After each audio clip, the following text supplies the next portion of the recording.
Today we are going to see what if Gohan entered the world of Titans. So let's get started. With Gohan, it had been approximately 5 minutes since Gohan had first arrived in the void. He was currently traveling through a swirling black and blue tunnel while unconscious. After about a minute of this, he started to wake up and noticed his surroundings. Where am I now? The last place was so empty, but this is beautiful. I wonder where it's taking me, he said as he floated there motionless and in pain. Suddenly, he started to see a bright light at the end of the tunnel. And all of a sudden, he fell through it. Blank. A few minutes earlier in Shiganshina, everything had been a normal day. Armin was getting picked on. Eren was picking fights. Mikasa was protecting Eren. The usual. However, that was all soon to change. Eren had just stopped some local bullies from bothering Armin even though they were Actu ally just afraid of his unofficial bodyguard. Armin was a small 10-year-old boy. He had blue eyes and blonde hair that was in a bob cut style. Also, he wore a white-collared shirt with a light blue long-sleeved single-buttoned jacket, tan dress pants, and gray dress shoes. Haha, that's all it takes. One look. I'm just that scary. Eren panted out full of self-confidence as the bullies ran away. Ren was a young 10-year-old boy that wore brown pants, a forest green shirt, a maroon-colored coat that was unbuttoned, and brown shoes. He was slightly tan, had green eyes, and medium-length dark brown hair with bangs that parted in the middle. Behind Eren was a stoic 10-year-old girl named Mikasa. Mikasa was the adoptive sister of Eren. She had pale skin, long black hair with most of her bangs parted to the side except for one patch of bangs in the middle, and gray eyes. She wore a simple white dress with a pink unbuttoned coat, a red scarf gifted to her by Eren, and red dress shoes. Well, one of you is, said Armin as he started to get up but stumbled in a little pain. Seeing this, Eren immediately shifted his attention to his friend. Where'd they get you, Armin? Asked Eren in concern as he approached Armin and put his hand out for Armin to grab. However, Armin didn't grab it and started to hold back the urge to cry. It's all right, thank you, Armin said as he got up on his own. After a bit, the trio found themselves sitting on some concrete steps beside a river when Armin finally decided to confess to his friends why the bullies had been trying to beat him up. Well, they just heard me rattling on about how mankind's future laid beyond the walls. Armin told them dejectedly. Doubt they understood half of it, but still. Jerks. Why's it got to be this way? Why can't people just let us dream? Eren asked nobody in particular. He really hated it when people looked down on the dreams of other people. The walls are a powerful idea. We've survived for over 100 years because of them. Nobody's keen on tempting fate.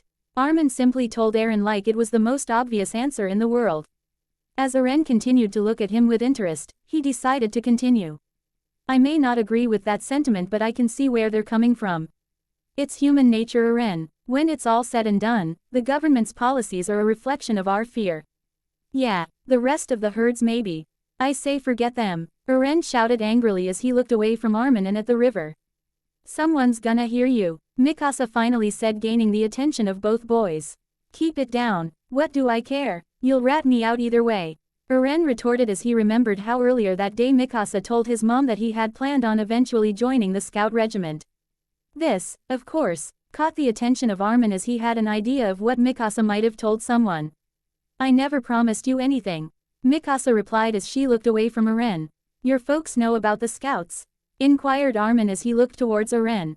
Basically, and they're not too pleased, said Eren with a disappointed look. Yeah, big shock. Armin sighed out as he wasn't the least bit surprised by this. Not many people approved of their family members joining the scout regiment as there was an immensely high chance of death at every corner due to the titans that lived outside the walls.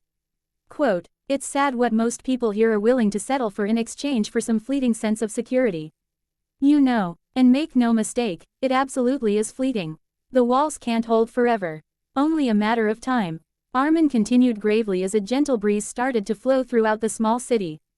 Just then, the breeze stopped and everything got eerily calm when suddenly, a huge orange bolt of electricity struck just outside of the wall surrounding the city with a resounding boom, knocking everyone off their feet and onto the hard ground. When everyone finally picked themselves up, they all started to look to where the sound came from as nobody knew what was going on. What was that? Armin asked as he felt slightly shaken by what happened. I don't know, said Eren with curiosity. Sud. Denli Armin also started to run towards the wall to get an idea of what happened, thus leaving Eren and Mikasa to catch up to him. As they caught up to him and a large crowd, everybody noticed something that shook them all to the bone. There was a gigantic flesh-covered hand on the very top of the wall. A wall that was 50 meters, 164 foot tall.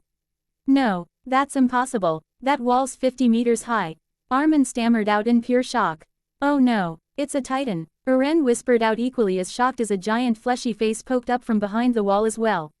Then, as everyone stared, the enormous tit, and slowly raised up its right leg behind it, paused, and swung its leg forward, smashing a giant hole in the wall that had once protected its people. The shockwave kick was so powerful that it sent stro-ing winds flowing through the immediate vicinity, causing people to go flying and large debris to smash houses and people alike, causing everyone to run in the opposite direction to avoid getting killed from the falling debris too. Despite this, many still got hit and killed. However, this wasn't their only problem.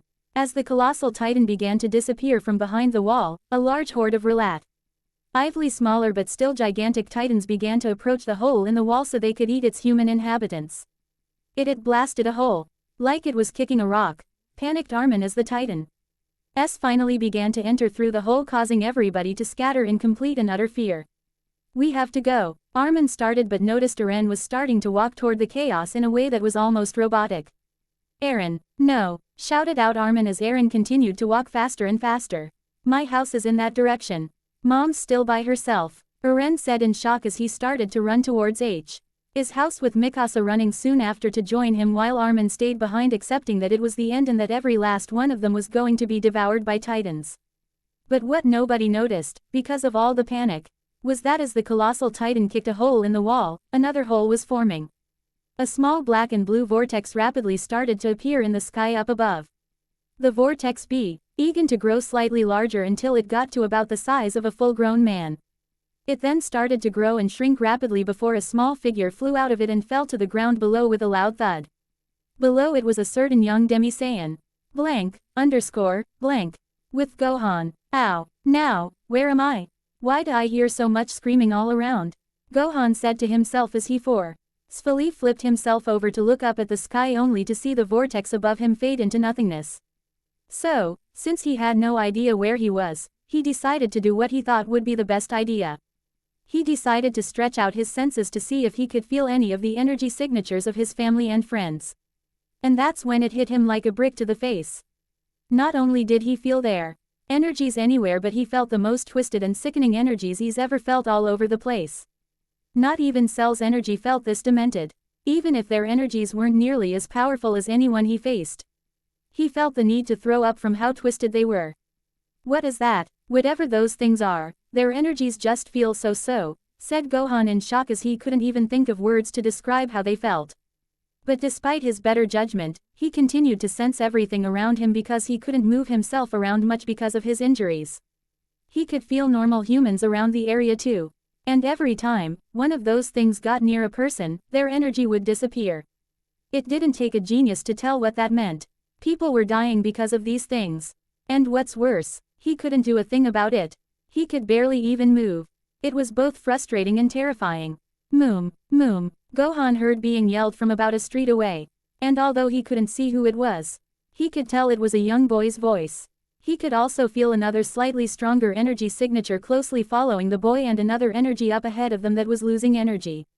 So, he decided to try and listen to what was going on with his enhanced Saiyan hearing. Mikasa, hoist that end up with everything you got, he heard the boy say to the Slig. HTLY stronger energy signature beside him. Gohan assumed the other energy belonged to the boy's mother and that she was trapped by something heavy due to what the boy said. Then he heard a thump. Oh no, one of those things is getting close to them.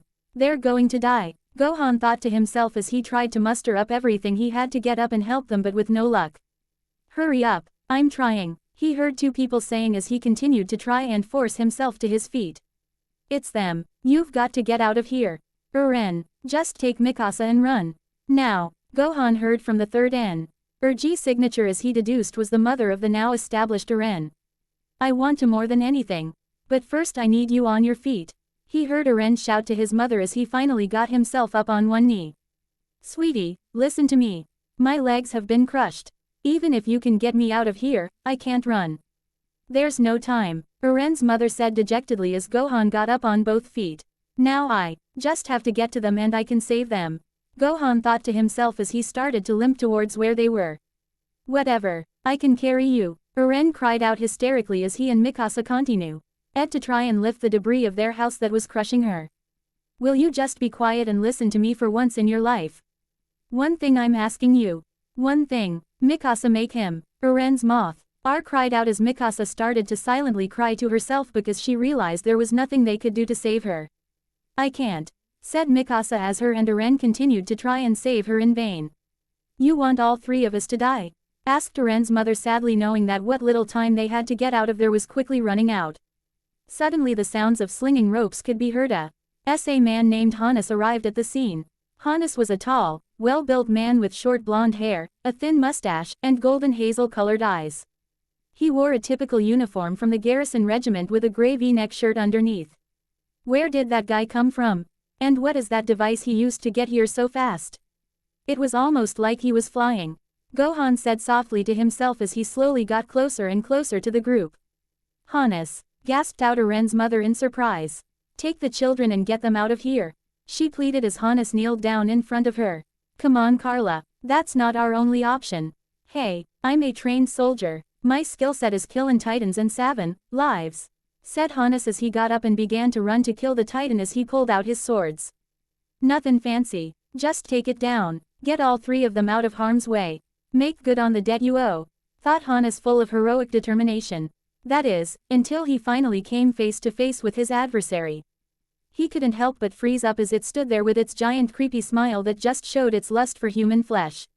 He just had to get out of there. So, he quickly put his swords back, turned around and ran back to the fallen house.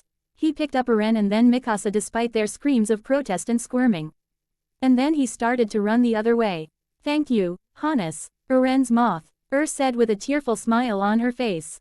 At last she knew her kids would be safe. Wait, no, we can't just leave her. Eren cried out in protest as he reached his arm out in a desperate yet futile attempt to reach her as the distance between them got further and further.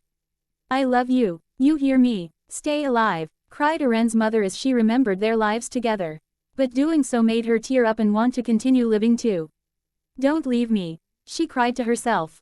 However, just then the unexpected happened. Just as the Titan got behind the house, Eren saw a boy reach the house too.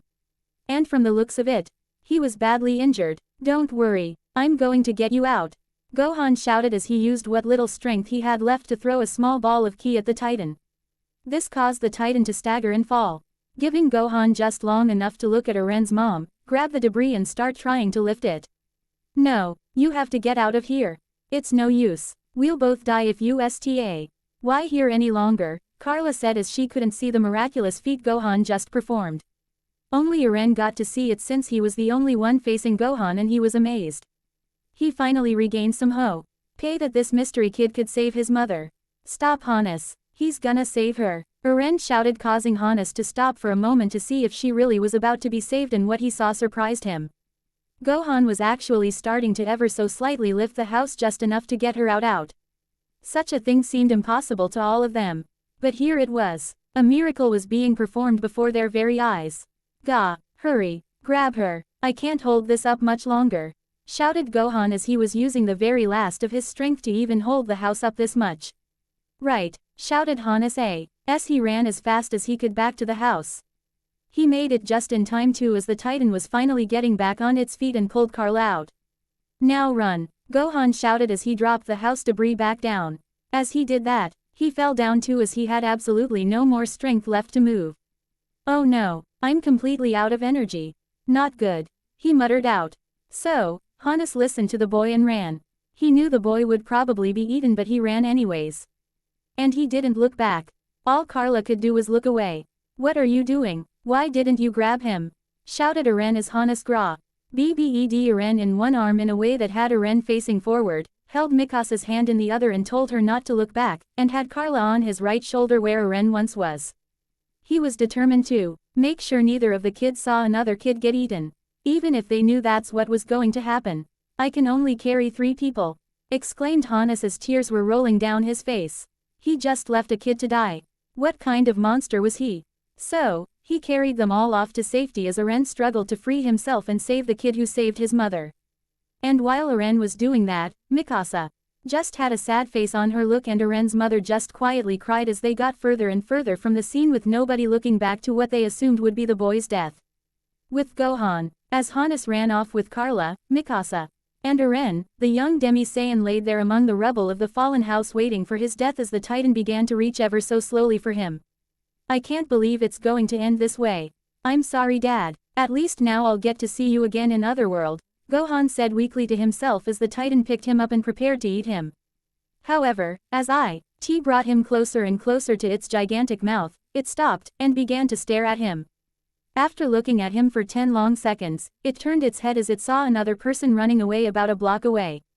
In response to this, the Titan released its grip and dropped Gohan, causing him to fall unceremoniously to the hard ground as it began to walk towards the other person. What was that all about? I thought these things killed people. So why didn't that one kill me? Maybe it's not like the rest.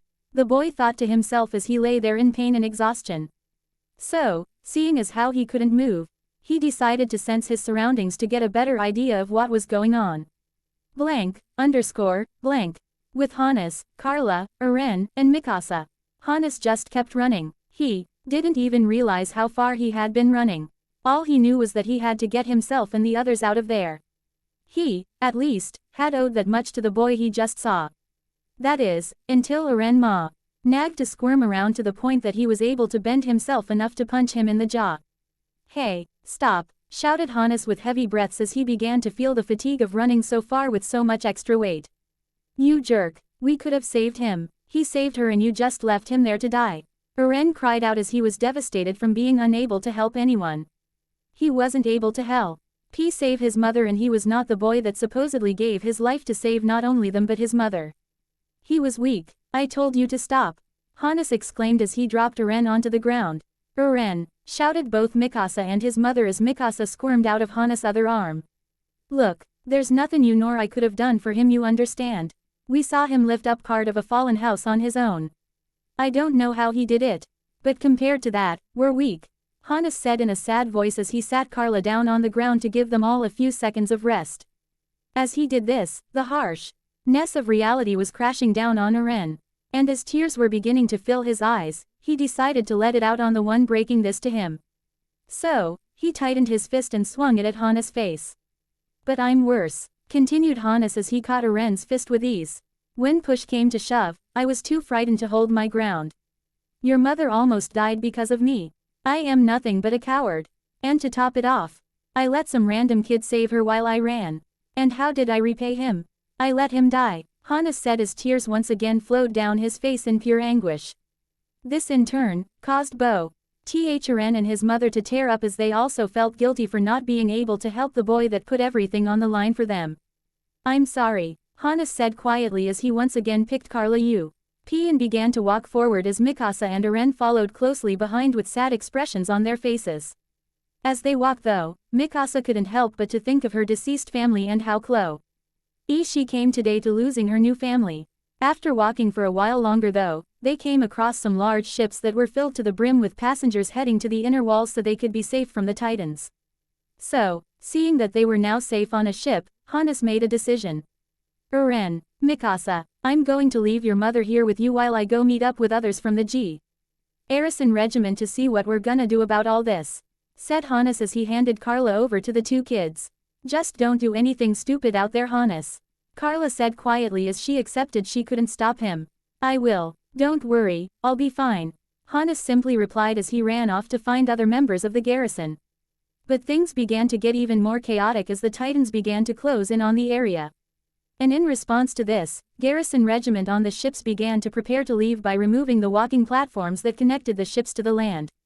This caused an uproar among the crowd waiting aboard the ships as they knew they would soon perish if they didn't get on board. As such, people began to panic and some even jumped into the water or onto the sides of the ships as they set sail in a last-ditch effort to survive. However, sounds of cannon fire were soon heard by those on the ships as members from the garrison were attempting to hold back the Titans with no luck. And then the unexpected happened. The inner gates started to close. This caused everyone to panic as they knew that if they didn't make it through the gates in time, they would all die at the hands of the Titans. Blank, underscore, blank. With Hannes. Wait, are you out of your mind? Don't shut it yet, we've still got people out there. Give them a chance, Hannes shouted out, in anger at his commander as his fellow garrison regiment members started to close the gates. We can't let the Titans get through the inner gate. If that happens, the handful of lives out there will be the least of our problems. There aren't enough resources for the whole human race to retreat behind the next wall if they break through. Shouted another member of the garrison. Listen to yourself, we're soldiers, we don't get to decide who lives and dies. Responded Hannes as his anger continued to rise. As soon as he said that, 2 more garrison members came running up to them to inform the to close the gate as the Titans were closing in on them. Hearing this, the commander had no other choice. So, he immediately told some workers to close the gate right that instant. No, shouted Nes as he went to stop them but was held back. Let go of me, and then everybody heard it. A large Titan of 15 meters in height, 49 foot tall, appeared in the middle of the city, leaving it with a straight shot between it and the gate. However, this Titan looked slightly different from most other Titans as it had white hair on its head and it had hardened plates of armor-like skin covering its body in patches. It then got in a runner's stance, and made a mad dash towards the gate. Blank, underscore, blank. With Gohan, he hated this. All he could do was lay there doing nothing but listening and sensing his surroundings. Why did he always have to be so useless when it mattered the most? The only time he ever actually came through for anybody was in his final battle with Cell. He still couldn't believe how he got so overconfident with himself that he allowed Cell the chance to come up with a plan to destroy them all. A plan that his father sacrificed himself to prevent. And now, he couldn't even help these people. Granted, he was completely out of energy and was in immense pain, but that didn't help him feel any better. Not when people were dying. I wish I had enough strength to help. Gohan muttered out as he continued to sense his surroundings. He could feel not only a bunch of people dying but a bunch of people gathered in one place. He only hoped they would be alright. As he focused on that area for a moment, he finally sensed the energies of that family he helped earlier. As well as the energy of that man that carried them all to safety. They're alive, shouted Gohan in a brief moment of happiness. However, when he focused more on their energies, he couldn't help but feel how distressed they were. In fact, everyone there was distressed and it was only getting worse. Then he felt it. Another Titan was approaching the crowd. But the weird thing was that it wasn't heading for them like the other Titans were. And all of a sudden, it raised its energy like it was going to attack someone or something. Then it moved quickly right towards a group of energies only for them all to be wiped out. As he felt that, he heard the sounds of a massive crash. And could only conclude that the Titan he felt had smashed into something. And although the young Demi-Saiyan didn't know what, he had a growing feeling it wasn't something good. So, with that fact that he now knew those he saved were safe for now, he decided to stop focusing on his senses and try to get some rest despite the fact he knew others were dying because he knew there was nothing more he could do at this time. Even though he knew he wouldn't be able to sleep because of everything that has transpired in the last 24 hours, he knew he needed to regain some strength if he wanted to survive and help anybody else. So, he just laid there trying to figure out what was going on. Blank, underscore, blank. A few hours later in Trost district on the south side of Wall Rose. What do you think we're meant to make of these reports of Shiganshina falling to the Titans? Are they verified? That outcropping has held for a century. It makes no sense. Inquired an overweight, middle-aged man with thinning brown hair and a goatee. Whether or not they're verified, the refugees are certainly flooding in like plague rats. There's been at least 500 accounted for in the boats. Stated an older man with a gray beard and gray hair that was on the sides and back of his head while the top of his head was bald. The question is, how prepared are we if Shiganshina is in ruins? Questions a young man with short blonde hair and a beard as he held his forehead out of stress. Come now, surely Wall Maria is enough on its own to hold the Titans at bay, don't you think? Asked another middle-aged man with short dark brown hair that parted on the right side of his head and a bushy mustache. In any case, the situation is untenable. Our hands are tied. I say we make appeals to the central government for help. Replied another blonde man in a gruff voice as he tried to come up with a solution to the problem at hand, causing the overweight man to nod in agreement.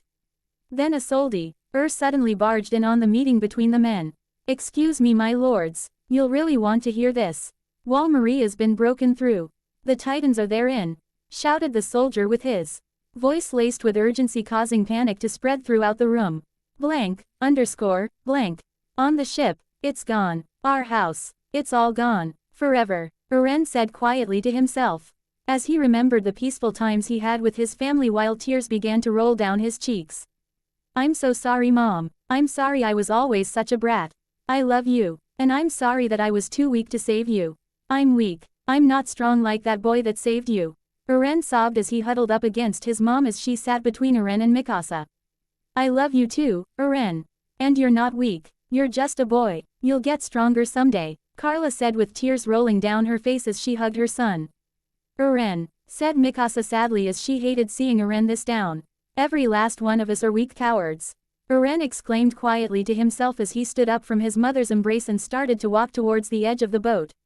No, this is over. What's wrong? You see something? Army, N asked as he walked up to Eren from another part on the boat and put his hand on Eren's shoulder only for it to be shrugged off. I'm going to put a stop to this. I'll get stronger and kill them all. Every last one, cried out Eren as tears of frustration flowed down his face. Blank, underscore, blank. With Gohan, although he had initially planned on staying awake to think about where he was, why he couldn't sense his friends and family, and try to figure out where he was and why, he wasn't able to and fell asleep shortly after he stopped focusing on the energies around him due to pure exhaustion. Did I fall asleep? I must have. It looks like it's getting dark out now, Gohan said to himself as he slowly opened his eyes. So, he tried to see if he could sit up and he was able to. He certainly felt better than he did earlier but still didn't feel good. At least he could move again, so that was a plus. However, he felt absolutely terrible for being able to fall asleep while so many people were suffering. He certainly tried to stay awake but eventually the fatigue just caught up to him and he passed out. As he stood up, he went to inspect his arm because it was still in from his battle with Cell only to realize it had finally stopped bleeding and the blood had dried. Well, at least he didn't have to worry about it bleeding for the moment, so that was a small plus. I wonder where everyone went, thought Gohan as he looked at all the devastation around him. It really made him sad to see it. So many people lost not only their homes but their lives. So, he stretched out his senses. He could still feel the energies of those things around the area and now inside the wall. He could also feel those people he met earlier and hundreds more people inside that wall too. Oh, as they all seemed to be traveling further and further away. Maybe I should go that way too.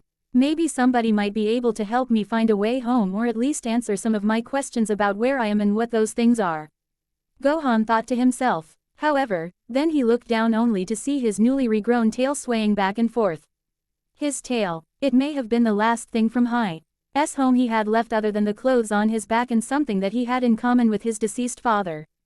Actually, maybe I better stay away from them for now. I wouldn't want to cause them any problems.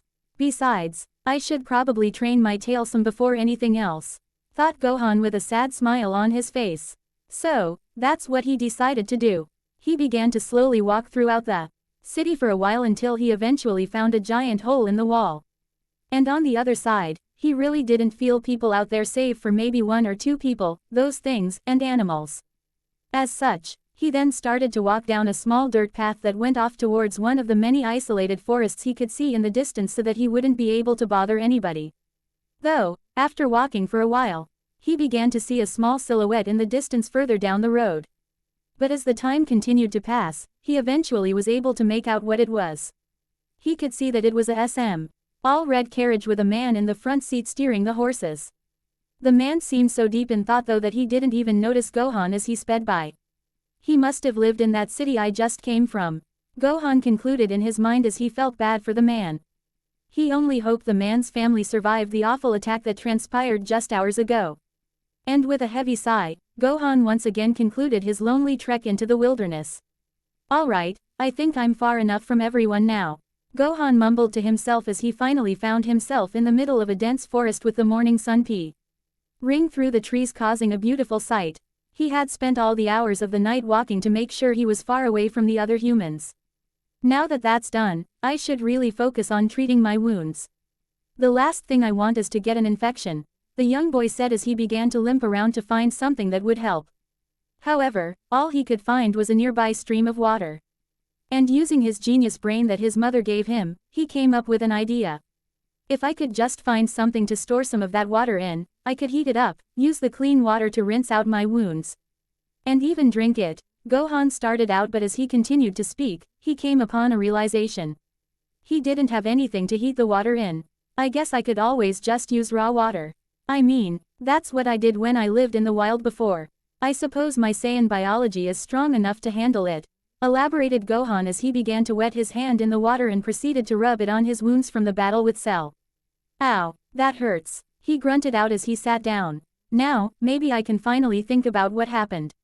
Alright, so let's start with what I do know. I was fighting Cell, but when I beat him, I was sucked up into some type of vortex thing. Could it have been an attack from Cell? Mumbled Gohan. No, that doesn't sound right. It wouldn't explain what I saw when I went inside the vortex. Plus, I didn't see Cell make any attempts to launch an attack like that. Gohan sighed to himself in frustration as he looked down at his hands. That would have been the easy explanation. Speaking of that vortex, maybe what I saw was my timeline colliding with another one. That would explain why I saw my previous moments being played in front of me, he said as he began to feel tired from walking all night. Actually, that doesn't sound correct because that's not how Trunks explained how time travel worked. Wait, maybe what I saw was another universe I saw collide with mine. Gohan exclaimed as he finally began to connect the pieces. That would definitely explain why I can't feel the energies of anyone I know and why everything seems so different than where I'm from. But that still begs the question as to how I got here from that void, concluded Gohan as he started to yawn. I just hope everyone back home is alright. I hope I can find some way back to them so honor that they're able to wish me back with the Dragon Balls. They must be really worried about me. Gohan said sadly with a frown formed on his face. Well, I should probably find somewhere to go to sleep. Gohan said with a yawn. He may be strong enough to destroy entire planets when at full power, but he was still a growing boy that needed his sleep. So, with another big yawn, he laid down, and went to sleep on the hard ground. Blank. A few hours later, as Gohan slept, he began to have a dream. And it wasn't a good dream either. Gohan. A man in an orange GI said to Gohan from behind. That voice. Dad. Gohan shouted as his eyes began to tear up and he turned around in joy, only to be met with a scowl from his father. You let me die. You toyed with Cell and let me die. Goku said bluntly as he continued to stare angrily at Gohan. I'm sorry, Dad. I'm really sorry. I should have finished him off when I had the chance. Gohan cried out as he fell on his knees in shame. You're right. You should have. How do you think your actions have made your mother feel? How they made me feel? Shouted Goku in pure rage as he powered up until he became a Super Saiyan, causing his muscles to become larger, his eyes to become teal, and his hair to turn golden in color and spike up to resemble the shape of a flame. I'm sorry. It should have been me, cried Gohan as Goku stood above him. You're right. It should have. Goku said eerily as a large ball of golden ki formed in his hands and threw it at Gohan. Boom. That was all Gohan heard as he awoke from his dreadful slumber. What was that? Where am I, Father? Gohan shouted out hysterically as he did a quick once-over of his surroundings. And then he saw it. He saw one of the giant things from the city. And it had a frightening look on its face as it approached Gohan. What? It's one of those things. I hoped I wouldn't see any more of them out here. Well, it's not bothering anyone, so I'll just leave it alone. Gohan said as he picked himself up and began to walk away slowly. His wounds still hurt, but not nearly as much as they did when he first arrived. His strength was even beginning to slowly return to him. With this much strength I probably could have easily picked up that house before and could have saved even more people, thought Gohan full of regret as he continued to walk away. However, he heard another loud thud behind him. And upon looking back, he realized the Titan from before had started to follow him. And then it started to sprint at him in a weird fashion. What? Exclaimed Gohan as he tried to run out of the way. But that didn't do much good as the Titan turned and continued its pursuit of him. Why is it after me? That one from before didn't come after me, so why is this one? Gohan said to himself as he continued to evade the Titan. I don't want to hurt you. Leave me alone, said Gohan as he tried to reason with his attacker. However, it was of no help as it just kept lunging at him. Please, just stop, begged Gohan as he narrowly avoided another lunge from the Titan. It's no use. I guess I have no choice. Gohan sighed as he focused hard on high. right hand until a small ball of ki formed in his hand. It's not that powerful, but it should be more than enough to overpower it. Gohan said silently to himself as he looked at the orb in his hand. He then threw his ki blast at the Titan and hit it right in the face, exploding half of its head in the process. With a sad look, Gohan watched as the Titan fell to the ground with a thud. However, he didn't expect what happened yet. Steam started to form around the Titan's head as the blood evaporated and its head began to regenerate. What? It can regenerate? Gohan shouted in surprise. Sure, he has seen other beings with regenerative abilities, but that never helped him to expect to see it here. Especially from something that looked so human. I've got to get out of here. I can't afford to fight another thing like Cell right now, Gohan said in a panic as he formed another ball of ki to throw at the Titan. So, when the Titan finally picked itself back up, Gohan threw the ki blast at it and exploded its face once again and ran off to find somewhere safe while it regenerated. Where can I hide? These things are too dangerous for me right now to stay out in the open like this. Thou.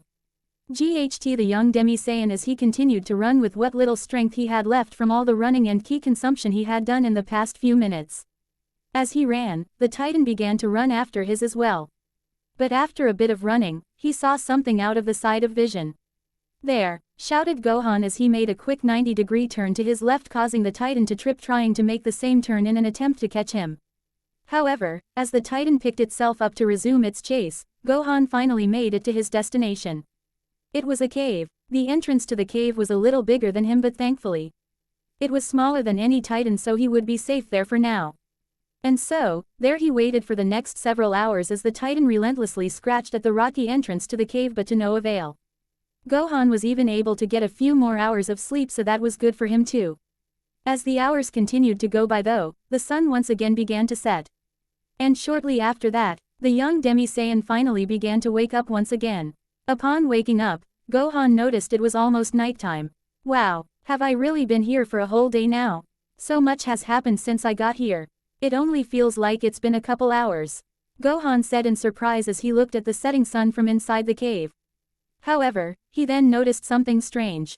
The Titan was still at the entrance to the cave, but it also seemed to be getting slower and slower as the sun went down. That's weird. It must finally be getting tired.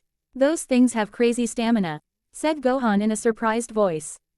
Growl, I'm so hungry, I almost forgot that I haven't eaten in a day, exclaimed Gohan as his stomach felt like it was literally beginning to eat him from the inside out. But upon looking at the entrance of the cave, he came to only one conclusion. I guess I'll have to wait a bit for him to get tired and give up or fall asleep, concluded the boy in defeat. He could probably form another ki blast, but he'd prefer to store up his strength for now so he could get back to normal. He hated feeling this weak. He could only imagine how everyone else must feel. So that's what he did. He waited, and once the sun finally went down, the Titan at the entrance of the cave stopped moving. Finally, it must have fallen asleep. Now I can go find something to eat and drink, Gohan shouted with joy at the idea of eating. But as he got closer to the Titan, he grew more and more cautious. Maybe this was a trap to get him to come to it or something along the lines of that. So, listening to his suspicions, he formed a small ball of ki in his right hand as he walked towards the mouth of the cave just in case it tried anything. However, as he approached, and even past the Titan, it did nothing. And with a sigh of relief, Gohan ran off to find food. But as he ran, he saw yet another Titan. Not another one, shouted Gohan in shock as he formed yet another ki ball in his hand ready to take the Titan on. However, nothing happened. It just stood there even as Gohan approached it. How strange. I thought it would have come after me, but it's just standing there.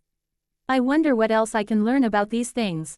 Oh well, time to find something to eat, Gohan said to himself as he released the ki blast and once again continued his search for food.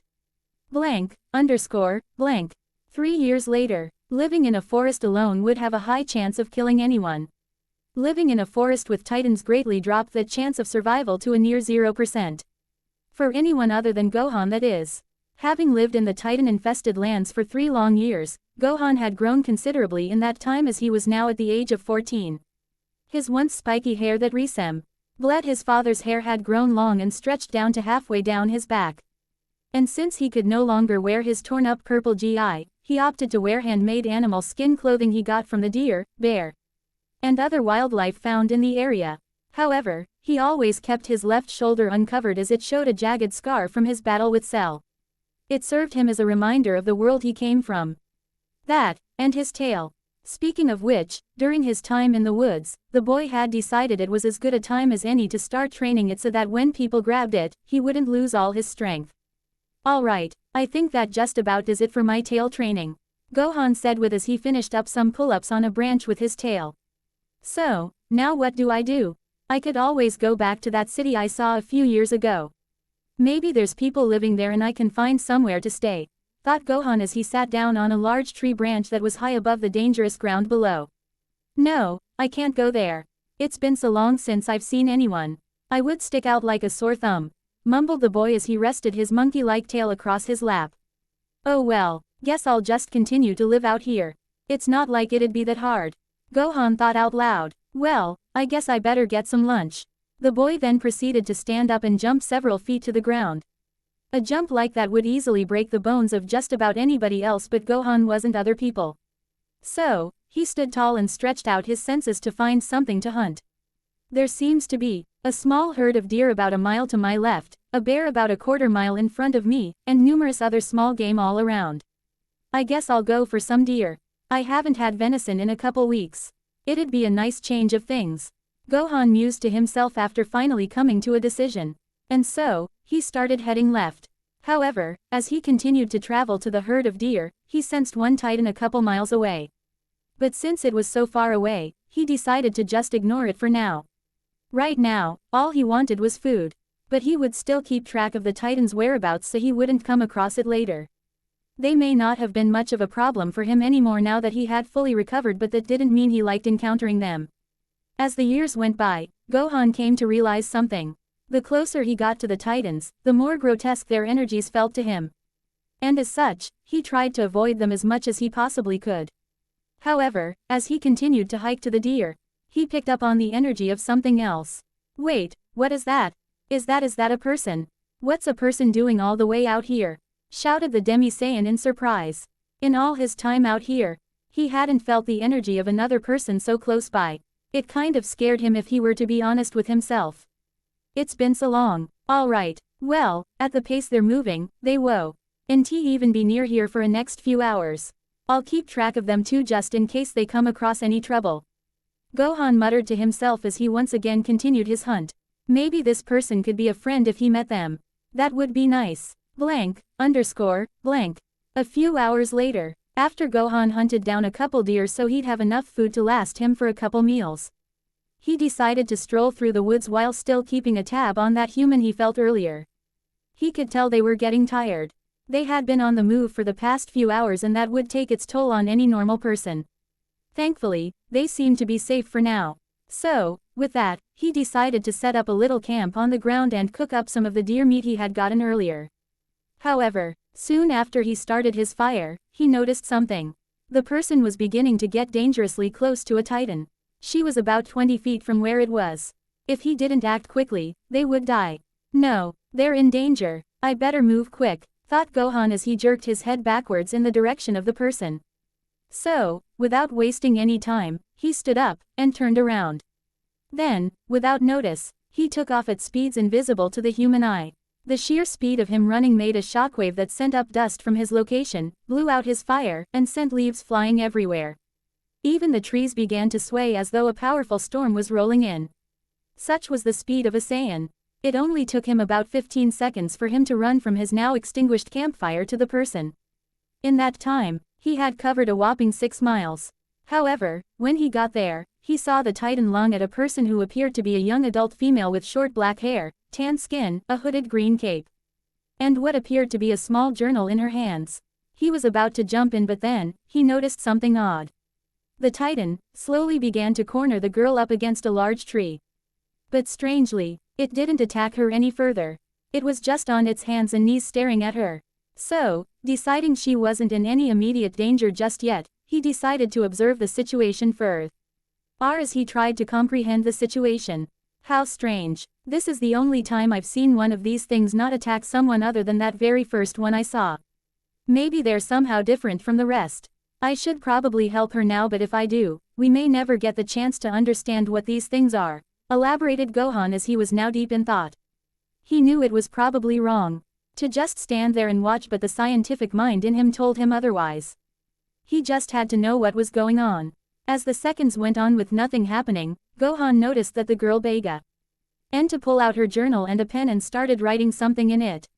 And although he couldn't see her face, he could tell she was terrified.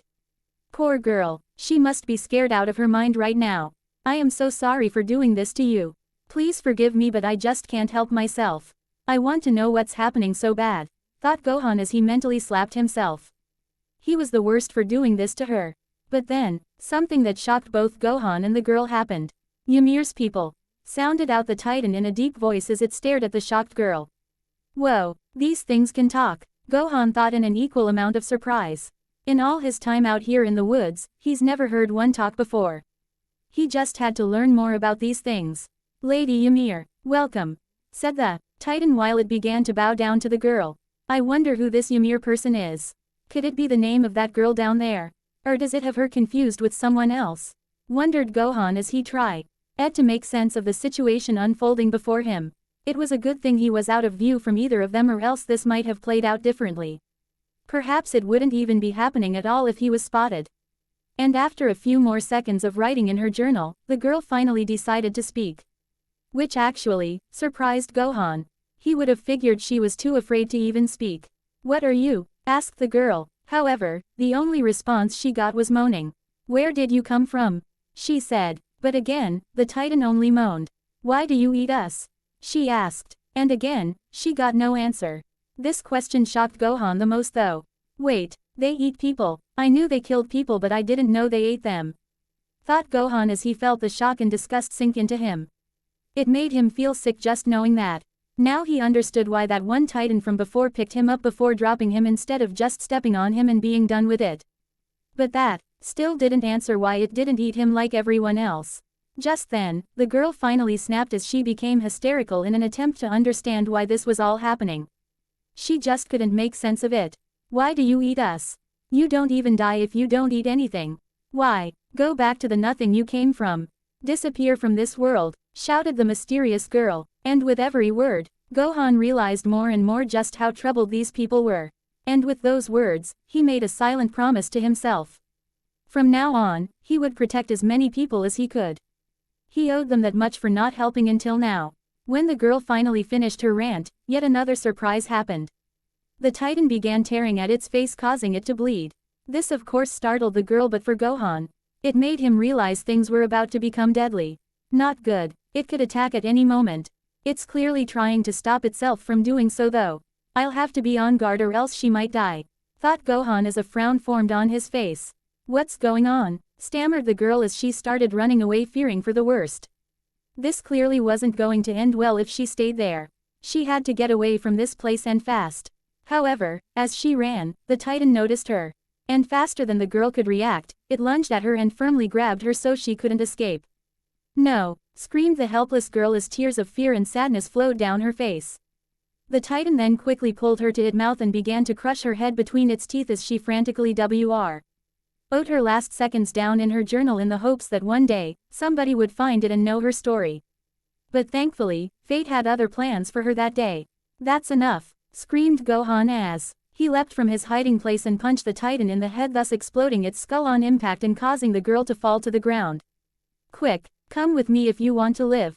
These things can regenerate, explained Gohan frantically as he reached his hand out to the girl who had tears rolling down her face like a waterfall.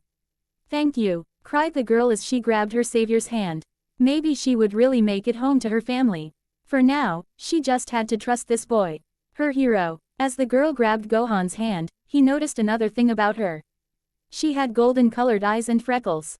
But that wasn't important. He had to get her to safety.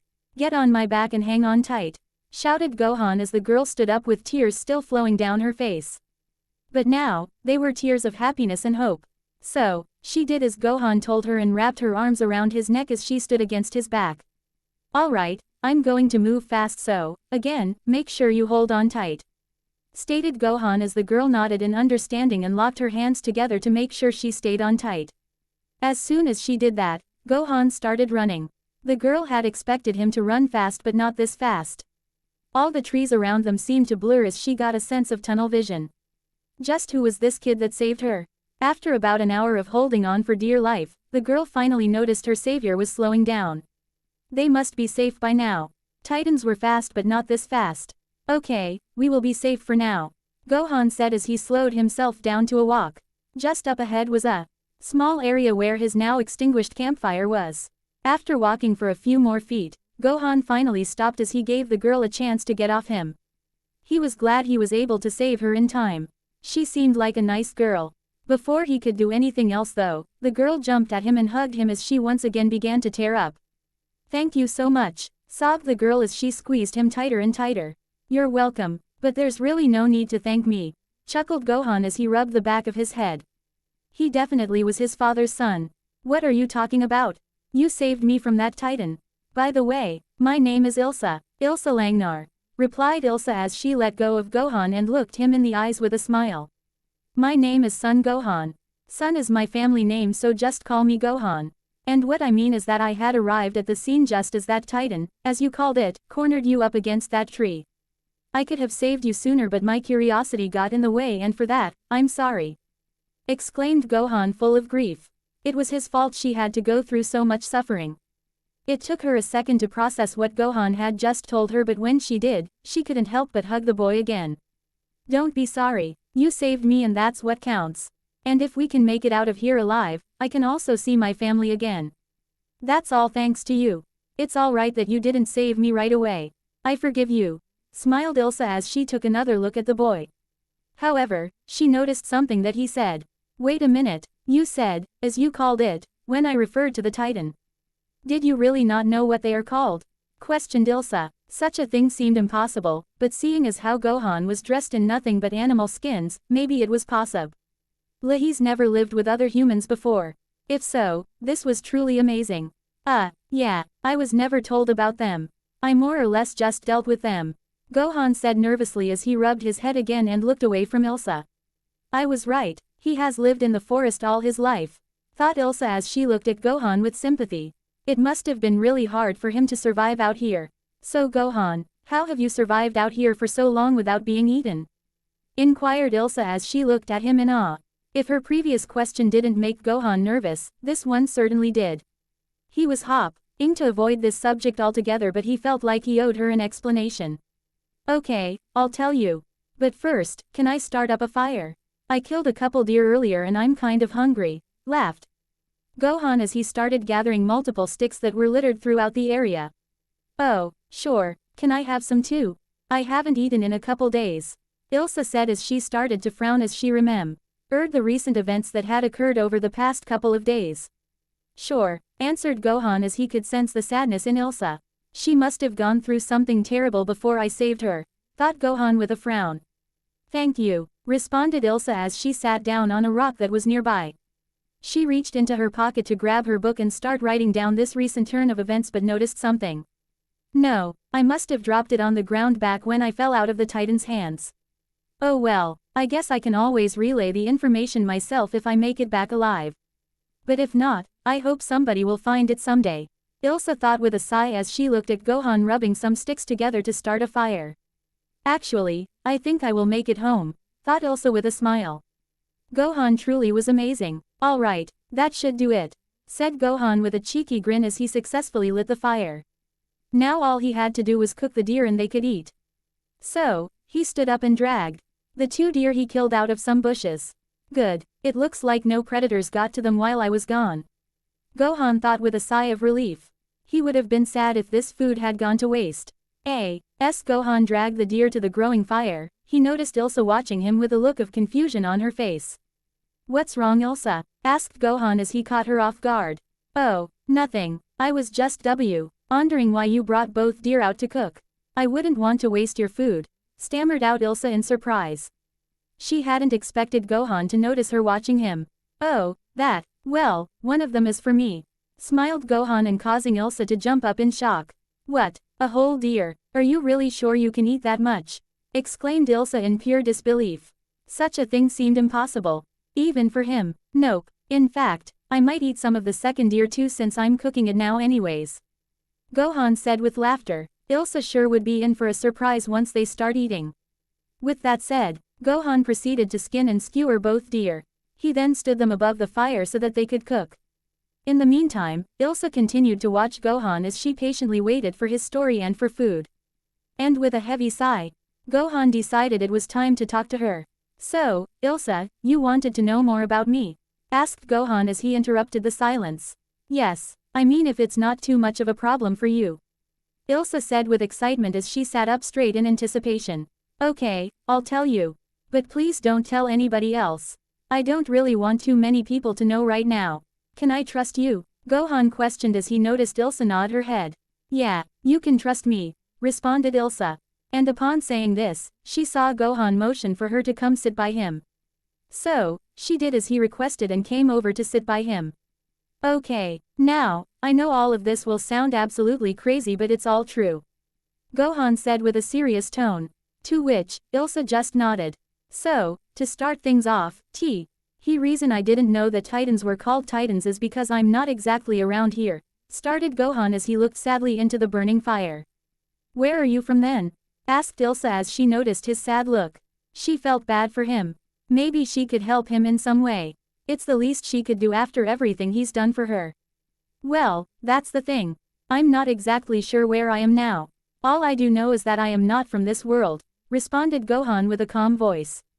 Wait, what do you mean? Are you some kind of alien or something? Shouted Ilsa in complete surprise. The boy was different because he broke a Titan's skull and for being able to run so far so fast, but she didn't expect this. Well, kind of. You see, I believe I came from a different dimension or universe than yours. Where I'm from, we still have all the same animals, so it's not an alien planet. But, there are no Titans there, said Gohan. He knew that would pique her interest as it was evident on her face. Seriously, a world without Titans? That sounds great, Ilsa exclaimed in shock. This was nothing like what she had expected when he told her it would sound crazy. But a world without Titans? That sounded like a miracle world. Yeah, Gohan said with a small laugh. But to answer your earlier question, although I come from a parallel Earth, I'm not exactly human either, responded Gohan. So, if you're not human, then what are you? Asked Ilsa. This just got weirder and weirder. Actually, I'm half human. My other half is a Saiyan. Saiyans are aliens from another planet in my world, answered Gohan with a small smile. He could only imagine how ridiculous all this sounded to her, but it was the truth and he'd do anything to prove it. He was proud of his heritage because it was his father's heritage too.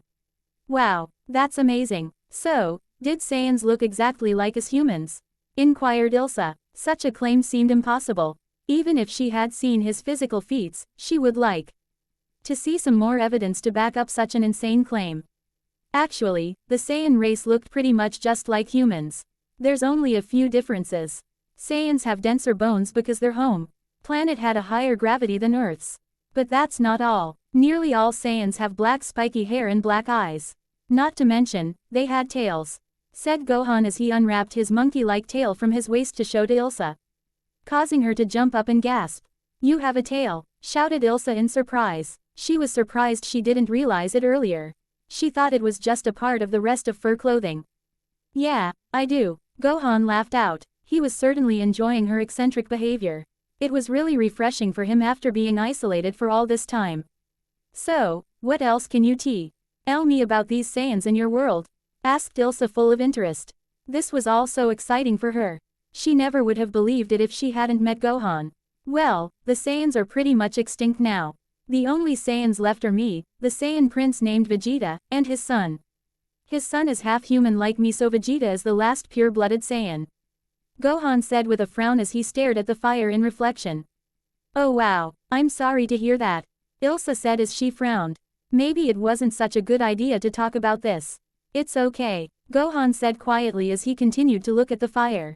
So, if you're okay with me asking, what happened to the rest of the Saiyans? Did something similar to us happen where they were hunted down to near extinction? Ilsa asked as she watched Gohan Fo. Are any signs of the topic being too much for him to handle? The last thing she wanted was to make him sad. Kind of. The Saiyan race had always been a race of super powerful warriors. So strong that no Titan could stand up to them. Only weak children would have had any problems with them when it came to strength alone. Gohan started causing Ilsa to look surprised. But that eventually turned out against them. After some time, a space tyrant named Frieza discovered the Saiyans and decided to exploit their strength and love for battle for his own desires. Gohan explained as he turned his gaze from the fire to look at Ilsa. And upon seeing her interest in the story, he decided to continue. What happened after that was terrible. He essentially hired the Saiyans to be interplanetary conquerors. He would have them travel from planet to planet and have them kill off the native life so that he could sell them for profit. Gohan said with a grim look. That's awful. Those monsters. Ilsa lame. NTED as she could only imagine how terrible the Saiyan race was. Yeah, they were monsters. But one day, that all caught up to them. You see, although he liked using the Saiyans to his advantage, Frieza also feared them. The Saiyans had a legend of a Saiyan warrior called a Super Saiyan, and Frieza was afraid that someday a Saiyan might become a Super Saiyan one day and overthrow him. So, he did the only thing he thought was necessary. Answered Gohan as his expression grew more and more serious. What did he do to them? Pondered Ilsa as she had a sinking feeling she wouldn't like the answer to her question. He destroyed the entire Saiyan home planet along with all the Saiyans that lived there, responded Gohan with a frown as he looked her in the eyes so she knew he wasn't lying. It took a moment for her to register what Gohan had said as she stared at him. But as the seconds progressed, her eyes widened as she realized just what he meant. He destroyed a whole planet. But how? That's impossible! Screamed Ilsa at the top of her lungs as she grabbed Gohan by the shoulders in a desperate attempt to keep her from hyperventilating. Frieza was just that strong. He could destroy an entire planet with the flick of his finger. But thankfully my dad was sent to my planet just before it was destroyed.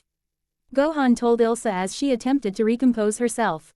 It didn't help much though, as she now knew there were not only aliens but beings capable of destroying entire planets with ease.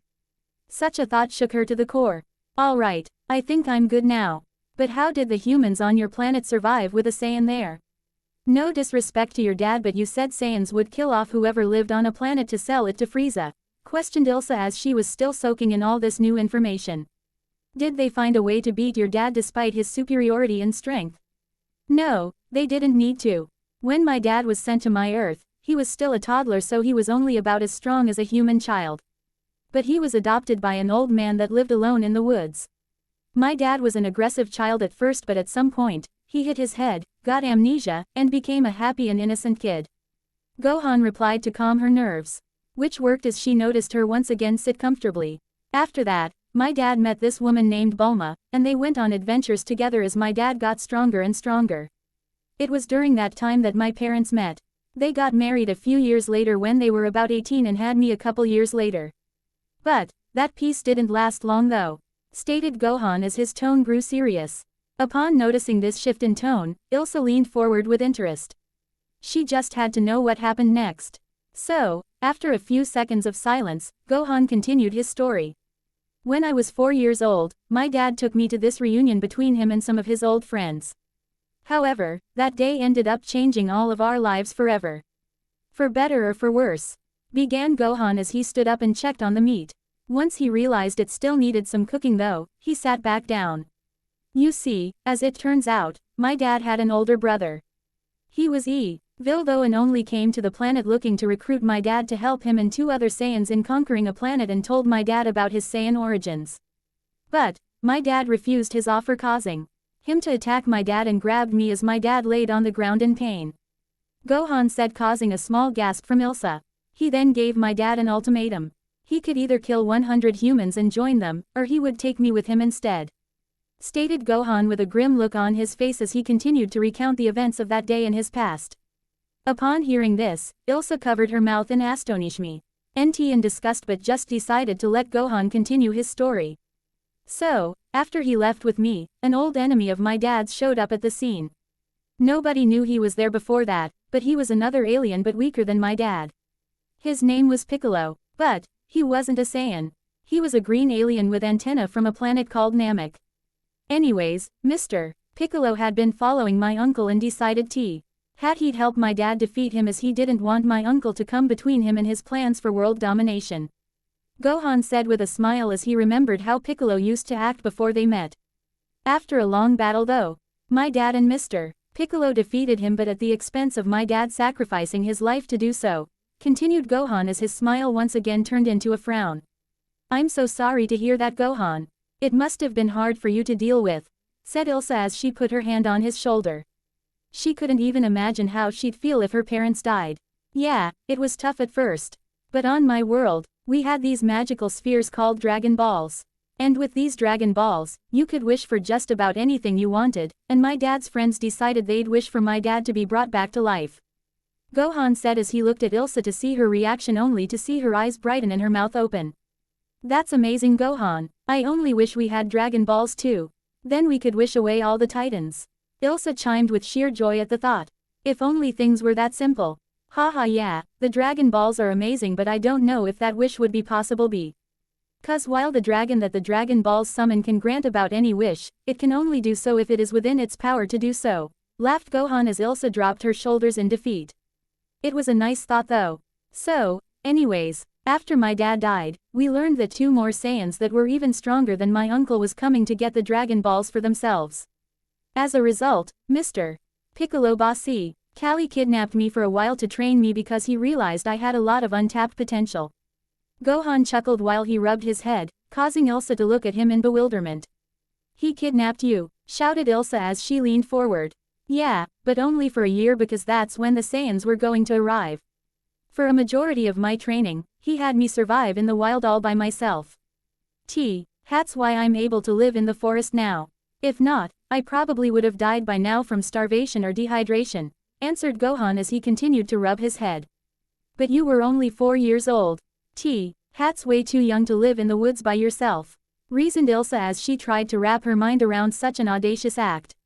That's true, but like I said, it definitely helped me a lot in the long run, admitted Gohan. He then checked the food again to check how done it was. Upon realizing it was about half done, he decided to continue his story. Anyways, after that, the Saiyans arrived. One of which was the Saiyan prince I mentioned earlier named Vegeta. The other Saiyan was a bald and muscular Saiyan with a thin mustache. His name was Nappa, and although he looked much stronger than Vegeta, Vegeta was far stronger and faster than Nappa. But the bad part of it was the fact that my dad hadn't been revived with the Dragon Balls yet because Vegeta and Nappa arrived a little early and my dad was still training in Otherworld. Gohan said grimly as he sat back down beside Ilsa. I'm sorry that I keep interrupting, but what's Otherworld? I thought you said your dad was dead, pondered Ilsa as she looked at Gohan in confusion. Oh, sorry about that, Ilsa. Otherworld is the name in our world for the afterlife, answered Gohan as though it was no big deal. But for Ilsa, that was a completely different story. So there really is life after death then. That's a relief to know. Maybe all the people here that have been killed by the Titans can finally rest in peace. Ilsa said quietly as her eyes started to tear up. Are you okay, Ilsa? Gohan asked in concern. Yeah, I'm fine. I'm just happy. I'm happy that everyone that has died has found eternal peace in Otherworld. Thank you, Gohan, replied Ilsa as she wiped the tears from her face and looked at the fire with a smile. She was really glad she met Gohan. Okay, well, I'm going to continue the story then if that's okay with you. I'd like to get through most of it before the food gets done because we'll have to take a break while I eat. I'm famished, requested Gohan as his stomach growled a little in agreement. Sure, that sounds good, Ilsa said between laughs. Okay, so, when Vegeta and Nappa arrived, they wanted to know where my dad was. And when we told them that my dad would be back within a couple hours, they decided to wait. But as it turned out, my dad ended up being a little late, so they decided to plant these weird little seeds that turned into some kind of green plant man, continued Gohan. He would have said they were called, but he just couldn't remember for the life of him. Oh well, it wasn't that important anyways. They then ordered the plant men to attack us one at a time.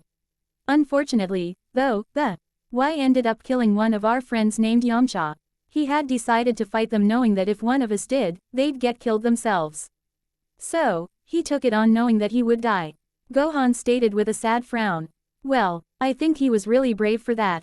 It's not easy facing your imminent death. I learned that the hard way earlier. But thanks to you, that didn't happen, Ilsa said in order to comfort Gohan and then gave him a small hug, causing Gohan to smile and hug her back. He was just glad to help. Thanks for the comfort, Ilsa. Remembering my past makes me a little sad because it reminds me of how weak and useless I was back then. I appreciate it, Gohan muttered as he gave a small smile to Ilsa, causing Ilsa to give him a warm smile back in return. After Yamcha died, another friend of ours named Krillin decided to take on several of those things at once and was able to beat them. Even Mr. Piccolo beat one. The worst was yet to come though, because Nappa joined the battle. Gohan began as he remembered the events of that day. The battle with Nappa was tough for all of us. We were barely able to put a scratch on him, and he even killed two more of our friends. Their names were Tien and Xiaosu. Xiaosu blew himself up in an attempt to kill Nappa, but it was in vain as it did nothing to him other than destroy his clothes. Then Tien stepped up in a last-ditch effort to avenge Xiaosu, only to end up dead too. We were no match for him, but we still tried. Gohan said sadly as his expression grew darker and darker. Seeing this, Ilsa decided to put her hand on Gohan's shoulder as he looked up at her and continued. After that happened, Mr. Piccolo, Krillin, and I were the only ones left to fight off Nappa, but we were still no match. Mr. Piccolo even gave his life to save me because I was too terrified to move away from one of Nappa's attacks, said Gohan as he clenched both fists together and started to cry. Upon noticing this, Ilsa decided to intervene. Gohan, if this is too hard for you to talk about, you can just skip it, or you don't have to tell me at all. I've heard enough for now. Ilsa calmly soothed as she pulled Gohan in for another hug. Even though she just met him, she just couldn't stand seeing him sad like this. He was her hero. He saved her life, and now she would do whatever she could for him. For now, all she could do was comfort him, so that's exactly what she'd do. Thanks, Ilsa. I'll tell you the rest another time, Gohan said as he let her hug him. After a few more moments of her just holding him, he finally felt some of the pent-up guilt release itself. Okay, I think I'm good now. I'm going to check our food again really quick, claimed Gohan, which upon hearing, Ilsa let go of him so he could get up. As he got up and checked his food, he noticed the meat was finally cooked all the way through, which also helped raise his mood a little. Alright, it's done. Are you ready to eat? Asked Gohan as he looked back at Ilsa only to see her nod quietly. Okay, then let's eat, replied Gohan as he smiled at her. He only hoped she wouldn't freak out too much when she sees him eat. To say today's events were unexpected would be an understatement. First, she was desperately running towards home. She ran into a talking titan. Then she was saved from being eaten by said titan by a young teen, followed by learning of the existence of aliens and other worlds. Unfortunately for Ilsa, the surprises were yet to end for her as Gohan began to eat his meal. Gohan had initially asked Ilsa how much of the meat she wanted to eat, knowing full well he would eat the rest. So, after cutting her a medium-sized piece from the thigh of one of the deer, Gohan began to dig in. It wasn't a pretty sight either. Ilsa nearly lost all of her appetite as she saw Gohan eat. He was like a wild animal, for crying out loud. So, as she heard Gohan gulp down another large chunk of deer meat, she decided to ask him a question in an attempt to delay the horrendous scene unfolding before her eyes. Hey Gohan, why are you eating like that? Questioned Ilsa as she repressed the urge to throw up. Thath befq I'm fasagitan. Gohan murmured while he stuffed his face with more meat. Yeah, I didn't understand any of that, sighed Ilsa as she blankly looked at Gohan. But, upon noticing the strange look she was giving him, Gohan realized what she was talking about. So, with another gulp, he swallowed all the food in his mouth and wiped his mouth off. Sorry about that, Ilsa. I got carried away, laughed Gohan as he rubbed the back of his head. But, to answer your question, it's because I'm a Saiyan. What does being a Saiyan have to do with that? Ilsa asked as she looked over at the completely devoured carcass of one of the two deer that Gohan had cooked, and then back at the second deer that Gohan was currently eating. Well, you see, this is actually an average meal for a Saiyan. Gohan responded plainly, as though it should have been obvious, causing Ilsa to sweat a little. Are you serious? How do you keep from getting fat? Shouted Ilsa as she tried to make sense of the situation. True, he was an alien, but that still didn't explain where all that food went. Oh, that's because my metabolism is really high. I need to eat this much food or else I will lose all my strength and starve to death. It's sort of an Achilles heel for the entire Saiyan race, explained Gohan as he took another bite of his food. Granted, it was still pretty big, but it was still a small bite compared to earlier. What's an Achilles heel? Ndered Ilsa as she watched Gohan chew his food at a moderate pace. It's an old saying back in my world. It is essentially the term given to a weakness of someone or something that is otherwise strong, answered Gohan after swallowing his food. It's not the only Achilles heel for Saiyans either. I see. So, what other ones do Saiyans have? Asked Ilsa as she was interested in learning more about the Saiyan race. Do you promise not to tell anyone about it? Gohan asked seriously as he looked over at Ilsa. Of course, Gohan, I promise. I won't tell anybody about any of your secrets unless you tell me to. Ilsa said with conviction. There was no way she'd break his trust. That was for certain. Okay, I trust you. So, Saiyans generally have another weak point.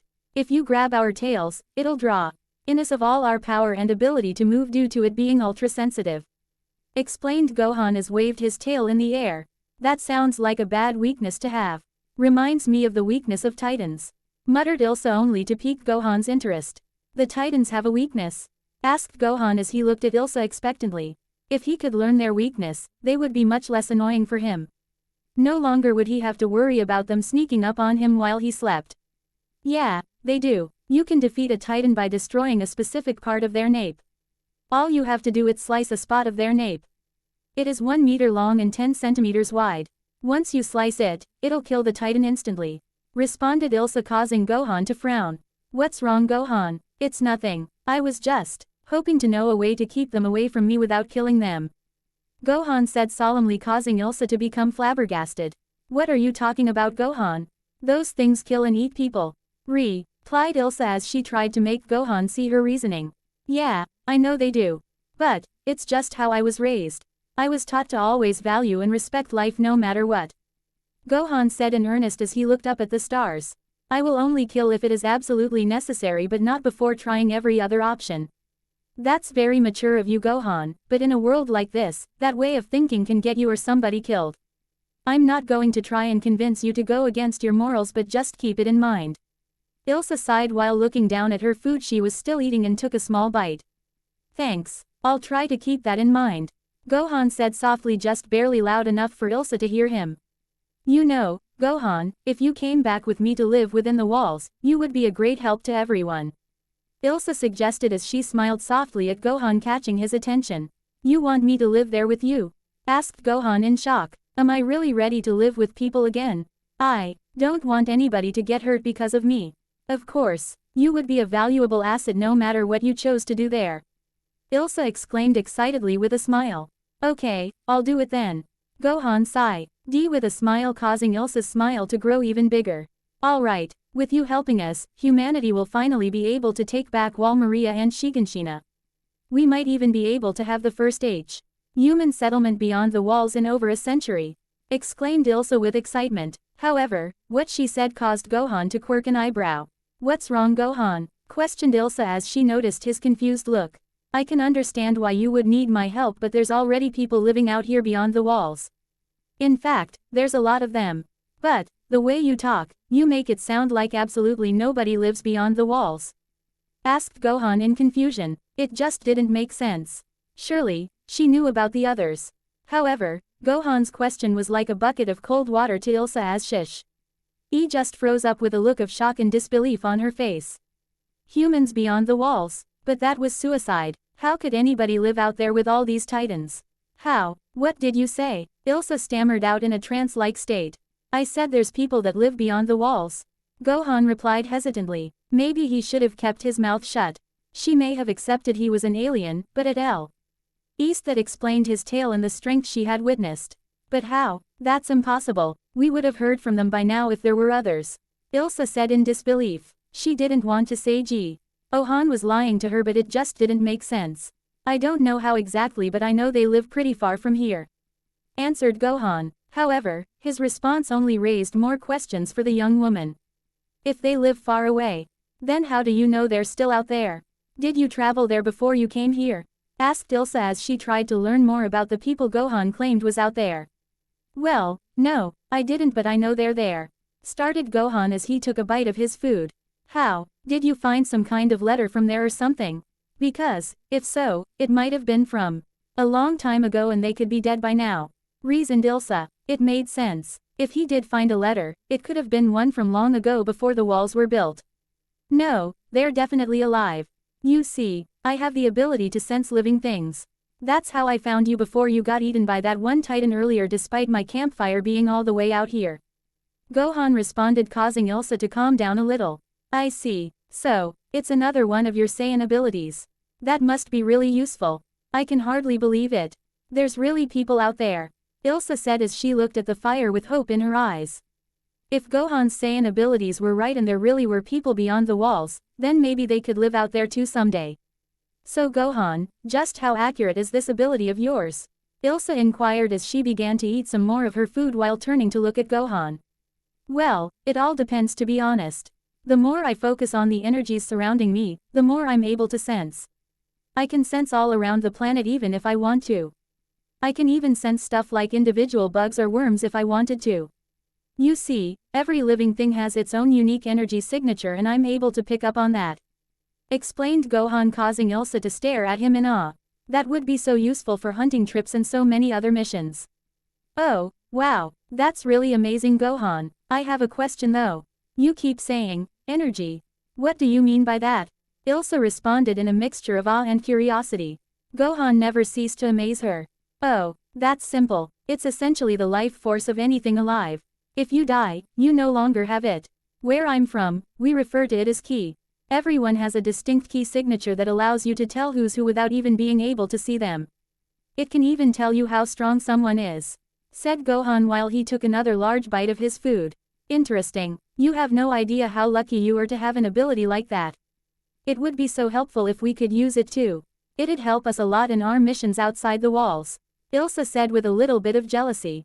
Sometimes, life just wasn't fair like that. I can teach it to you sometime if you like, offered Gohan, causing Ilsa to nearly choke on her food. Wait, I thought only Saiyans can sense ki, shouted Ilsa in surprise. Maybe fate wasn't so cruel after all. Yeah, anyone can sense it if trained properly, Gohan said with a small laugh. Ilsa sure was funny when she found out new stuff. But who can blame her? It's not every day that you meet an alien from another dimension with seemingly otherworldly abilities. He'd be shocked too if he was in her shoes. Okay, I accept your offer to train me then, Ilsa said with a smile. She then took the last bite of her food. Alright, we'll start your training a couple days after we get back to the walls. We'll head back in the morning if that's alright with you, asked Gohan as he took another bite. Only one more leg's worth of food and he'd be done. That sounds good. So, where will we be sleeping tonight? Inquired Ilsa. She would be lying if she said she wasn't a little bit nervous sitting out in the open like this, even with Gohan's sensing abilities. Well, I was thinking about sleeping right here if that's okay with you, Gohan responded, making Ilsa panic a little inside, but she held it together. Actually, can we sleep somewhere a little less in the open? I don't really feel comfortable with it. A Titan could sneak up on us while we sleep, Ilsa admitted as she anxiously rubbed her left arm.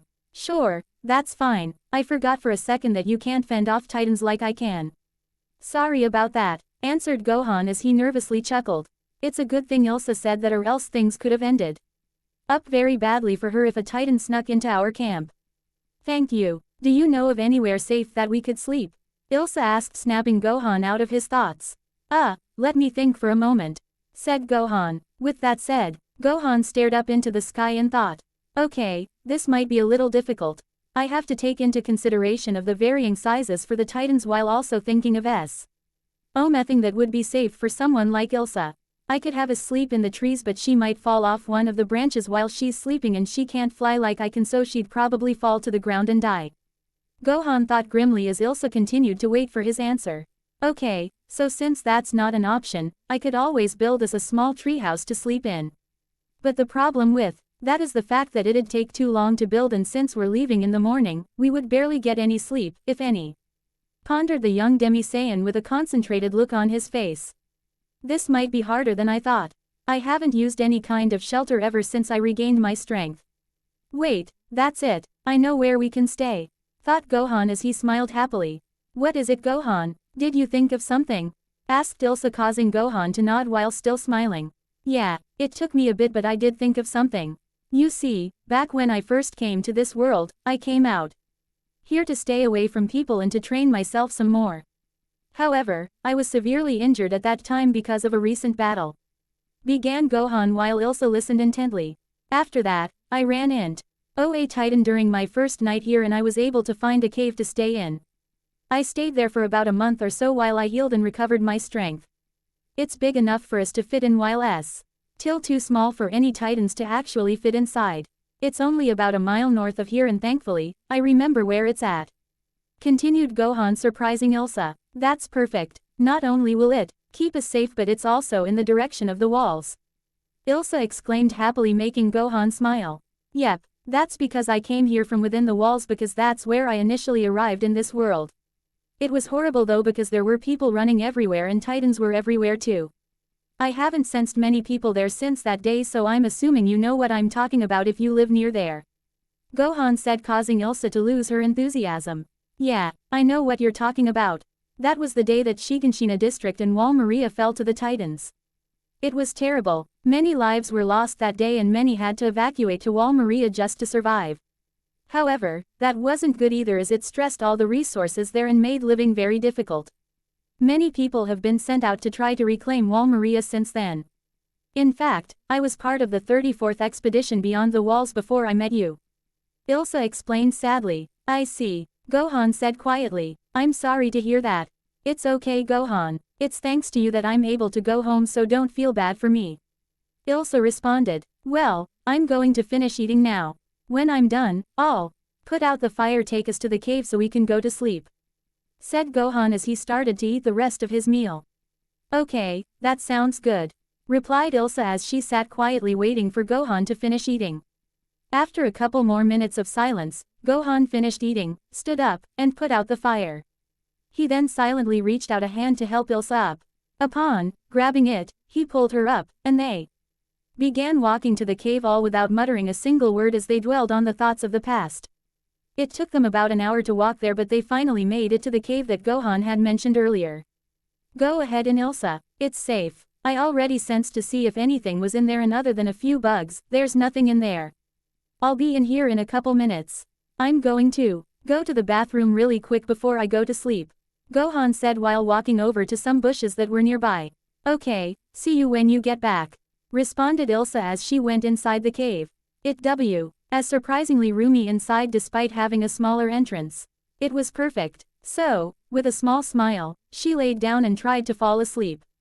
Alright, I'm back, Gohan said about 5 minutes later as he entered the cave. However, he noticed that Ilsa had already fallen asleep. She's asleep already? Well, today has been a long day for her.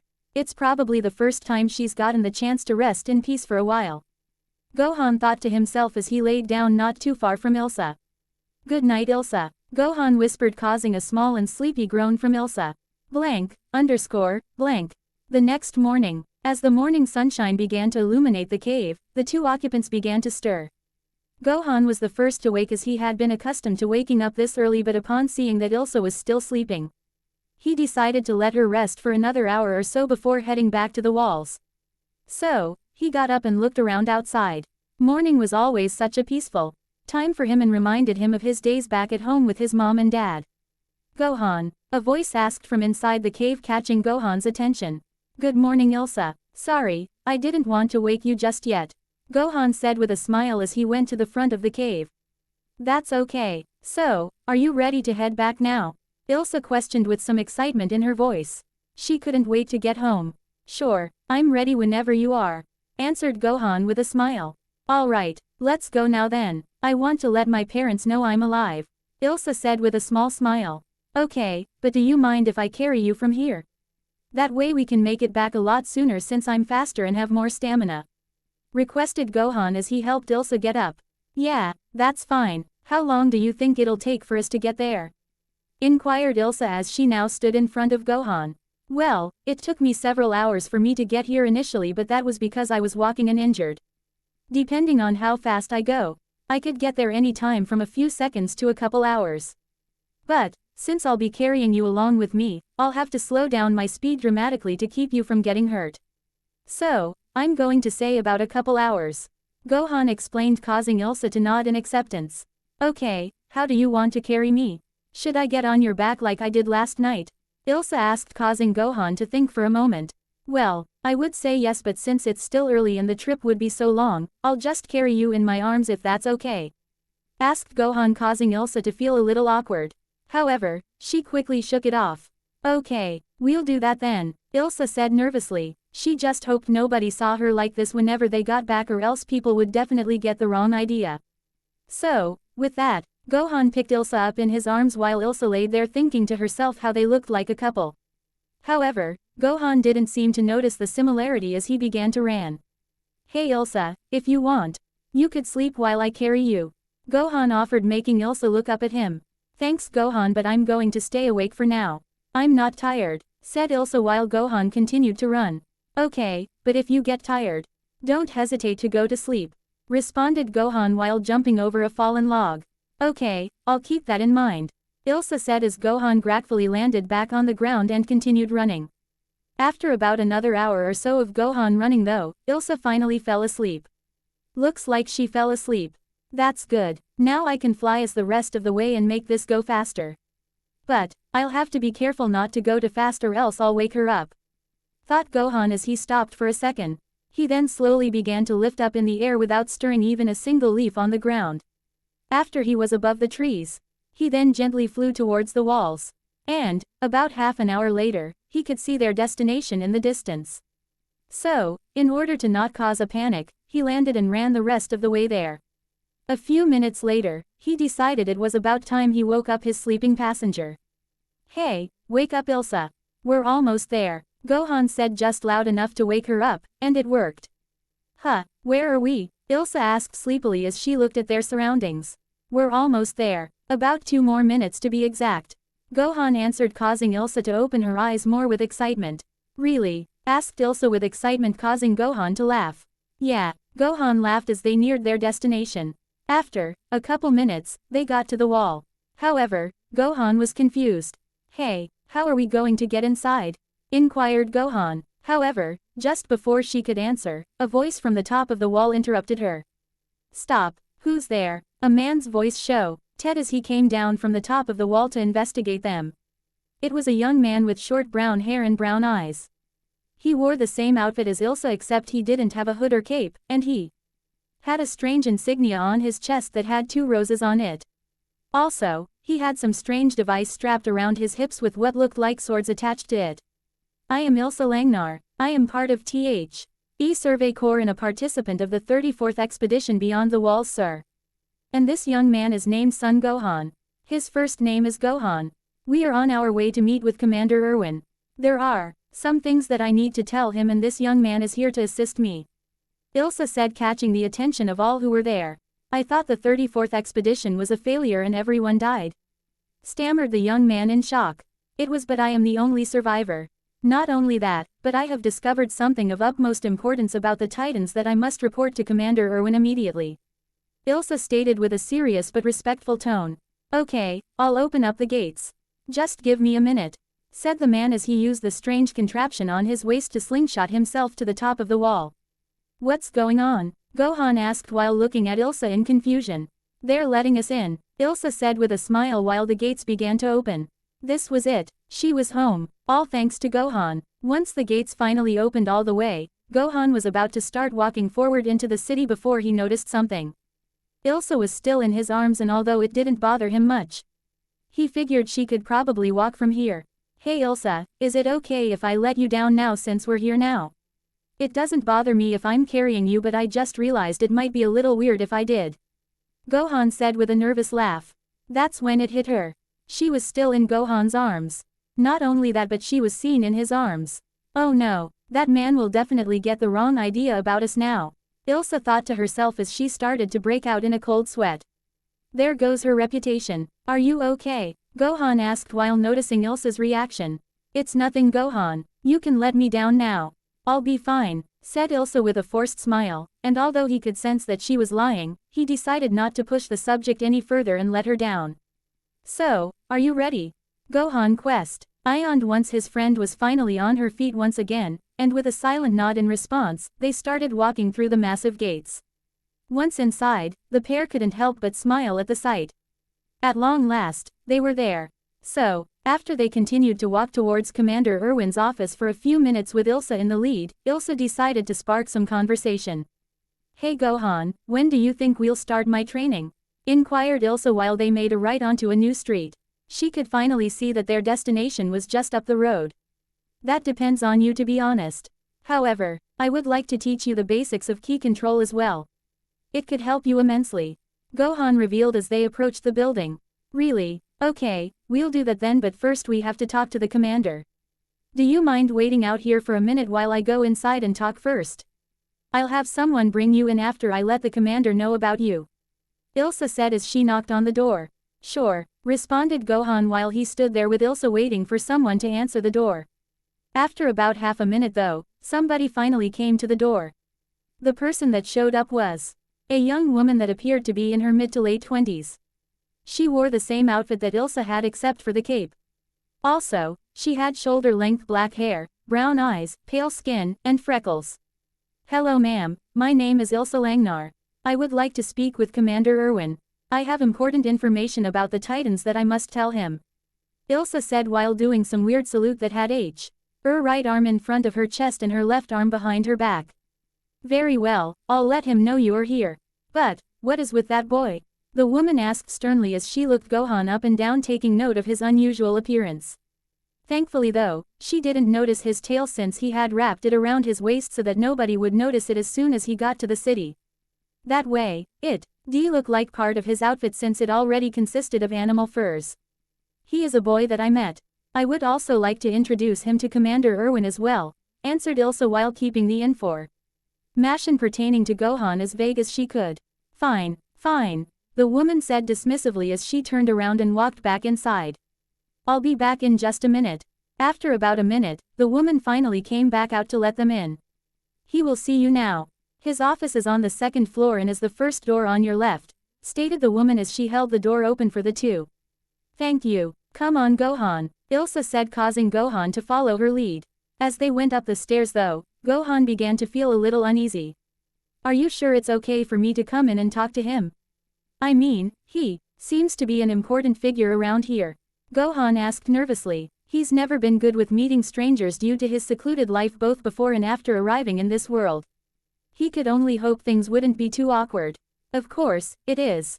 Are you alright Gohan? You seem to be a little tense, questioned Ilsa since she just now noticed Gohan's nervousness. I'll be fine, I'm just not used to meeting new people, answered Gohan as they reached the door they were told about. I'm sure you'll be just fine, Ilsa reassured while putting a comforting hand on Gohan's right shoulder. Thanks, I needed that, Gohan said with a smile, causing Ilsa to smile back at him. Alright, well, I'll be right back. Just wait here for me while I talk to Commander Erwin for a couple minutes. Ilsa said as she began to knock on the wooden door, and upon hearing a voice inside telling her to come in, she did as told and entered the room, leaving Gohan outside by himself. It wasn't too bad though. The young Demi-Saiyan had gotten used to being by himself. He actually kind of liked it since it gave him time to just sit back and relax. He knew that after today he would get less time to himself he decided to just relax for a bit and enjoy the moment. So, with that, he peacefully waited there for several minutes before finally hearing the door beside him open, revealing Ilsa. You can come in now Gohan, Ilsa said while re-entering the room with Gohan close behind. Upon entering the room, Gohan immediately took in his surroundings. He noted that it was a tidy room with a large square rug in the middle of it that had a diamond design in the middle of it. He could also see that there was a bookcase to his right and a large window at the very back of the room. But, most importantly, there was a dark-colored wooden desk in front of the window, and at that desk was a man that he could only assume was Commander Erwin. Commander Erwin wore the typical outfit of all the soldiers with the exception of his emerald bolo tie that was around his neck. He had blonde hair that was combed to the right side of his head, bushy eyebrows, and icy blue eyes. So, I presume you're Gohan. Is that correct? Erwin asked in calm yet stern voice as Gohan stood in front of the desk with Ilsa. Yes sir, Gohan said with a small bow before straightening himself back up. Oh, how he hoped he wouldn't mess this up and make himself look stupid. Is it true then that you're the one that saved Miss Langnar here? Erwin questioned as he raised an eyebrow in anticipation for the boy's answer. Yes, that true sir. May I ask what all she has said so that I am caught up to speed with where we're at in the conversation? Asked Gohan while he stood awkwardly beside Ilsa. Miss Langnar has told me that she attempted to flee back to the city once her entire flank was killed by Titans. She also mentioned that the Titan you saved her from was an abnormal, actually had the ability to talk. That's about where we left off. Is there anything you have to add? Erwin asked as he continued to stare Gohan down, causing Gohan to feel a little uneasy. There isn't much, sir, other than the fact that the Titan mentioned something about Ymir's people. Although, I don't know what that means, answered Gohan while not looking away from Erwin's stare. If he looked away now, he would look like he was a liar. I see. So, that leads me to another question. How exactly did you manage to save Miss Langnar, seeing as how you have no ODM gear? Inquired the commander, causing both confusion and uneasiness in Gohan. Unfortunately for Gohan though, Erwin was able to pick up on this as he decided to continue his questioning. While we're on it, may I ask why you were in the woods in the first place and why you are dressed in nothing but animal furs? Meat has been increasingly difficult to come by ever since the Titans took over Wall Maria. I hope you haven't been killing any livestock, Erwin warned while never taking his gaze off of the young Demi-Saiyan. It's not like that, sir. Gohan isn't that kind of person, Ilsa suddenly said, catching the attention of both the commander and Gohan. Neither of them had expected her to interrupt like that. How can you say that for certain though? You just met him, so I'm sure there's stuff he hasn't told you about him yet. Erwin replied before shifting his attention back to Gohan. You're right, I haven't told her everything about me yet, but she's right. I wouldn't do that. The reason I'm dressed like this is because I've been living in the forest for the past 3 years. Ever since the Titans invaded. I got these furs from the various animals I've hunted, answered Gohan as he looked down at his clothes, causing Erwin to widen his eyes a little in surprise. Was a moment of silence as Erwin processed what he just heard. It didn't take long, however. So, with a deep breath, he decided to proceed with the conversation. How did you manage to survive outside the walls? Such a thing should be impossible, Erwin asked in a slightly demanding voice while watching Gohan closely for any signs of lying. Well, like I said, sir, I hunted for the most part. I mostly hunted deer. Sometimes I had bear, deer, and stuff like that. I also ate some wild berries and mushrooms I found, although I got sick a little while afterwards, but nothing too bad, responded Go. And as he stiffened up upon the commander's strong gaze. Hopefully this wouldn't last too much longer. You did say that. However, you didn't say how you survived the Titans that are out there, noted the commander, making Gohan gulp a little. So, how did you do it? It's okay, Gohan, you can tell him, Ilsa reassured as she put her hand on Gohan's shoulder, catching Gohan's attention. Telling the truth would be the best thing for him right now. Okay, I'll tell him, Gohan said before looking back at Commander Erwin. You see, Commander Erwin, I am actually half alien and half human, Gohan stated, calmly while unraveling his tail and waving it around to prove his point before wrapping his tail back around his waist. This, of course, completely shocked Erwin as he had not expected this. First, he learned of talking Titans and now aliens. This was certainly an interesting day. I see. So, what exactly is your alien half? Questioned Erwin after regaining his composure. He had to stay calm.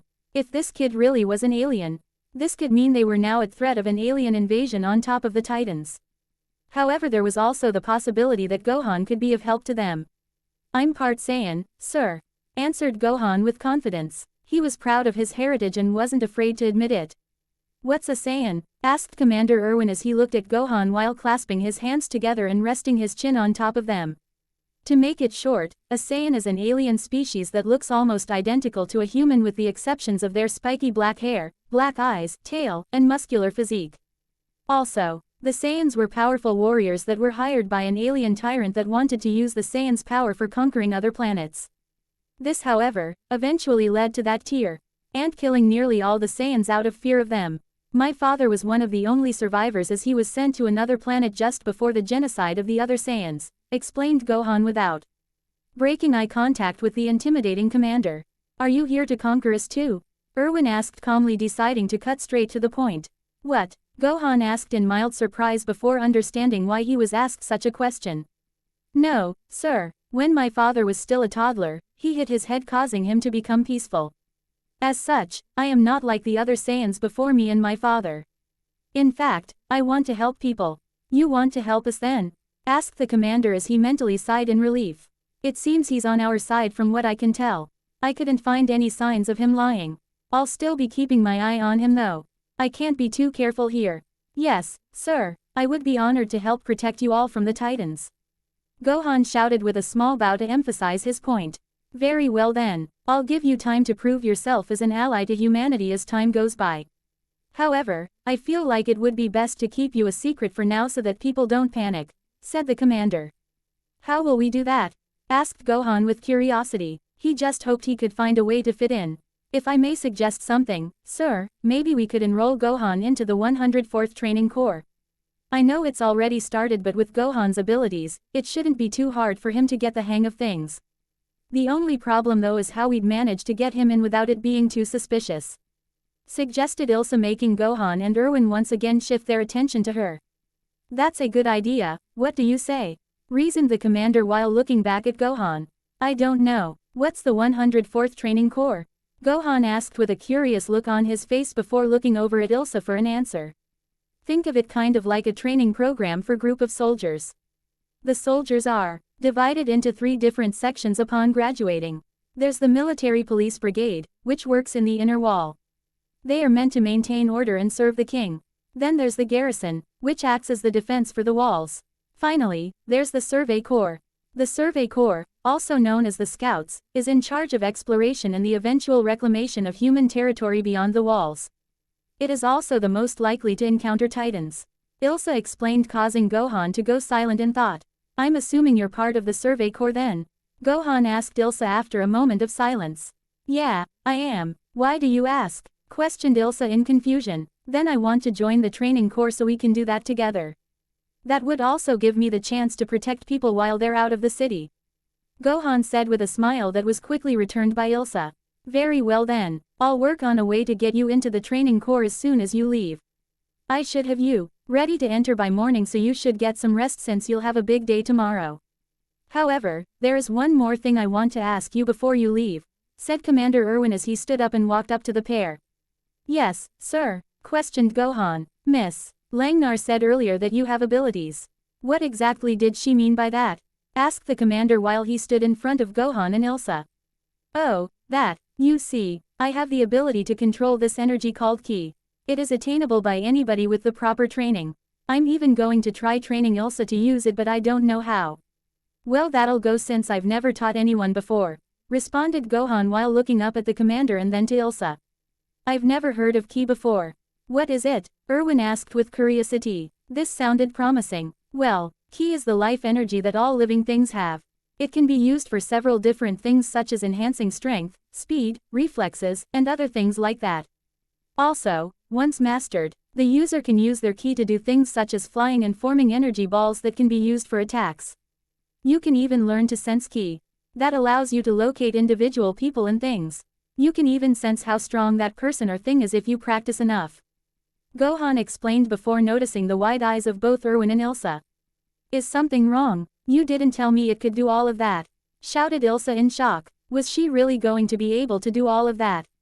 That'd be amazing. Sorry, I was going to tell you once I started training you, Gohan said, nervously while rubbing the back of his head. That's amazing, Gohan, I can't wait, Ilsa declared enthusiastically before remembering something else of great importance. By the way, Commander Erwin, I just remembered something that Gohan told me when he said he could sense Ki. And what's that? Questioned Erwin, now giving Ilsa his full attention. Apparently Gohan has sensed that there's people living beyond the walls, Ilsa said bluntly, causing Erwin's heart to drop.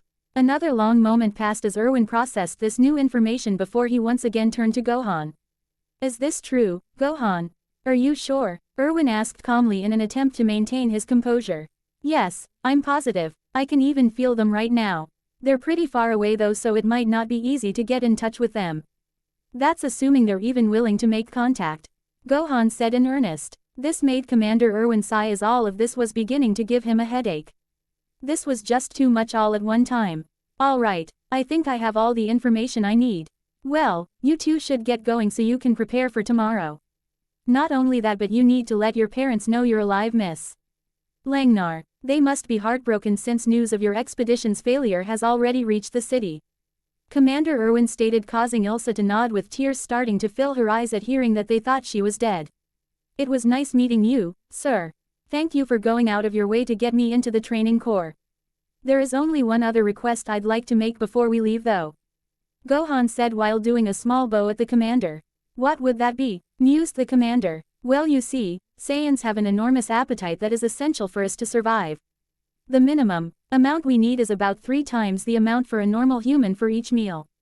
So, if it's not too much of a problem, I'd like to request extra food at meals. Also, I'd appreciate it if I was Aloe D to come and go from the city and into the forest at night in order to do some training of my own as well as to train Ilsa. That way I'm in top condition for any threats that may come. Gohan requested with another bow to show respect. Very well, I would normally say no to such requests. However, with what you've told me, it'd be better in the long run if I agreed to what you are asking of me, sighed Erwin. This definitely wouldn't help with the current scarcity of food.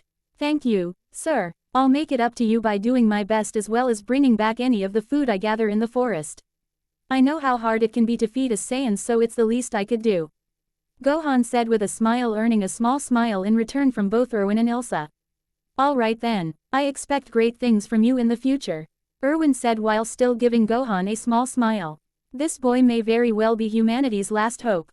Thank you. Well, have a nice day. And thanks again, for everything you're doing, Gohan said with one final bow before looking at Ilsa and proceeding to leave the room as Erwin went back to his desk. So, are we going to let your parents know you're alive now? Gohan asked after they both got outside the building. Yeah, if that's okay with you. I don't want them to be sad any longer than they've already been, replied Ilsa with a quiet voice. Upon noticing her distress, Gohan decided to put his hand on her shoulder to let her know everything was going to be alright and that they would be happy to see her again.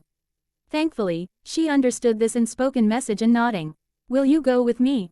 I'm sure they'll want to thank you for saving me, requested the girl, and when she saw Gohan nod with a smile, she smiled back and started leading the way to her house that she shared with her parents. After walking for about half an hour in total silence, the pair eventually made their way to Ilsa's house. It didn't look like much. It was a small brick house that was 2 stories tall and it had a small porch just big enough to fit 1 or 2 people on it. Once they got there though, Ilsa had a second of hesitation before knocking on the door to see if they were even home. However, she immediately pushed her anxiousness aside and knocked on the door 3 times. At first, nothing happened, and just as she was about to knock again, she noticed the door starting to open and slowly just wide enough for the person inside to see who was at the door. The person who opened the door was a middle-aged man that had short black hair, a small goatee, tan skin, and brown eyes. He wore a green V-neck shirt, a brown vest, and tan pants. This man was Ilsa's father. As soon as the man peered through the opening, his eyes widened as they started filling with tears. However, he couldn't move or say a word from the shock. All he did was put a hand to his mouth in an effort to keep himself from crying. Dad, whispered Ilsa as she started to cry softly while Gohan stood at the base of the steps with a small smile to give the family their moment. Who is it, dear? Asked a feminine voice from inside the house. But the man still could not speak. Seeing as they couldn't get an answer, the woman from inside walked up to the door as well and opened it up further so she could see as well. The woman who came to the door revealed herself to be a middle-aged woman with curly brown hair, pale skin, and gold-colored eyes. She wore a dark green dress with light green sleeves and a white apron. Mom, Ilsa sobbed as she finally broke her composure. Ilsa, cried the mother as she lunged at Ilsa. You're alive. Then, without saying a word, Ilsa's father approached the 2 women and brought them in for a family hug, all while silent tears dripped down his face. I thought we lost you, whispered the man without letting go of his family. At last, they were whole again. I'm so sorry, cried Ilsa without letting go either. She never wanted to let them go again. How did you survive? We were told the expedition failed and that there were no known survivors, questioned Ilsa's mother as she finally broke off the hug and began to wipe her tears. Actually, the only reason I am here is because of a new friend I met in the woods. His name is Gohan. He saved me from being eaten by a titan. In fact, he even brought me back to the city, Ilsa revealed, shocking her parents to hear she was so close to death. However, that brought up a new question. Where is this Gohan? I want to thank him for saving you and bringing you back to us, said the father without taking his eyes off Ilsa. I'm right here, sir, Gohan said, catching the attention of both parents. This caused him to awkwardly rub the back of his head as he felt out of place in this conversation. When Ilsa said that she was saved by someone in the woods, they certainly didn't expect this. They expected their daughter's savior to be a fellow scout like Ilsa. Not somebody looking like they lived in the woods their entire life. Let alone somebody that looked no older than the children in the training corps. Is that true, Ilsa? Father asked Ilsa in disbelief. Yeah, that's Gohan. He saved me all by himself. Praised Ilsa while giving Gohan a smile. Then without saying another word, Ilsa's father descended their steps, walked straight up to Gohan, and brought him in for a hug. Thank you, so much young man. You saved our daughter from certain death. She means the world to us and thanks to you, we don't have to say goodbye to her just yet. We will always be in your debt, claimed Ilsa's father before letting go of Gohan and putting a hand on Gohan's shoulder. Hey, is dinner ready yet? I'd like to treat Gohan to a meal as a token of our appreciation, asked the man while turning to look at his wife. Yes, I'll go prepare the table. Would you care to help me, Ilsa? Ilsa's mother said with a smile after her daughter happily nodded before walking inside with Ilsa close behind. Hey, Gohan, I couldn't help but notice what you're wearing.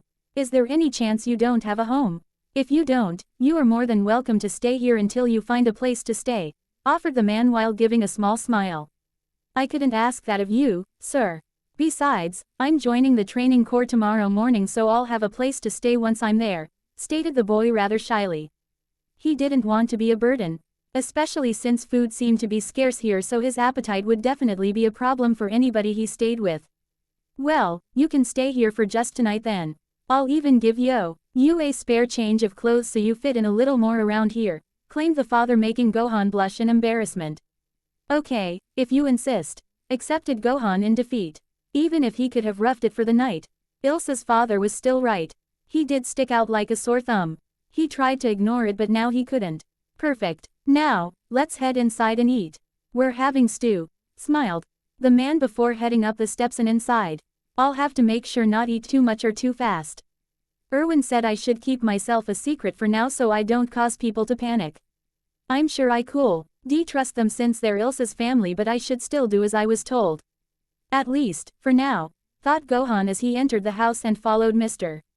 Langnar to the table. After some dinner and some small talk, Ilsa's father gave Gohan some new clothes so he could fit in better. Gohan now wore a green V-neck shirt, brown pants, and black shoes. What do you think? Asked Mr. Langnar as Gohan looked at himself in a small mirror. It looks nice. Thank you so much, sir. Gohan said happily with a small bow. This made Ilsa's father smile. Not everybody was this polite after all. I'm glad you like it, smiled the man. After that, the four of them all sat in the living room and talked for the next few hours until it was finally dark out. Well, I think it's getting pretty late. I think I'll head to bed now. Where will you be staying the night, Gohan? Asked Mrs. Langnar after yawning a little bit. I told him he could stay here for tonight. The boy said he's joining the training corps tomorrow morning, said Ilsa's father while looking at his wife. Really, where will he stay? Asked the woman. I was thinking he could stay in Ilsa's room since he's known her the longest of us here. Plus, there isn't any other place for him to sleep since we don't have a couch, responded Ilsa's father. I think that sounds good. Gohan and I already had to spend the night together anyways while we're on our way back to the city, so it's not a big deal for us anyways. Besides, with him staying here and the fact that he saved me, I'm kind of starting to see him as a little brother in a way. LSE said with a smile and looked at Gohan, which caused him to smile back. Very well then, is that okay with you? Asked the father, now setting his full attention on Gohan. Yeah, that sounds fine to me, answered the Demi-Saiyan with a smile. Alright then. Well, you two better get to bed then since Gohan has a big day tomorrow and you probably have a bit to do as well, Ilsa, stated Ilsa's mother. Before standing up and heading to her and her husband's room. Thanks again Mr. and Mrs. Langnar. I really appreciate all you're doing for me, thanked Gohan with a bow after standing up from his chair. No, thank you, Gohan. It's because of you that we still have our daughter. It's the least we can do, Ilsa's father said calmly. Well, are you ready? Chimed Ilsa from behind Gohan. Yeah, I'm ready whenever you are, responded the boy before following Ilsa upstairs to her room. Alright, there isn't much room on my bed, so do you want to sleep on my bed while I sleep on the floor? Questioned Ilsa once they got to her room, which consisted of a single small bed, a dresser, and a window. No, I'll sleep on the floor. I just need a blanket and I'll be fine, answered Gohan as he stretched. Are you sure? Ilsa asked, feeling a little doubtful. But, then, she saw Gohan smile. Yep, besides, I kind of like it. Makes me feel more at home, Gohan said with a smile. Alright, if you say so. Here's a blanket, said Ilsa while tossing him one of her spare blankets. It was a good thing she had extra blankets. Otherwise, Gohan would have to sleep on the cold floor with nothing keeping him warm other than the clothes on his back. Not like he wasn't already used to that though. Thanks, exclaimed Gohan as he happily took the blanket. It's been so long since I've had one of these to sleep with. This is great, thought Gohan with a smile. By the way, Ilsa, is there any way you could show me how to get to the training core tomorrow morning since I don't know where it's at? Question G. Gohan as he looked at Ilsa getting in her bed. Sure, no problem, Ilsa said happily. She was just glad to help. Thanks Ilsa. Well, I'm going to go to sleep now. Good night, yawned Gohan as he laid himself down on the floor. You're welcome. Good night Gohan, smiled Ilsa before laying down on her bed with a smile. She was finally home, everything was perfect now, and with that, the two fell asleep as they eagerly awaited the next day. As the sun rose, light shone through the single small window in Ilsa's room. Normally both occupants of the room would be awake at first light to start off the day, but due to varying circumstances, both were still sound asleep. For Gohan, this was his first time sleeping indoors in the last 3 years. It was definitely a nice change of pace from sleeping in the forest where titans would start trying to eat him as he slept. Even if they weren't a threat to him now that he was healed, but it was still annoying when they wouldn't let you sleep past sunrise. As for Ilsa, with all the stress she had dealt with of losing her allies in battle, almost getting eaten alive, and worrying that she'd never make it home, she was just exhausted. Their slumber didn't last long though as Mrs. Langnar knocked on the bedroom door, waking the two. Why yeah, Ilsa stammered out while rubbing her eyes. Meanwhile, Gohan stretched on the floor before he drowsily sat up. Sorry for waking you, but it's morning. Also, we have an unexpected visitor. I'll let you see who it is for yourself when you get downstairs. Mrs. Langnar said with a smile before heading downstairs herself. With that said, the two got up, got properly dressed, and went downstairs. When they got there, they were surprised to see who it was. Commander Erwin, Ilsa asked in surprise before saluting to the man. Seeing this, Gohan attempted to imitate the action as well. However, Erwin just raised his hand to relieve the two. Hello, I'm sorry for the intrusion, but I wanted to let you both know that I was able to get Gohan into the training core as well as making it so he had the proper amount of food to compensate for his unusual appetite. Commander Erwin said as he stood in front of the two. That's all right, and thank you for everything, Commander, Ilsa said with a smile. Also, I would like a private word with the two of you as well. Mind if we step outside? Erwin requested before turning and heading out the door and down the steps.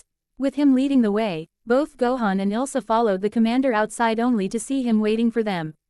Gohan, you said that you are going to train Ilsa to use this key that you mentioned yesterday, correct?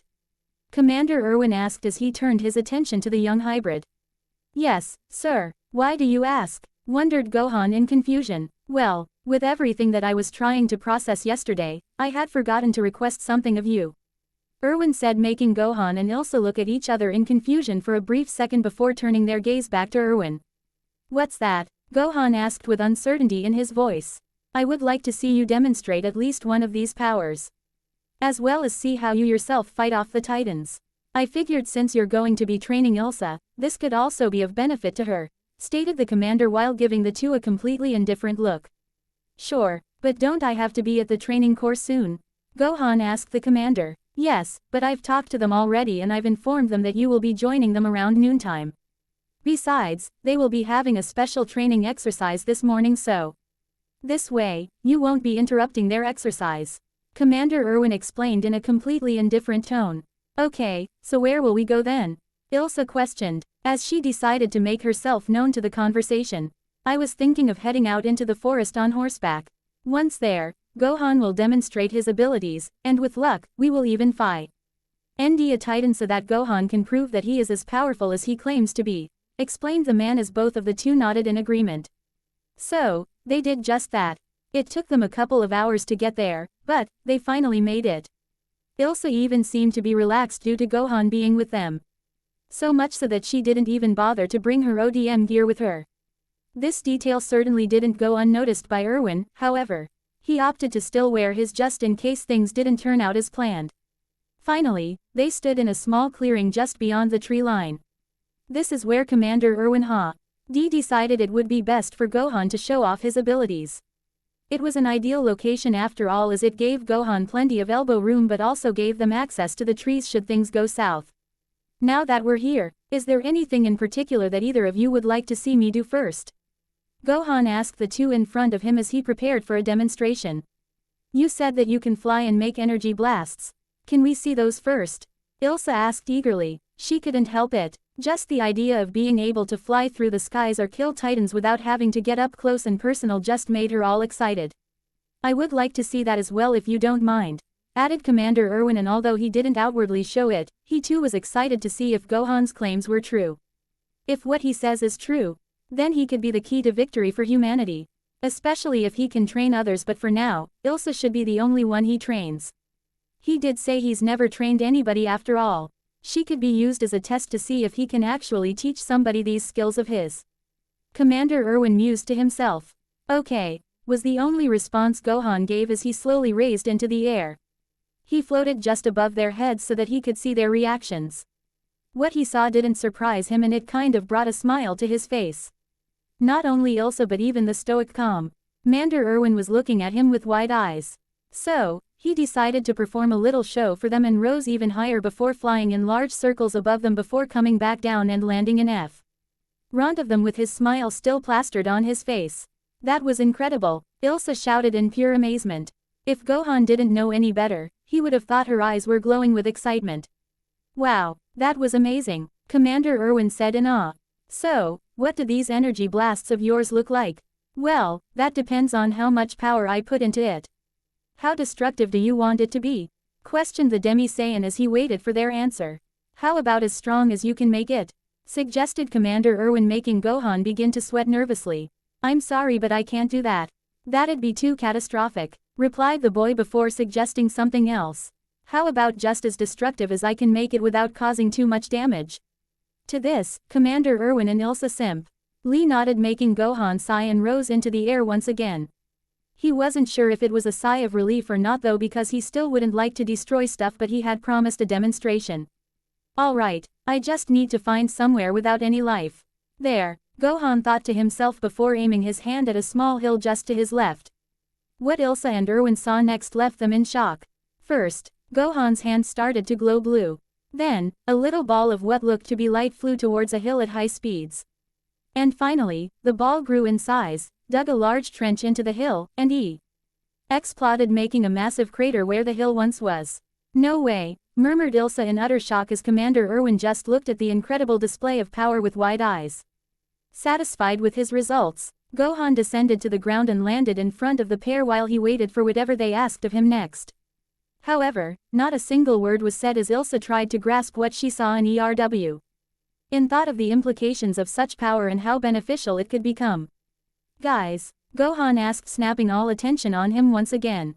Sorry Gohan, I was just surprised. You really are strong. I bet you could destroy every single Titan out there without even trying. Even the Colossal Titan and the Armored Titan. Ilsa complimented as she sat down on the hard ground in wonder. Colossal and Armored Titan? Gohan asked, hoping for an explanation. It was then that Erwin spoke up. They are the Titans that are primarily responsible for the fall of both Shiganshina District and Wall Maria. Began Erwin as both Gohan and Ilsa listened attentively. The Colossal Titan was reported to be so large that it was even taller than the walls themselves. It then smashed a hole in the walls, allowing numerous smaller Titans to enter the city.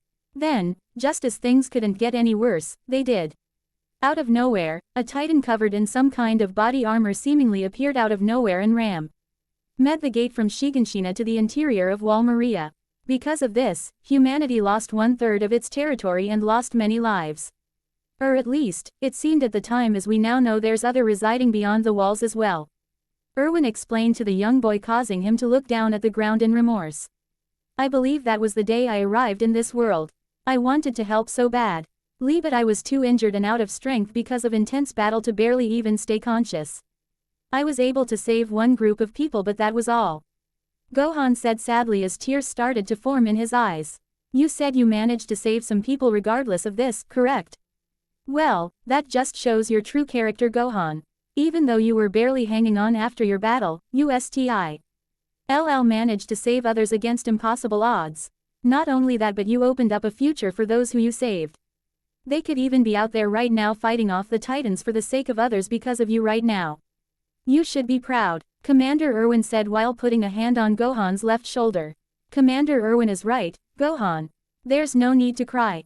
You're a hero, but a hero can't save everyone all the time. What matters is that you still do your best to save others no matter the odds. That's what makes a hero. Ilsa continued and pulled Gohan in for a comforting hug. Thank you, I needed to hear that, replied the Demi-Saiyan as he wiped the tears off his face, causing the two with him to give him small smiles in response. So, what do you want me to show you next? You mentioned something about wanting to see me face off against a Titan, asked Gohan as he was now ready for whatever they asked of him. I did say that, but seeing what you did to that hill as well as your ability to fly, that is now unnecessary to do. Besides, we should start heading back so that you can make it to the training corps at noon. Commander Erwin responded as he got on his horse and waited for the two to follow suit. In response, Gohan and Ilsa merely nodded as they got on their shared horse and prepared for their trip back home. Blank. When they finally got back to the city, Ilsa and Gohan said their goodbyes and thanks to Erwin before heading off to training area of the training corps. After about half an hour of travel, they eventually aim across a large barren area that appeared to be dug out into the ground a little. On the outside there was a barbed wire fence surrounding the area, but on the inside were several small wooden buildings and structures. There were also 2 dirt paths going from the inside of the hole to the outside so that people could come in and out of the area. As Gohan and Ilsa got closer to the gate of this place, Gohan also noticed several people out in the field practicing to fight. I see. So, there is some basic hand-to-hand combat taught here as well. That much should be easy for me, but I wonder what else I'll have to do. Gohan thought to himself before Ilsa quietly spoke to him. Gohan, don't forget what Commander Erwin said about keeping a low profile for now. That also means you have to keep your tail hidden at all times. Ilsa said as they arrived at the gate with as a man stood in front of it. Upon hearing this, Gohan subtly slipped his tail to the inside of his pants. The man in front of the gate was much taller than most of the people Gohan had seen during his time here. He was also slightly tan, bald with prominent forehead wrinkles, yellow-green eyes, a goatee on his chin, prominent cheekbones, and dark circles surrounding his eyes. This man wore white pants, a gray button-up shirt, a belt, brown knee-high boots, and an open olive-brown trench coat with badges on both shoulders and on the left side of his chest. His badges were like the other ones Gohan had seen, except his badges had 2 swords crossing each other forming the letter X. So, you've finally arrived, huh? It's about time, the man said, strictly, causing Gohan to gulp in nervousness as he felt that he already got on the man's bad side. Sorry about that, sir. Commander Erwin wanted to talk to us before we got here. Ilsa apologized and did the same salute that she had given to Erwin. Upon hearing her words, the man shifted his gaze to the young Demi-Saiyan. I see. Erwin explained to me that this boy is exceptionally skilled and that he was found beyond the walls. Normally such a thing would get someone arrested, as leaving the walls and entering Titan territory is illegal for citizens to do, but it would appear that Erwin pulled some strings to prevent such a thing from happening, replied the man, making Gohan widen his eyes. However, even with your unusual circumstances, I will not allow a new recruit to not show me the proper respect. The next time you address me, you better give me a proper salute, boy. Otherwise, you will be punished, yelled the man, making Gohan quickly bow and apologize. The man then decided to get on with his introduction speech that he gave to all new recruits. Straighten that spine, maggot, began the man, causing Gohan to yelp in surprise and immediately do as he was told. As of now you are part of the 104th Cadet Boot Camp. Allow me to introduce myself, I'm Commandant Keith Shaddis, and you will grow to hate me. Training is going to be a white-knuckle ride through HL.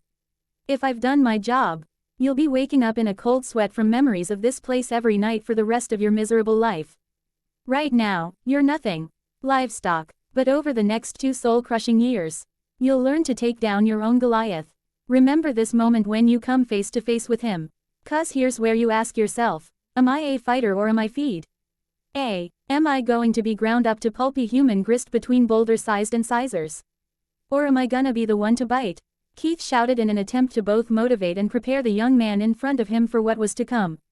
What he didn't know though was that the Titans were practically no problem for Gohan at all. Not when he had enough strength to easily destroy the entire planet without even transforming into a Super Saiyan. Now then, what do they call you? Demanded Keith in an attempt to intimidate the boy. My name is Son Gohan, sir. Son is my family name and Gohan is my given. Gohan S. Howded back while trying his best to give his instructor a proper salute. However, you have it backwards, Son Gohan. Keith angrily declared as he picked Gohan up by his head through his long hair. I know that you were never taught it, but you should have picked it up by now. This salute represents the resolve in your heart to fight those bent on the systematic destruction of our people.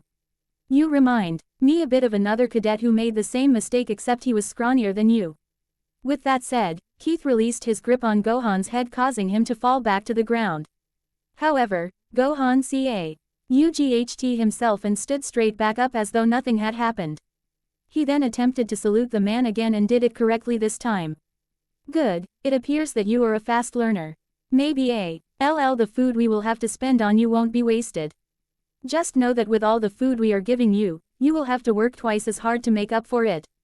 Meet me with the other cadets down there on the field to see if you really have what it takes to be here.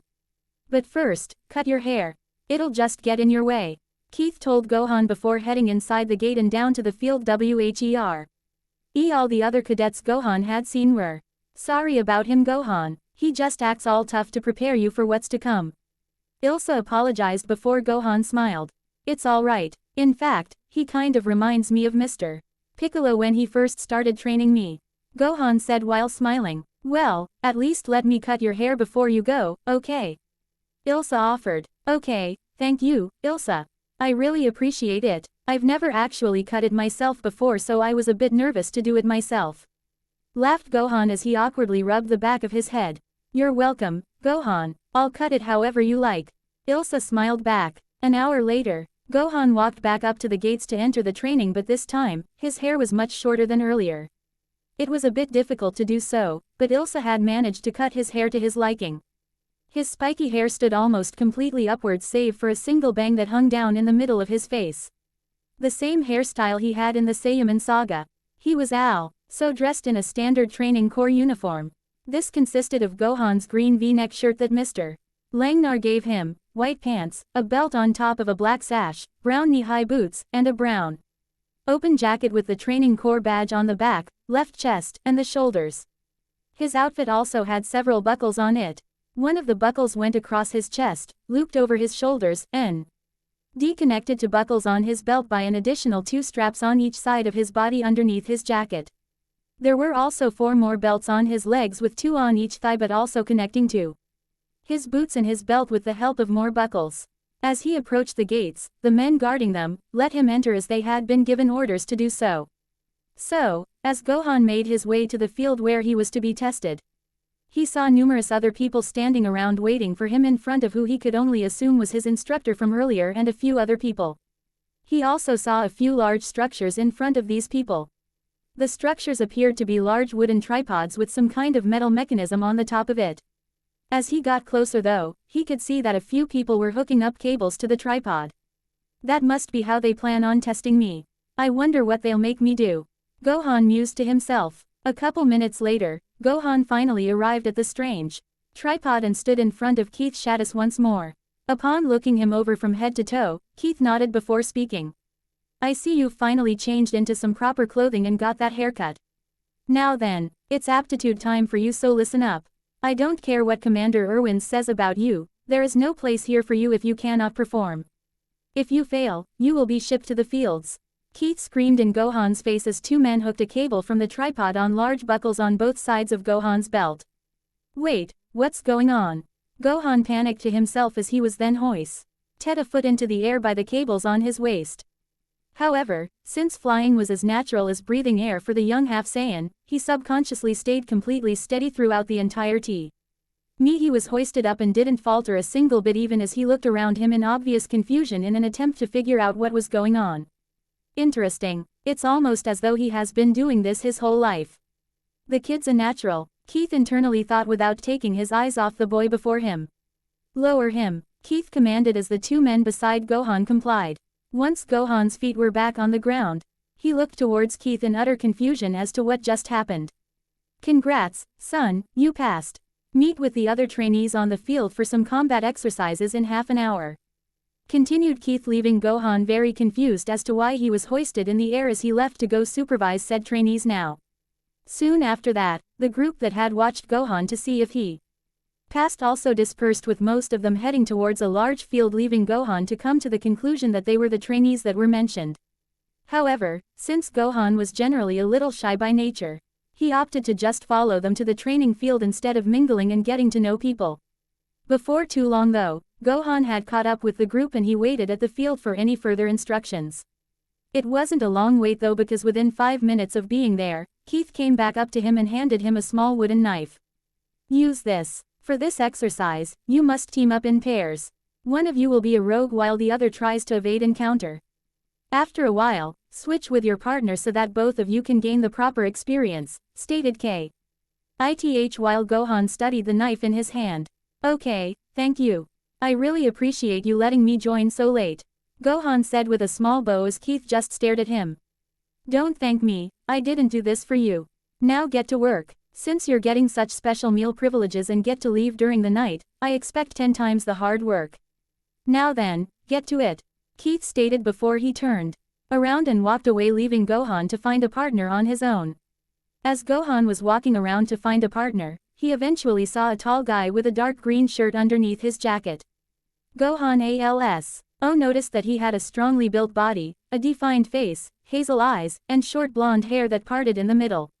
He could also see that this man seemed to be sparring with a shorter guy with slightly tan skin. Medium-length brown hair with bangs that went halfway down his forehead, green eyes, and that he had a tan-colored shirt underneath his jacket. As Gohan got closer to the pair to see if either of them would be his partner, since with his experience, he could tell they were one of the few people that were actually taking this training seriously. He could see that the brown-haired Guy was getting the advantage as he had just landed a palm strike on the blonde's chest. With his opponent temporarily stunned, the brown-haired guy then grabbed his partner's left hand with his own left hand, grabbed him by his left shoulder, flipped him into the air, and slammed him onto the ground on his back, thus declaring him the victor in their matchup. After a painful grunt from the blonde, the guy with brown hair let out a hand for him to grab. Sorry man, I really gotta learn to hold back, the brown-haired guy said before helping his partner up. It's alright, let's see how you do as the rogue, the blonde guy said as he held out the knife. However, his partner never grabbed it as he just stared at it in thought. What are you waiting on? Asked the blonde as his partner still stared at the knife. This training doesn't make sense. We're not exactly picking fights with someone our own size.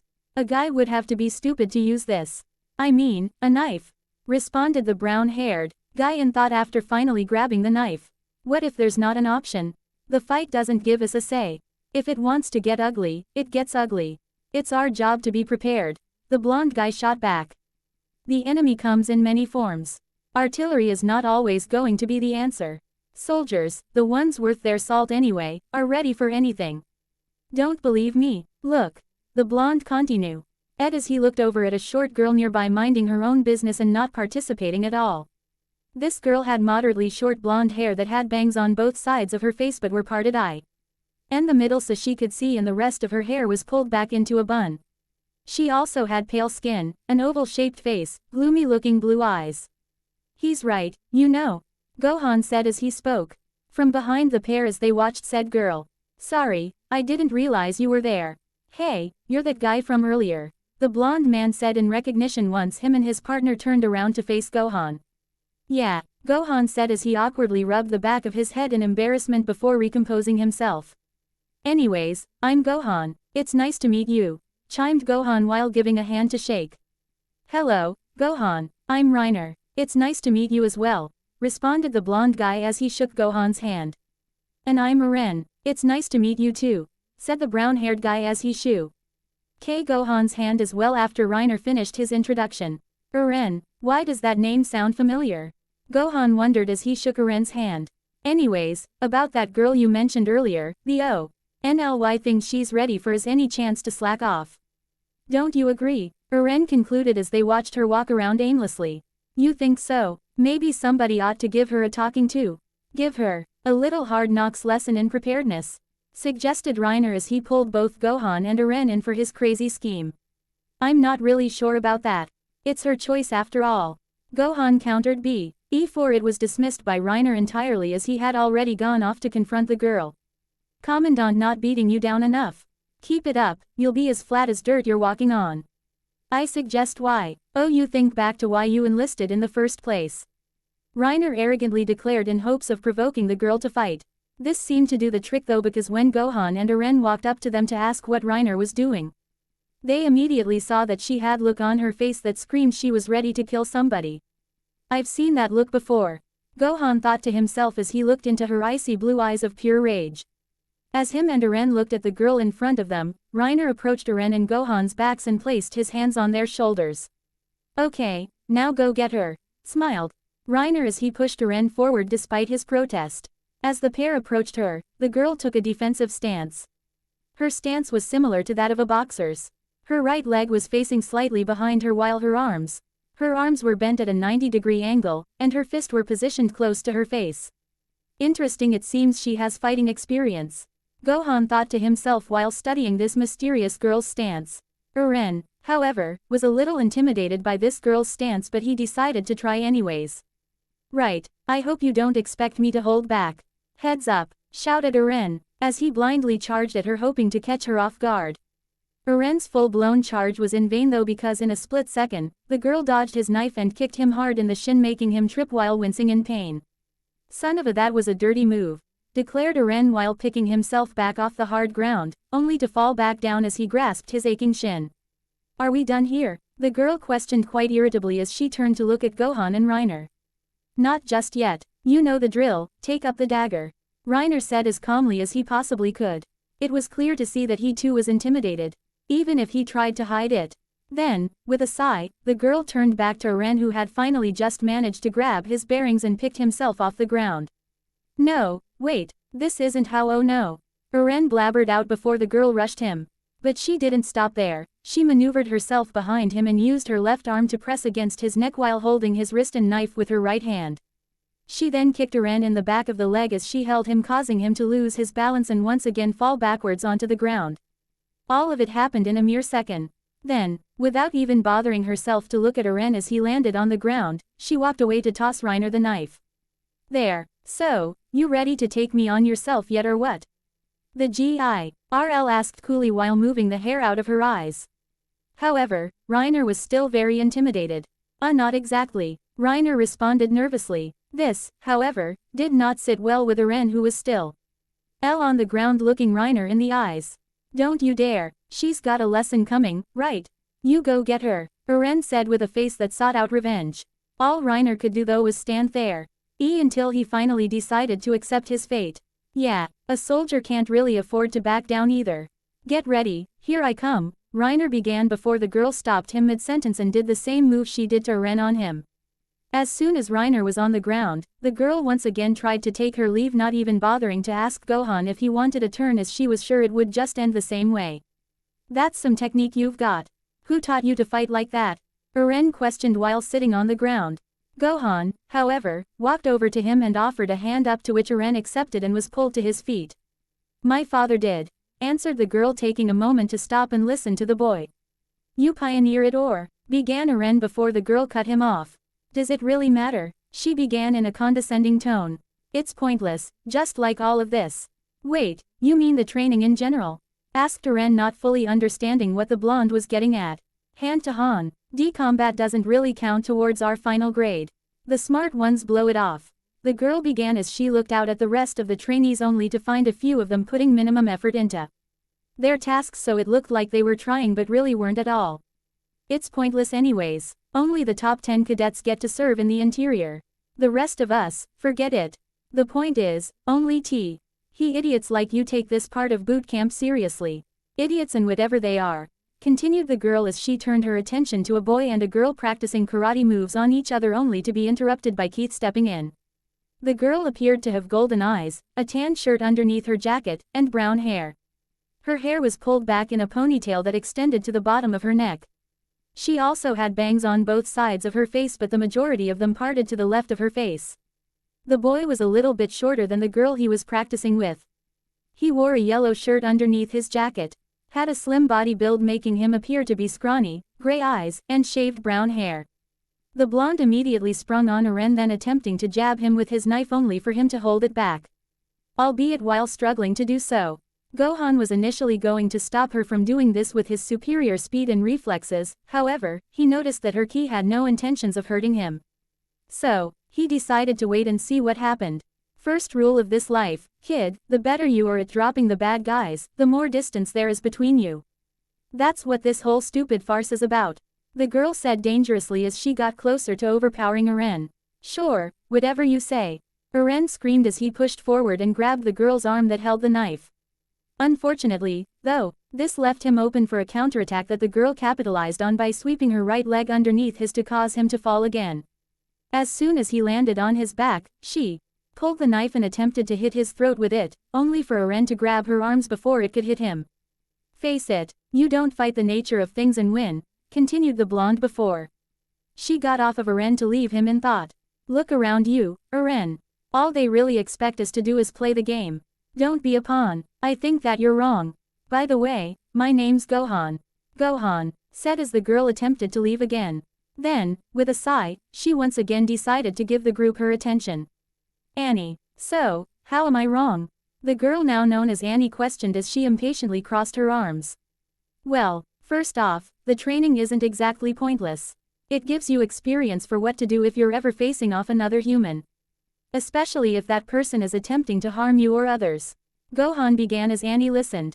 I'm pretty sure you realize that too since you were taught how to fight in the first place. I don't exactly know why your father trained you, but the point is, you know that this kind of training has its uses even if it doesn't get you into the interior like you said. Gohan continued before Annie spoke up. What makes you so sure? Annie stoned while Eren and Reiner listened intently to the conversation. Well, because I've been trained too. I know just how useful it can be. You never know when you will need to defend yourself or oath. So it's best to always have the skills needed to do so. I should know. I've seen good people die due to me being too weak or too inexperienced to help them. That's why I never want to slack off in my training again. Gohan declared with conviction, making Eren and Reiner smile while Annie merely took in his words. I suppose you were right. However, it still doesn't change the fact that humans are weak and afraid. Annie countered. Not necessarily. I've known several people who have stepped up and fought for others and themselves against even the toughest of odds. True, they don't always win. But even the smallest bit of effort can change the outcome in a life or death situation. Gohan responded, to which Annie simply nodded in acknowledgement while Eren and Reiner looked at each other in thought. That's true. I guess you do have a point. So, since you claim to have been trained to fight, I'm curious if you have the skill to beat me. Let's find out. Annie challenged as she took her stance once again. Are you sure about that? I don't want to hurt you. Gohan said hesitantly. Yes, was all that Annie said. So, with a sigh, Gohan took a stance similar to that of Annie's, except his arms were bent at the waist. Alright, I'm seriously going to have to hold back on her, or else I will not only hurt her but I might also blow my cover. Gohan thought while waiting for Annie to make her move. Just then, Annie rushed him in an attempt to flip him on his back just as she had done previously to Eren and Reiner. However, Gohan was expecting this and grabbed her arm just as it was about to reach his face. The two stood there unmoving for a second while holding each other's arms in a stalemate before Annie decided to leg swipe Gohan just like she did with Eren. But, the hybrid saw this coming as well, and as such, he released his grip on Annie and jumped over her leg. I've already seen those moves. You're going to have to try something else if you want to beat me. Gohan stated as he resumed his fighting stance. Very well, Annie said before rushing him again. Just as she got close to him, she threw a punch that Gohan merely ducked to dodge it. Gohan then countered by giving her a small jab to her gut while her fist flew over his head. Gah! Gasped Annie before raising her knee and hitting Gohan in the face in retaliation. Unfortunately, for Annie though, it seemed to do no damage to her opponent, as the only response she got was him jerking his head back. It was then that Gohan did a leg swipe just like Annie's to knock her off balance. When the kick was about to make contact though, she jumped. It's pointless to try kicks against me. They are my specialty after all, Annie claimed as both fighters stood up ready for the next move. You know, you shouldn't tell your opponents your fighting style. That could give them a massive advantage. Gohan advised, only for Annie to watch him silently. I see you're no joke then. You seem to have a lot of knowledge about martial arts. Annie replied while throwing a kick at Gohan's side. Well, my dad was a master martial artist and he did help to train me, so it's only natural. Gohan said while blocking her kick with his forearm. Gohan then threw a punch at Annie's face only for her to weave out of the way. I see. It appears we have some similarities then. Annie pointed out while throwing a punch of her own at Gohan's stomach only for him to grab it. Yeah, we do. How long have you been trained? Gohan asked while jumping into the air to deliver an axe kick to Annie's head, but she rolled out of the way. Since I was a little kid, she answered while dodging another punch, but this time to her stomach. Same here. It was hard work, but I feel like it paid off in the end, said Gohan while dodging a punch to his face. For the longest time, I felt that it was unnecessary, but eventually, I did find it to be useful as well, declared the blonde while attempting to leg swipe Gohan again only for him to jump above it. Well, I feel like this has gone on long enough. It's time for me to get serious, Gohan stated before rushing at Annie in the blink of an eye. Annie, who was not expecting this sudden increase in speed, widened her eyes before being clotheslined and fell onto the ground on her back in pain. Sorry about that, I didn't mean to put that much power into it, said Gohan while standing above her with his hand out. It's fine, at least you've actually got some skill unlike the rest of these idiots, Annie said while taking his hand. Gohan then lifted her up. Well, thanks for the spar. It was fun, thanked the Demi-Saiyan before he looked around him to see that several of the other cadets had gathered around them to watch their fight. Some of them had looks of amazement on their faces, some were surprised, and others just seemed to be afraid of the two martial artists. Ignore them, they just aren't used to this kind of skill level, Annie said as she walked away. That was amazing, I've never seen anything like that, Eren shouted as him and Reiner approached Gohan while the crowd began to disperse after Keith yelled at them to get back to training. Thanks, but it was nothing really. Gohan awkwardly laughed while rubbing the back of his head in embarrassment. Yeah, right, she treated us like we were nothing but ragdolls, but you not only gave her a good fight but you actually beat her. Reiner chimed in. Thanks guys, but it's not that special when you've been doing it ever since you were 4 years old, Gohan said awkwardly, causing the two to open their mouths with wide eyes. Isn't that a bit young? Reiner asked while Eren merely nodded in agreement. Yeah, but there were special circumstances that required me to start training at that age. I don't really want to go into it right now though. Anyways, let's get back to our training, Gohan suggested while grabbing his knife and preparing for any attacks. Blank.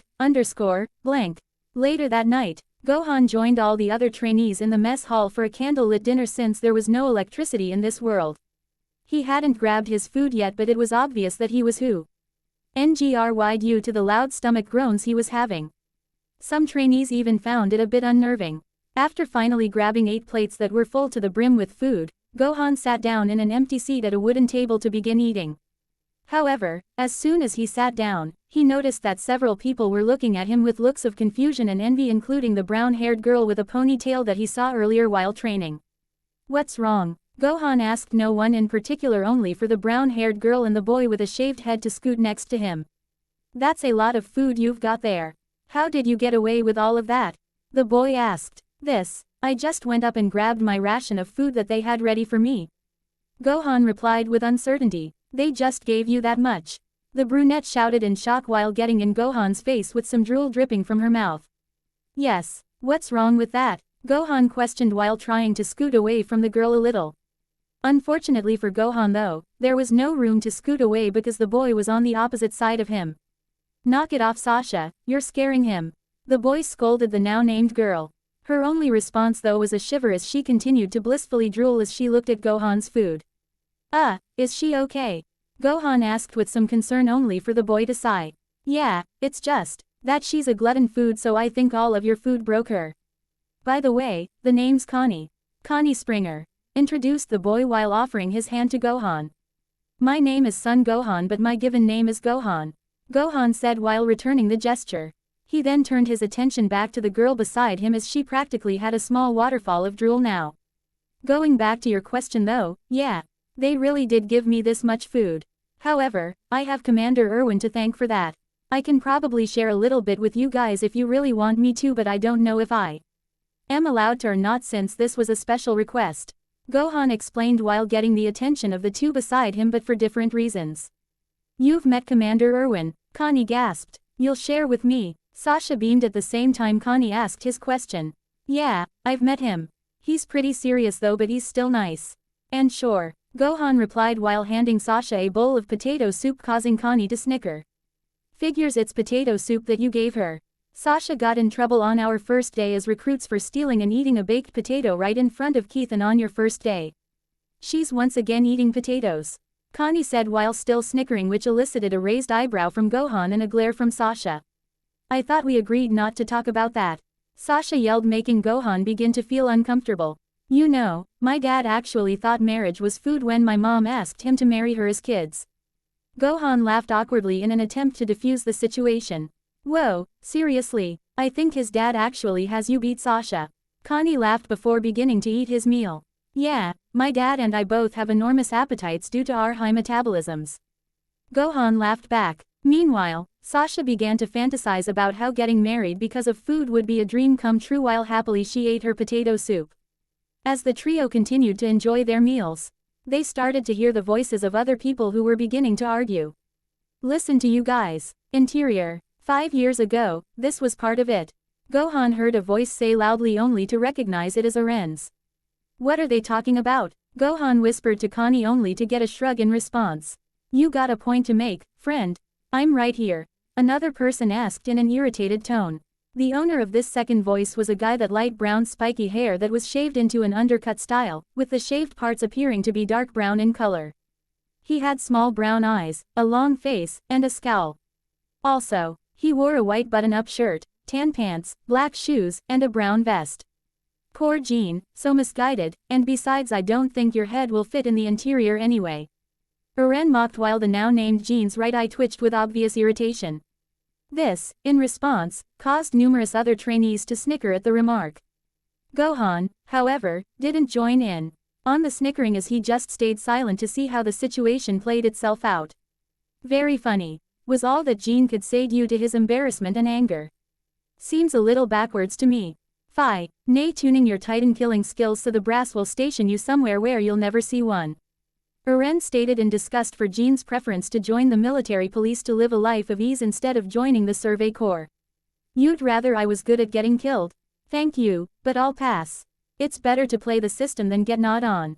Jean countered only to enrage Eren. You son of a bitch. Eren yelled as he angrily stood up from the table to face Jean. Bring it on, you little body. Jean yelled back as he too stood up from his table. Eren, please stop it. Pleaded a boy that Eren had been sitting with as he too stood up. This boy had blue eyes, pale skin, and blonde hair in a bob-cut style. He was wearing a white button-up shirt with his sleeves rolled up to his elbows, a gray vest, brown boots that extended up to the middle of his shins, and tan pants. Gentlemen, please, responded a girl from Eren's table as she too got up, walked up to the feuding pair, and separated them. This girl had pale skin, gray eyes, a stoic face, and black hair that was cut down to her chin. Also, her hair was parted to the sides of her face except for a single bang that hung down in the middle of her face just between her eyes.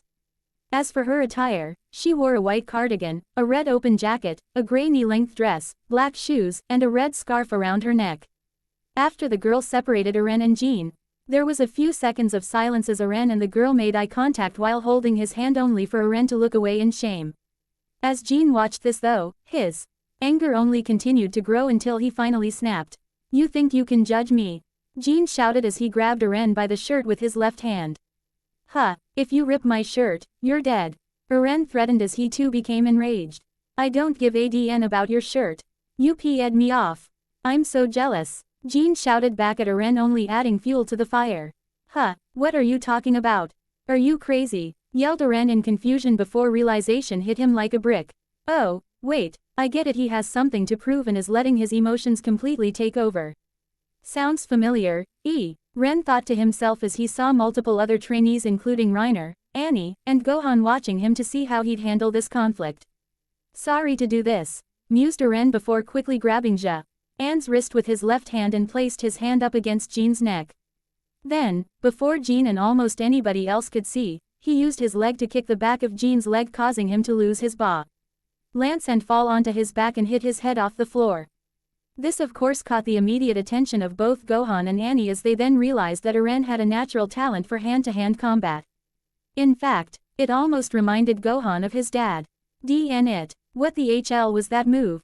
Demanded Jean as he sat up and rubbed the back of his head in pain. A little something I picked up this afternoon while you were busy slacking off. You honestly believe the military police are your ticket to the good life? You're not a soldier, you're a joke. Eren declared as Jean watched Eren in frustration from the floor. I'm going to have a little talk with Eren sometime about better controlling his temper, but I might be able to help train him if I'm able to help Ilsa get stronger and use ki. Gohan mused to himself before the door to the mess hall opened up halfway. Then, from the shadows of the night, Keith stood there in the half-open doorway with a menacing look plaster on his face. Would someone care to explain the little ruckus I heard just now? I do hope everything's all right, Keith said ominously, only to be answered with silence while everyone that got up made their way back to their seats. Sasha passed some gas, Commandant, answered the black-haired girl as she raised her hand while sitting to Eren's right. This in turn caused Sasha to react in shock as she was wrongfully accused of farting while Keith entered the room. Why am I not surprised? Keith condescendingly asked, causing even more shock for the poor girl. Learn some self-control, Keith continued as he took his leave while the majority of the cadets struggled to hold in their laughter. Huh, I don't smell anything, questioned Gohan while smelling the air around him for any traces of a fart only to find none. Give it up, man, was all that Connie could say as he began eating again while Sasha ran up to the black-haired girl while asking why she would say something like that only to get the girl's bread shoved into her mouth to get her to be quiet. Meanwhile, Eren and Jean just continued to angrily glare at each other as they and everybody else ate their respective meals in silence. After dinner though, it was time for everybody to head to their cabins to get some sleep for the next day of training. Everybody except for Gohan, that is.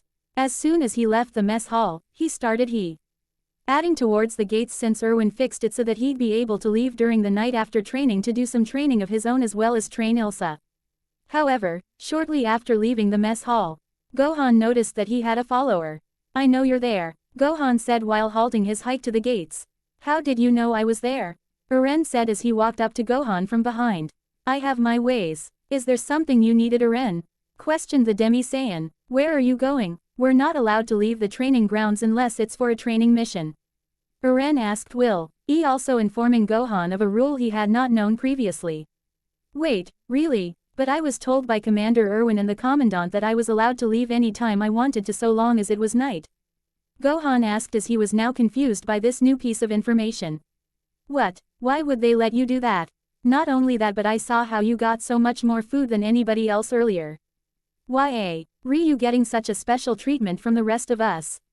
Eren demanded as he once again was letting his anger and frustration get the better of him. Well, the food is because I have an extreme high metabolism, and as for getting to leave at night, well, I guess it's because I'm doing some special new training with someone and Commander Erwin wants to see the results of the training. Gohan nervously tried to explain in an attempt to calm Eren down while also dodging some of the more complex reasonings. I see, I guess that makes sense. I take it that's how you learned how to fight as good as Annie? Asked Eren now that he calmed down after Gohan's explanation. However, he was still a little jealous. Actually, I'm the one doing the teaching. It's a special kind of training that I learned from my father and a mentor of mine, replied the Saiyan hybrid now that Eren had calmed himself. Really, you must have some serious moves if Commander Erwin specifically chose you to do some special training.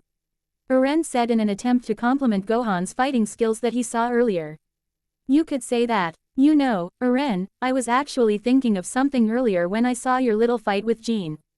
Gohan said, catching the boy's attention. What's that? Eren mused now that Gohan had piqued his curiosity. Well, I was wondering, if I'm successfully able to train this one person, would you like me to train you some as well? Gohan asked. Wait, seriously, you'd teach me how to fight like that? Sure, I guess, but I doubt it'd help me much with my end goal. Eren replied in a thankful tone. What's your end goal? Questioned Gohan as he rose an eyebrow in curiosity. I want to kill all the Titans. Eren spat while looking away from Gohan in disgust at the mere mention of Titans. I see. Well, believe it or not, part of my training will actually help you kill Titans if that's what you want to do. However, I don't want to kill them myself. I'd rather protect people without killing anything. Gohan explained to Eren as he widened his eyes.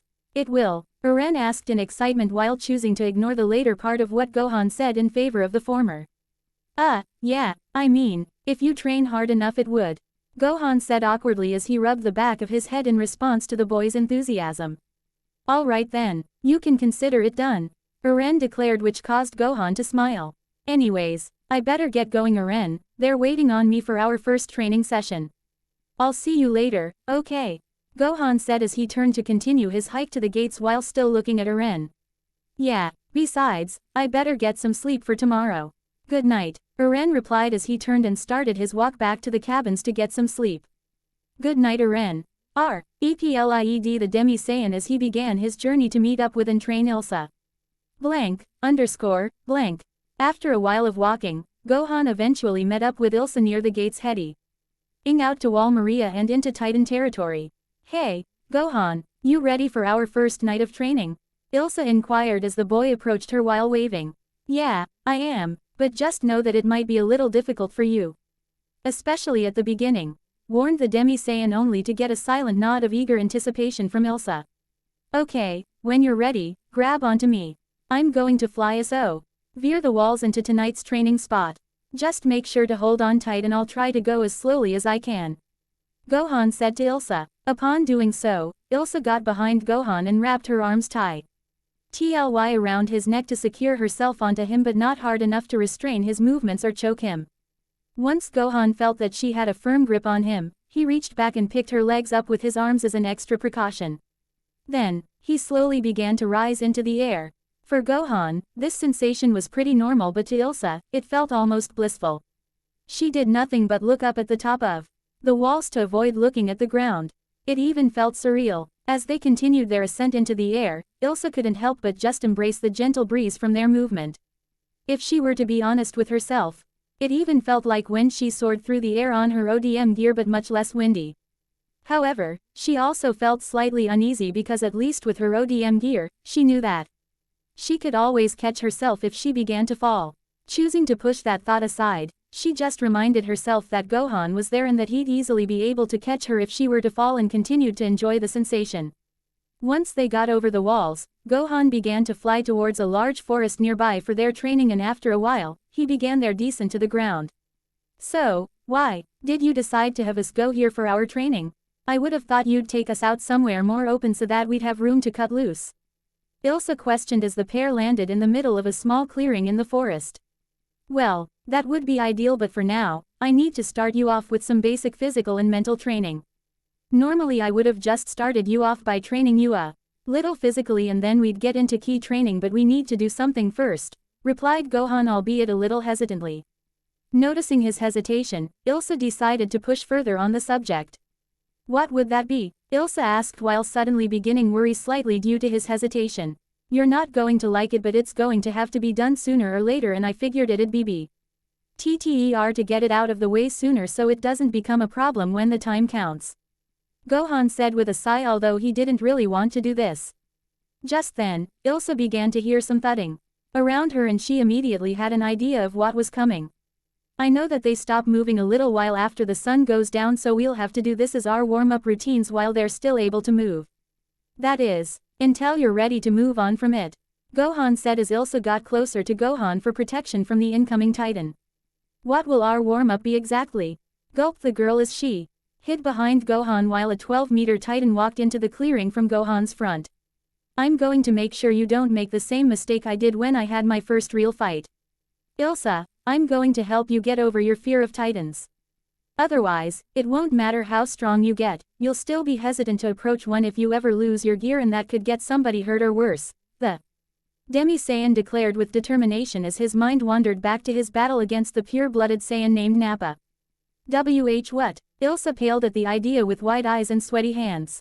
I'm going to make you unafraid of Titans by having you be in contact with them until you can keep a leveled head around them. Gohan repeated as the Titan drew closer and closer. The Titan then swung at Gohan and Ilsa in an attempt to grab them, only for Gohan to reach out with his left arm and stop its assault with his bare hand. With the Titan unable to push its hand any further, it then pulled its arm back and tried to smash them from above, but Gohan countered it too. Meanwhile, Ilsa watched what was going on while huddled on the ground behind Gohan and away from the large hands that were being blocked left and right. It was obvious that the Titan was beginning to grow impatient too as each of its attacks were failing. Then, due to its irritation, the Titan lunged at Gohan and Ilsa with its teeth in an attempt to swallow them whole. However, Gohan was ready. He merely pulled his right arm back, made a fist, and thrusted his arm forward. There was no contact, just wind. Strong wind at that. The sheer force of Gohan's punch created a powerful gale force wind that blew the Titan back to the edge of the clearing until it smashed into one of the many large trees.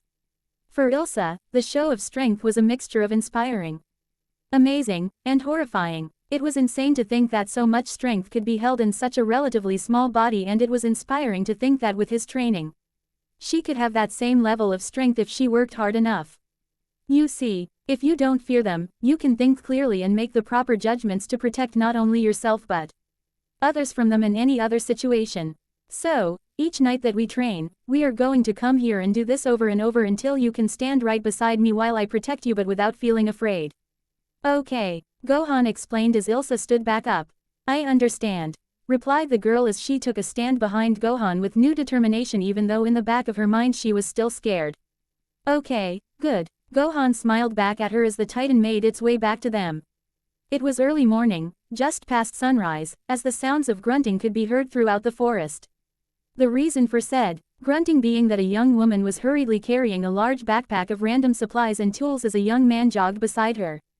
Unfortunately for the girl, the Titans that dwelled within the forest began to awaken as the sun began to rise. Shouldn't we be about done with our training for the night? It's becoming daylight, Ilsa huffed as she continued to try keeping pace with Gohan. Go, and then came to a slow stop as Ilsa followed suit before bending over to catch her breath. You're right, I guess we lost track of the time a little bit. I would like to do one more thing before we leave though. Gohan replied as Ilsa let out a muffled sigh. This was definitely her least favorite part of Gohan's training sessions. With that, Gohan loaded Ilsa on his back and flew her off to another part of the forest where a 3-meter Titan was just waking up. Alright, so all we're going to do today since we're in a hurry today is practice some basic weaponless combat for a minute and then we will leave. Just remember to control your fear and don't let it make you hesitate.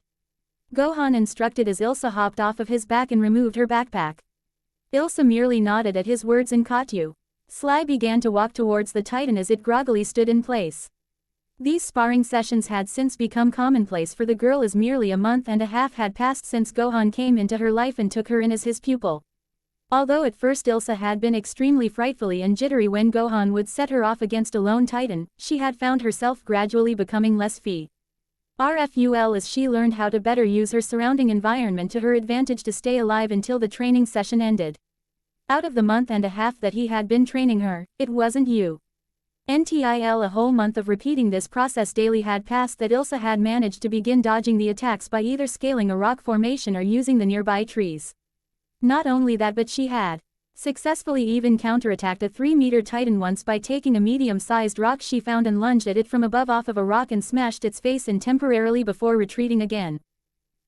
His was when Gohan knew she was ready to begin some strength training on top of her normal Titan exposure training. As such, Gohan began making her carry a 25-pound book bag while going on half-hour GS with him for a week before her Titan training. However, due to her training as a scout proved to be too little of a challenge. So, after a week of her doing this, he amped up her weight to 50 pounds and made her jog for a full hour instead. Suddenly, the Titan snapped its attention to Ilsa as she paused to wait for its next move. Then, without any warning, the Titan made a mad sprint towards reclosing the distance in a matter of seconds. However, Ilsa remained still as she focused on the oncoming Titan. Then, just before it could grab her, she made a quick barrel roll to her right and successfully dodged her assailant. But she didn't have any time to waste as she immediately dashed behind a tree to better plan out her attack strategy. She had come to realize over time that Gohan wanted her to learn how to not only dodge but attack as well. So, if she wanted to pass today's training, she would have to land an attack at some point or another. Otherwise, he'd double the Titan training the next day like he did when she failed to attack in the past. So, with this in mind, she watched as the Titan made its way to the tree she was hiding behind. As she waited though, she noticed a low-hanging branch. Just then, An idea came to her. She then grabbed onto the branch, and just as the Titan got close, she jumped back while still holding onto the branch and swung forward and kicked it hard in the gut. Thankfully, since this was only a 3-meter Titan, the strength behind the swing was enough to topple it to the ground. As Gohan watched this from the sidelines, he couldn't help but smile. He could tell Ilsa had come a long way since the beginning of their training. So, he continued to watch his pupil reap the rewards of her training thus far without interference. The Titan then began to stand itself back up. However, Ilsa wasn't going to give it the time to do so. Instead, she hopped onto its chest, effectively knocking it back down, and began to punch it repeatedly in the chest. Unfortunately, she failed to notice that her opponent's arms were still free and was promptly grabbed between both arms like it was trying to give her a bear hug. Ilsa began struggling as the Titan rolled over with her in its grasp until it had her between its belly and the ground and stood up without letting go. Panic began to set in as Ilsa saw the Titan open its mouth ready to take a bite out of her. However, before it could do so, the upper half of the Titan's head was kicked off by Gohan as he swooped in to save her. Good, I made it just in time. Gohan sighed with relief as Ilsa felt the Titan release its grip and fall to the ground with steam coming from its head. I'm sorry you had to save me. I messed up again, Ilsa said in a defeated tone with a few tears rolling down her face. This wasn't the first time Gohan had to save her from her training partners, as Gohan liked to call them. Instead of replying though, Gohan merely gave her his hand with a smile and pulled her onto his back before flying off towards the city. Halfway to the city though, Gohan decided to voice his opinions of the match as he could tell that Ilsa was still distraught over having to be saved. Believe it or not, you actually did do good today, Ilsa. Gohan complimented without looking back at her. But you had to save me? Questioned the girl as she sadly looked down at the ground far below them. That's true. That was only because you let your guard down though. To be honest, that happens to the best of us from time to time. Even me, sighed Gohan as he remembered letting his guard down against Cell. However, you did show that you can be very resourceful, like when you swing from that branch. Plus, seeing you punch that Titan repeatedly in the chest reminded me of some of my old fights from back home. Gohan continued with a slight laugh at the end. You really think so? Ilsa hesitantly asked with hope, to which Gohan merely nodded with a smile. As such, the two continued to fly home in silence as they each reflected on not only their pasts but today's training. Soon enough, Gohan made it to the walls and had to sneak in without anyone in the garrison noticing their arrival. Once inside though, Gohan promptly walked Ilsa home before saying goodbye and rushing towards the barracks he shared with the other trainees. If he remembered correctly, the cadets were going to be given a training mission today. He just hoped he'd make it back in time to get a little bit of sleep. He may have been able to leave to train Ilsa, but that didn't excuse him from the rest of his training. You're late, Keith stated firmly as Gohan arrived at the gates of the training corps. I know, I'm sorry, today's training, Gohan started before Keith interrupted him. I don't care for your excuses. Get to your barracks and get ready for today's mission. You'll be heading out in an hour, demanded Keith as Gohan merely sighed. So much for his sleep. About 45 minutes later, Gohan found himself in line with the rest of the cadets as he watched Keith walk up onto a podium of sorts with a large map behind him so he could give everyone their instructions. This exercise is a simple one, Keith began. You may think this will be a walk in the park, even for maggots like you. Well, you're wrong. Whether in battle or in peacetime, a soldier is always a soldier. Always retain your readiness to fight, whatever the situation. Do not surrender to boredom. Do not let tranquility distract you. This exercise is a battle in itself. Do not forget that, lectured the man as he let his words say tea with the young cadets before letting them reply. Sir, everyone in attendance shouted simultaneously. Meanwhile, Gohan's thoughts began to wander upon hearing these words. Just how would he have ended up if he had never arrived in this world? Would he grow complacent and weak over time? Would there be a new threat and he'd never get to relax? He knew he trained every day in this new world, but hat was only to honor his old world, so maybe he would have slacked off if given the chance. Just then, his musings were interrupted as the details of the exercise were explained to them. Your task is a simple one. You will be separated into squads, each with 2 detachments.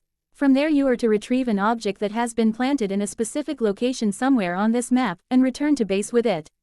Your mission will cover a distance of roughly 80 kilometers in total. Keith began as everybody listened intently. Each squad's detachments will have a leader and a scribe. The scribe's job is to record every event that happens during the journey. After assigning a leader and scribe to your detachment, each group will leave the camp at the same time while taking separate paths encircling the forest you see on the map behind me. Continued the commandant while looking everyone over. Then, after exchanging information at the destination of your object, you are to return back to camp via the other group's route. Finished Keith as he walked down from the podium to let everyone decide their groups.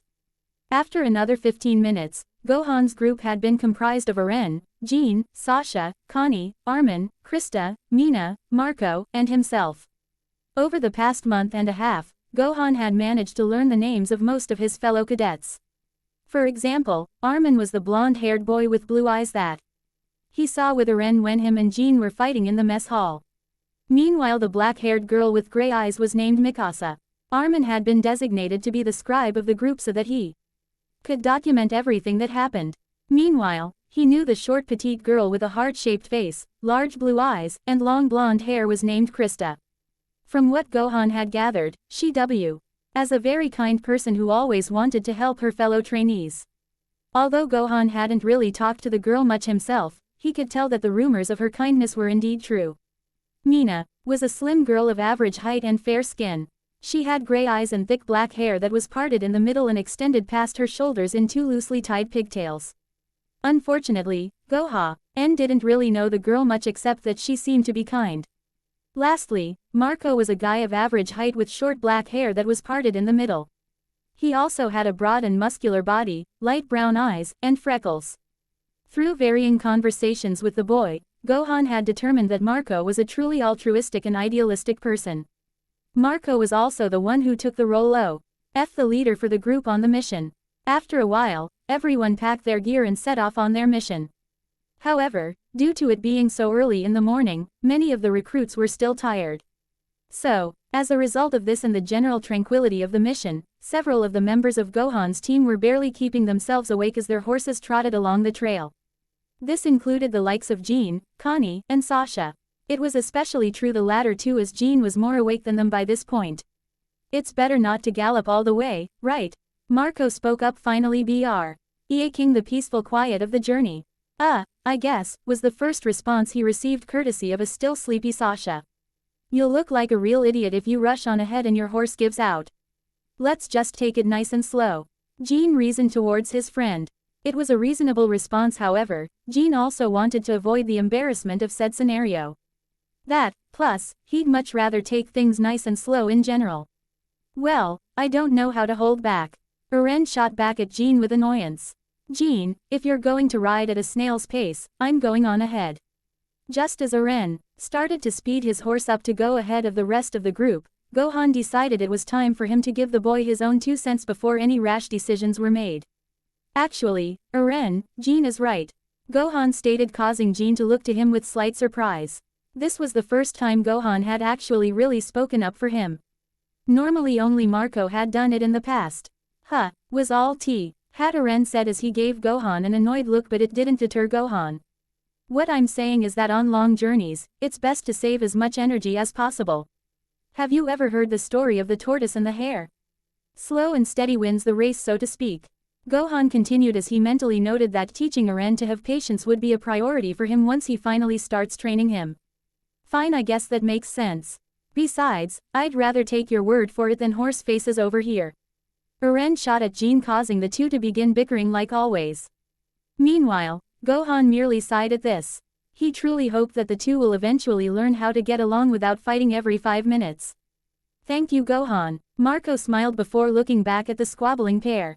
Anyways, for now let's just focus on the exercise, okay? Fine, was the only response the two grumbled.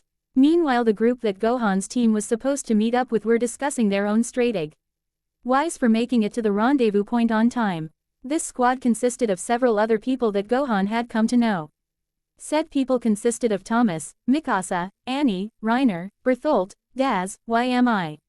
And 2 other recruits that Gohan didn't know. Gohan had come to know that Mikasa was the name of the black-haired girl he always saw looming around Eren like a hawk. She seemed nice towards Eren, so he could potentially become friends with her since he will one day be training Eren.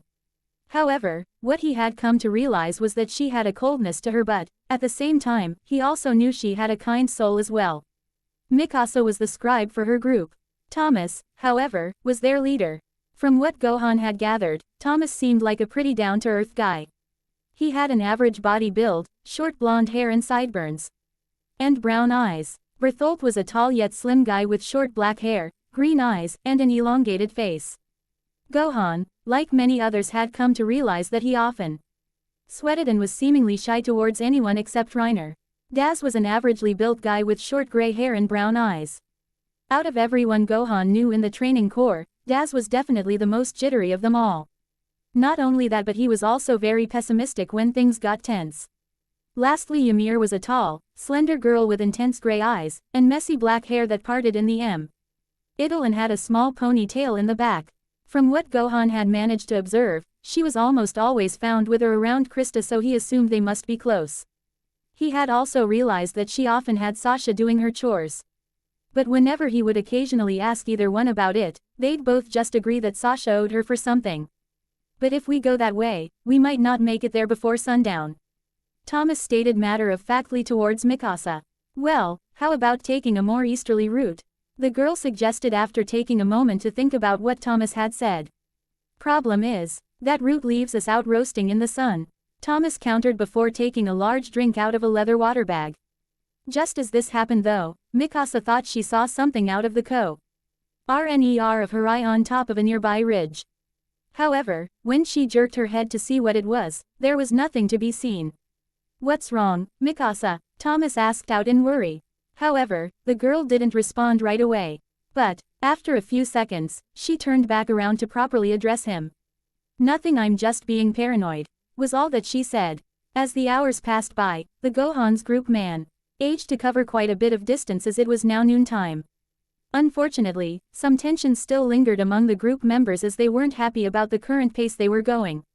Just then, Jean looked over to see a nearby iguana-looking lizard running along the path they were traversing. "TCH, we've even got a lizard as a running buddy," was all that he said in annoyance at their slow pace. "You don't see lizards too often," Marco said with a little bit of surprise at seeing the decently sized critter. "He's right, you know. Besides, you shouldn't sound so annoyed about it, Jean. You, yourself, said you wanted to take things nice and slow after all," Gohan quipped with a sigh.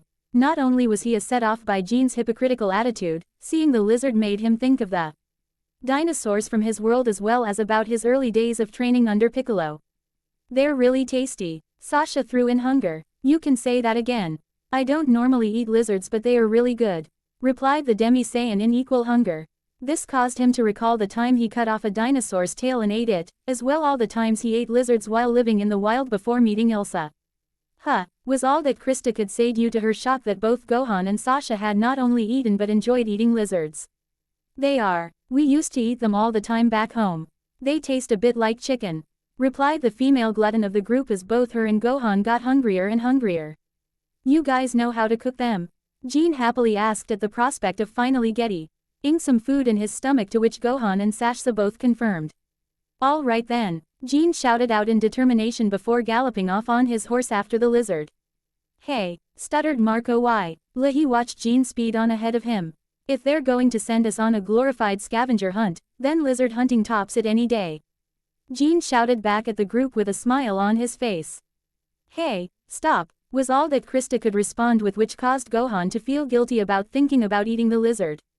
Of course, he wanted to eat it, but seeing her cry out like that made him feel bad because he didn't want to sadden his comrade. "I'll go after him," Eren said while Gohan was deciding whether they should eat the lizard or not. As Jean got close to the lizard, he failed to pay attention to his surroundings and didn't notice Eren tailing him. Just as he was about to kill the lizard by slicing down on it with his blades, they clanged with Eren's own blades, preventing the lizard's death. "What are you doing?" Jean shouted out in anger as he watched his prey run off. "This isn't a game," Eren shouted back at him. "An exercise without an instructor isn't going to score us any brownie points," retorted Jean with increasing frustration. "That's enough," Gohan sternly declared as he and the rest of the team approached the pair. "I can support killing the lizard out of necessity for food, but you seem more focused on doing it for sport and I will not support that. Besides that, You ignored the cries of your comrades who were against killing it. Gohan continued gesturing towards Krista as she looked on at him in surprise since she wasn't used to anybody except Ymir standing up for her. This caused Jean to visibly recoil a little as not only had Gohan brought up a fair point, but this was the first time he had actually seen the hybrid any degree of mad. It was kind of unsettling to say the least. Yeah, plus if we show up late, we'll end up having to report all of this. Marco added with a sense of both desperation and irritation towards his friend. Armin, please don't record any of this just yet. Sure thing, was all that the blonde-haired teen old reply with due to the tense atmosphere. Fine, Jean reluctantly agreed as Gohan's words against killing for pleasure and his disregard towards others reverberated through his head a little. They're very tasty, Sasha shouted out in a defeated pout which caused any and all attention to be immediately drawn to her. Let's go, Marco eventually commanded after a moment of awkward silence to which everybody complied. We could have fed the whole group with a lizard that size, the brunette sulked as the group began to set off once more. Just then, Gohan pulled his horse next to her. Hey, if you'd like, I could take you hunting sometime and we could get a whole lot of food, offered Gohan, causing the girl to light up like a Christmas tree. Really, I'd love that, she shouted out with a smile, causing the rest of the group to look back at them with small smiles on their faces due to Gohan's generous offer. Hey, if she gets some, I want some too. Jean confidently smiled as the group continued to travel towards their destination with the entire group's morale having finally been increased for a change. Just not tonight though, Sasha happily chirped, piquing Gohan's interest. Why is that? The Saiyan hybrid asked. You've never heard of the ferocious titan that only emerges on the night of a full moon? Sasha began. From what I've heard, nobody has ever seen it before, but if you go out during the full moon, you can sometimes hear its mighty roar. And those who have bravely checked out the area the following day, say that everything in the area is completely destroyed. Oh, that's just a myth made by parents to keep curious children from trying to sneak off and exploring Titan lands, dismissed Jean with a wave of his hand. Is not. My father saw the damage himself. The brunette backfired. Meanwhile, Gohan began to have an internal mental breakdown. Oh no, are they talking about me in my great ape form? What if there's some people who actually did see me and I know I can't think like that? I just have to relax and pretend I don't know anything. If I start questioning myself now, all of my training would have been for nothing. Besides, it's still possible at what they're talking about is an actual titan and not just me. In either case though, I should make sure to not look at the moon tonight or things could literally get hairy. Gohan silently thought to himself as the rest of the group began to debate the existence of such a titan. Several hours later, with Thomas and Mikasa's group, the sun was finally beginning to go down. However, not everything was going well for them. Are you sure? Mikasa questioned as the group looked at the trunk of a large tree. There's no mistaking it. I put them down here. When I came to get them, they were all gone. Gas confirmed to the group with fear and stress written all over his face as he stared at the spot where he had placed all of their gear. Our 3D maneuver gears, Thomas said in defeat as he knew that they absolutely needed their gear to pass the mission and to kill Titans. Not only that, but they'd get in a lot of trouble if their instructors found out. Also, it raised the question, where is their gear now? Hey, Annie's voice suddenly interrupted any further thought before she gestured to a used fire pit.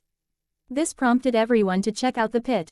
Whoever was here has been gone for a while, Reiner stated as he felt the now cooled piece of burnt wood. I saw another over there. That tells us their numbers.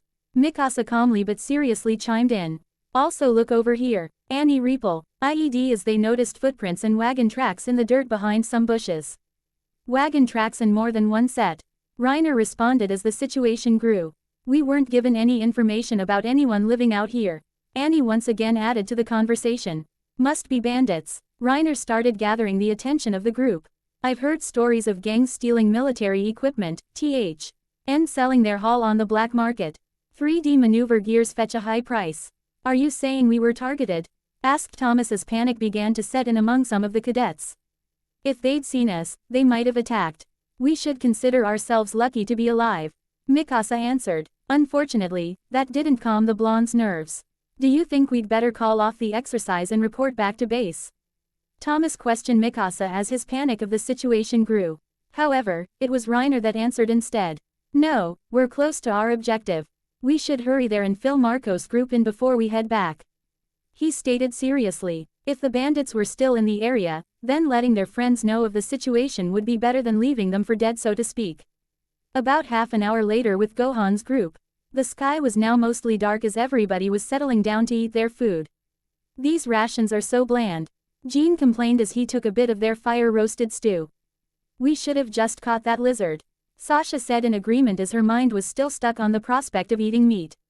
Forget about that now, lizards are dumb, Eren shot at Jean as he RCED himself to eat his food while watching Gohan eat bowl after bowl of the bland soup. It's more sensible than chasing titans, retaliated the young man with equal irritation. And what's that supposed to mean? Eren annoyedly asked the man sitting with his back to him. He then stood up and turned towards Jean. Why did you join the training corps?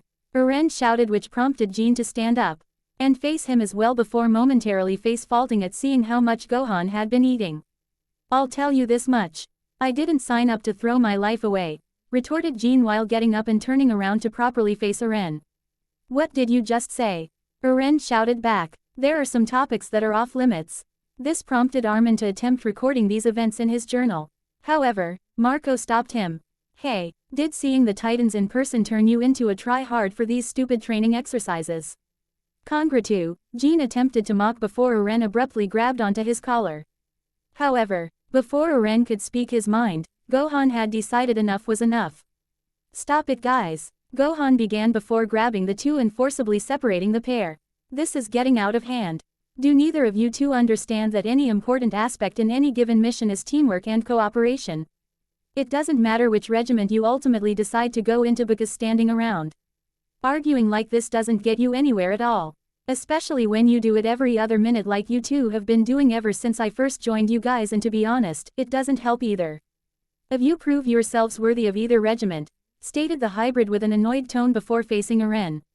Eren, you have to stop acting out like a child every single time Jean disagrees with your dreams of freedom and slaying titans. I told you myself that I don't want to kill the titans, and you don't see me verbally attacking you every time you say you want to kill them. Not only that, but your rebellious streak doesn't look good for people who are looking to recruit you onto their squads. Nobody would want to recruit a loose cannon who defies every order. That stuff can not only get yourself killed but your comrades as well. You'd be nothing more than a liability, Gohan told Eren as a matter of fact. He then looked over at Jean.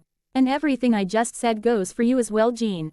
Do you really think they'd want someone who just slacks off and argues with everyone to join their ranks? True, they have it easy in the sense that they don't have to deal with titans, and I can understand wanting to live a nice laid-back life. In fact, I would personally love to devote myself to being a scholar, but you don't always get what you want in life. It's about time you decide what's important to you in life other than just yourself, scolded Gohan before backing away from the two to let his words sink in and walking back to his meal. Meanwhile, everybody else was just sitting in pure silence. Not only was what Gohan said true, but they were also shocked, as this was the first time they had ever heard Gohan tell anybody off. Just then, Krista thought she saw some type of figure silently bolt behind some trees and was about to ask if anybody else saw it. However, due to the tense atmosphere still lingering around the campfires, she hesitantly decided not to. But what she didn't realize was that Gohan had noticed that she had subconsciously risen her arm out toward the group as if she wanted to say something. I wonder what's on her mind.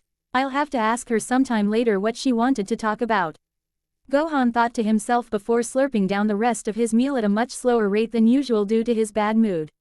After a little while it was decided that Aista would take the first watch, followed as everybody slept, followed by Gohan as the next shift. It was during that change of shifts that Gohan had decided he was going to see what the kind blonde had wanted to talk about.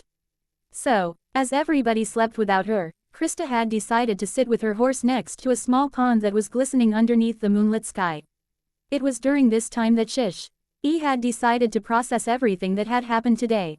Everything from the lizard chase, to Eren and Jean fighting, to even Gohan's words about deciding what is important to them. What even is important to me? Krista lamented while staring blankly out at the water before rubbing a little bit of a tear from her right eye. Then, as if sensing her distress, her horse gently put its face down next to her for her to pet, which thankfully helped the girl feel a little better as she rested her face against its own and petted it. Unfortunately, though, the touching scene didn't last as Krista H. eared the sudden crunch of a stick nearby. So, she did the first thing anybody would do and looked to where she heard the sound from. As she was looking though, she heard the chittering of a squirrel in the bushes which calmed her slightly. But, before she could get a closer look, she felt a pair of hands firmly grab her from behind, and as such she let out a loud scream on instinct. This scream was so loud that it echoed all throughout the nearby areas of the forest, as was even loud enough to startle everybody who had been asleep. But before anybody could ask who had screamed or why, they all noticed guns pointing at them as they lay unarmed in their sleeping bags. All around them were men with potato sacks tied on top of their heads to conceal their identities, aside from 2 holes for their eyes. Gather up all the 3D maneuver gears. And make it snappy. One of the men ordered the group, causing everybody to become tense, with Gohan being the least tense because if it absolutely came to it, he could easily save everybody. But he had to remember not to reveal just how much he outclassed everybody in strength, speed. What are you going to do with them? Eren hesitantly asked. As he laid on the ground with the barrel of the gun facing his head. Gonna sell 'em to our contacts. It's not as if you're gonna rid the world of Titans. So what's wrong with putting useless equipment to better use? Replied the man, aiming at Eren's skull only to infuriate Eren. So, as a response, Eren quickly jumped up while lifting the end of the gun so it wouldn't shoot him, and held the man still while the others took aim at him. Now, guys, now! Eren shouted as he struggled with the man for ownership of the gun. Meanwhile, as everybody scrambled to their feet, Gohan noticed Jean trying to take Eren's advice and run off in another direction. However, he noticed that as Jean began to run, one of the men took aim at him and began to pull the trigger. Then, without wasting a single second, Gohan immediately body slammed into Jean and seemingly took the bullet in the head for him as they both tumbled to the ground. Not even a second later, Eren joined them on the ground as well aft. The man had regained possession of the gun and bashed him in the face. As a result of this, the men finally regained their bearing and took aim at the recruits once more. Don't even bother working out your next move. Just give in and shut up, or else you'll end up just like him. One of the men irritably ordered while pointing towards Gohan. Meanwhile, Jean and several of the others stood frozen, in a mixture of both fear and anger as they looked at Gohan laying on the cold ground. Just then, the boy in question began to stir from his spot and stood back up only for one of the men to take immediate aim at him once more. So the bullet just barely missed you. You should consider yourself lucky. Well, next time we won't miss you again. The man who shot at Gohan and Jean threatened just before another bandit came through the bushes with Krista tied up and struggling to free herself as he held her on his shoulder. Upon seeing this, Gohan glared at the men before looking at his comrades. Come on guys, let's do what they say for now. Gohan firmly ordered before turning and helping Jean onto his feet. This of course had mixed reactions among the group, but everyone eventually conceded a ND began loading up their 3D maneuver gears into crates on one of the wagons. Although some of them, like Eren, did so much more hesitantly. We don't plan on ending her life. We'll release her en route. But if you come after us, we won't hesitate to kill her. You got that? One of the bandits warned after everything was loaded up. Then, without waiting for an answer, they all hopped onto the 2 wagons and left with Krista in tow. If you'd all acted when I said, we could have done something. Eren yelled after a moment of silence, which caused most of the cadets to lower their heads in shame. That's just your opinion. I don't agree. Jean started before pointing over at Gohan. In fact, your rash actions put everyone in danger. If it wasn't for Gohan, I probably would have been dead right now. We'll call off the exercise, Marco decided with a somber look. It's for the best, Armin added on. Are we just going to abandon Krista? Eren asked angrily without turning to face his team. That's not it at all. We can't do anything by ourselves. We have to wait for the instructor's orders. Marco interjected hesitantly. And if it's too late by then? Eren began before turning his head back to face the rest of the group. I'm not letting this go. I'm going to save her. I'll go alone if I have to, declared the boy as tears of frustration began to fill his green eyes. Eren, Armin began in an attempt to console his friend before Eren began to charge off. Just then, Gohan began to trudge after the boy as Jean yelled at Eren to stop before following closely behind Gohan. Look Eren, I know you're mad, but you have to take a breather and think things through. Remember what I said earlier about being a loose cannon? Well, that's exactly what you're doing right now. If you just rush in, you're going to get yourself or others killed. Then who will save Krista? Berated Gohan as he grabbed the boy by the shoulder to stop him from walking off. Yeah, like Gohan said, you need to stop and think. We don't even have our rides anymore. How are you going to track them? Jean added on in frustration. Well, we have to do something. Eren protested against the two smacking Gohan's hand off his shoulder in the process. It does matter, Eren, because we're going with you. She needs our help, replied Gohan while looking Eren dead in the eyes. Exactly. Plus, I need my share of payback too. Jean said in compliance with Gohan's words as the rest of the group followed in with similar feelings of determination swelling within them, leaving the boy surprised. But he's right, how are we going to track them? Connie asked nobody in particular. However, just as Gohan was going to suggest he could track them, albeit without explicitly explaining how, it was Mina who spoke up first. We could split up, but there's a limit to how much ground we can cover, the girl reasonably suggested, which reminded a certain brunette of something she was once told. At times like these, we should get a higher vantage point. Sasha eagerly said as everybody else nodded in agreement before heading up a path leading to a small overlook on the mountain. Upon reaching their destination, Sasha decided to quote her father's advice as most of the trainees caught their breath. If you get lost on a mountain, climb it. If you get lost in a forest, climb a tall tree. Those are sayings my father taught me. Sasha proudly quoted as everybody looked down the mountain for signs of the bandits and Krista. Your dad is right, he must spend a lot of time in the woods. Gohan said, smiling back at the proud girl, which only seemed to make her beam with confidence. But before she could reply, Jean spoke up. Look, Jean shouted before looking at what appeared to be a faint smoke cloud a few miles away. Upon hearing this, everybody got silent as Eren reached inside one of their bags and pulled out a scope to get a better view. What shall we do? Marco asked after Eren looked down the scope. Only to see the bandits at their base camp along with Krista and their gears before passing it to Jean so he could see as well. They've got guns. They'll blow us away. I've got a plan. Armin begged, and pulling out a map as everyone gathered around him. They need to sell their stolen wares. And the only place around here they can do that is the town of Odal. We should make a beeline for it and ambush them there. We're going to beat them there without horses. Connie inquired, taking the map from Armin to better understand how far they'd have to travel. Odal shouldn't be a problem, Sasha replied. We can cut straight through the forest. She's right. Plus, I've spent a lot of time in the forests out here, so I can more or less guide us there. Gohan added on. Nodding at this information, Armin decided to continue planning out their strategy. On the other side of the forest, the road splits in two. One road leads straight to Odal, so if they take that route, we have no chance. So, the blonde boy thought out loud. So, all we need to do is find a way to block the road leading to Odal. Gohan stated while Armin nodded in agreement. Alright, I can do that, Connie said with determination, to which Mina and Sasha also volunteered. Gohan, do you think you could go with them to guide them where to go? Asked Armin without looking up from the map. Yeah, that won't be a problem, Gohan responded. Assuming that all goes according to plan, Jean began while looking at the map from behind Armin. We still need to know which wagon Krista and the 3D maneuver gears are in. How do we find that out? Finished Eren, seemingly on the same page as Jean for once. When we hear the sound of the wagons, we'll know. I can make a little pulley system and attach something onto it to make it ring so that I can let you guys know which wagon the gear is in, replied Marco, volunteering himself. I'm not that strong, so I can help you make the pulley system, Armin offered, to which Marco nodded. That leaves Eren and Jean to be the ones who attack the wagons once I give the signal. If our gear is in the front wagon, I'll ring it once. If it's in the rear wagon, 2 rings. And if it's in both, I'll ring it 3 times. Marco explained to the pair so they'd know what to do. Now, everybody had their mission. Let's go, guys, Gohan suggested as everybody else followed him as he hopped from rock to rock down the mountain.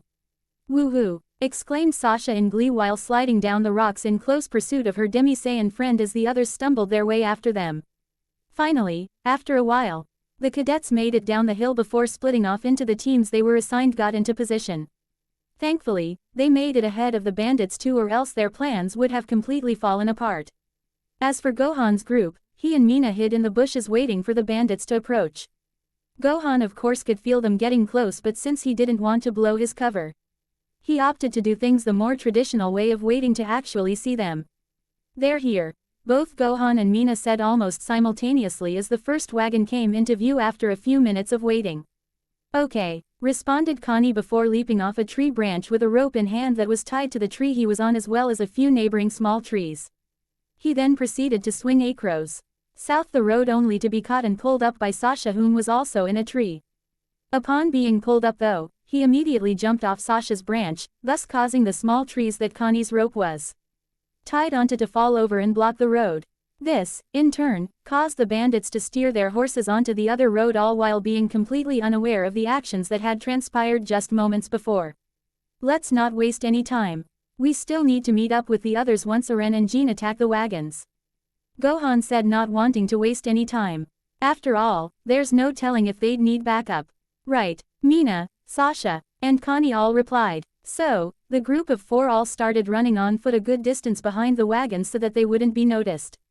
Although, 2 of them reaching their breaking points with all of this running around. Do you two need a break? If so, Sasha and I can go on ahead while you catch your breath.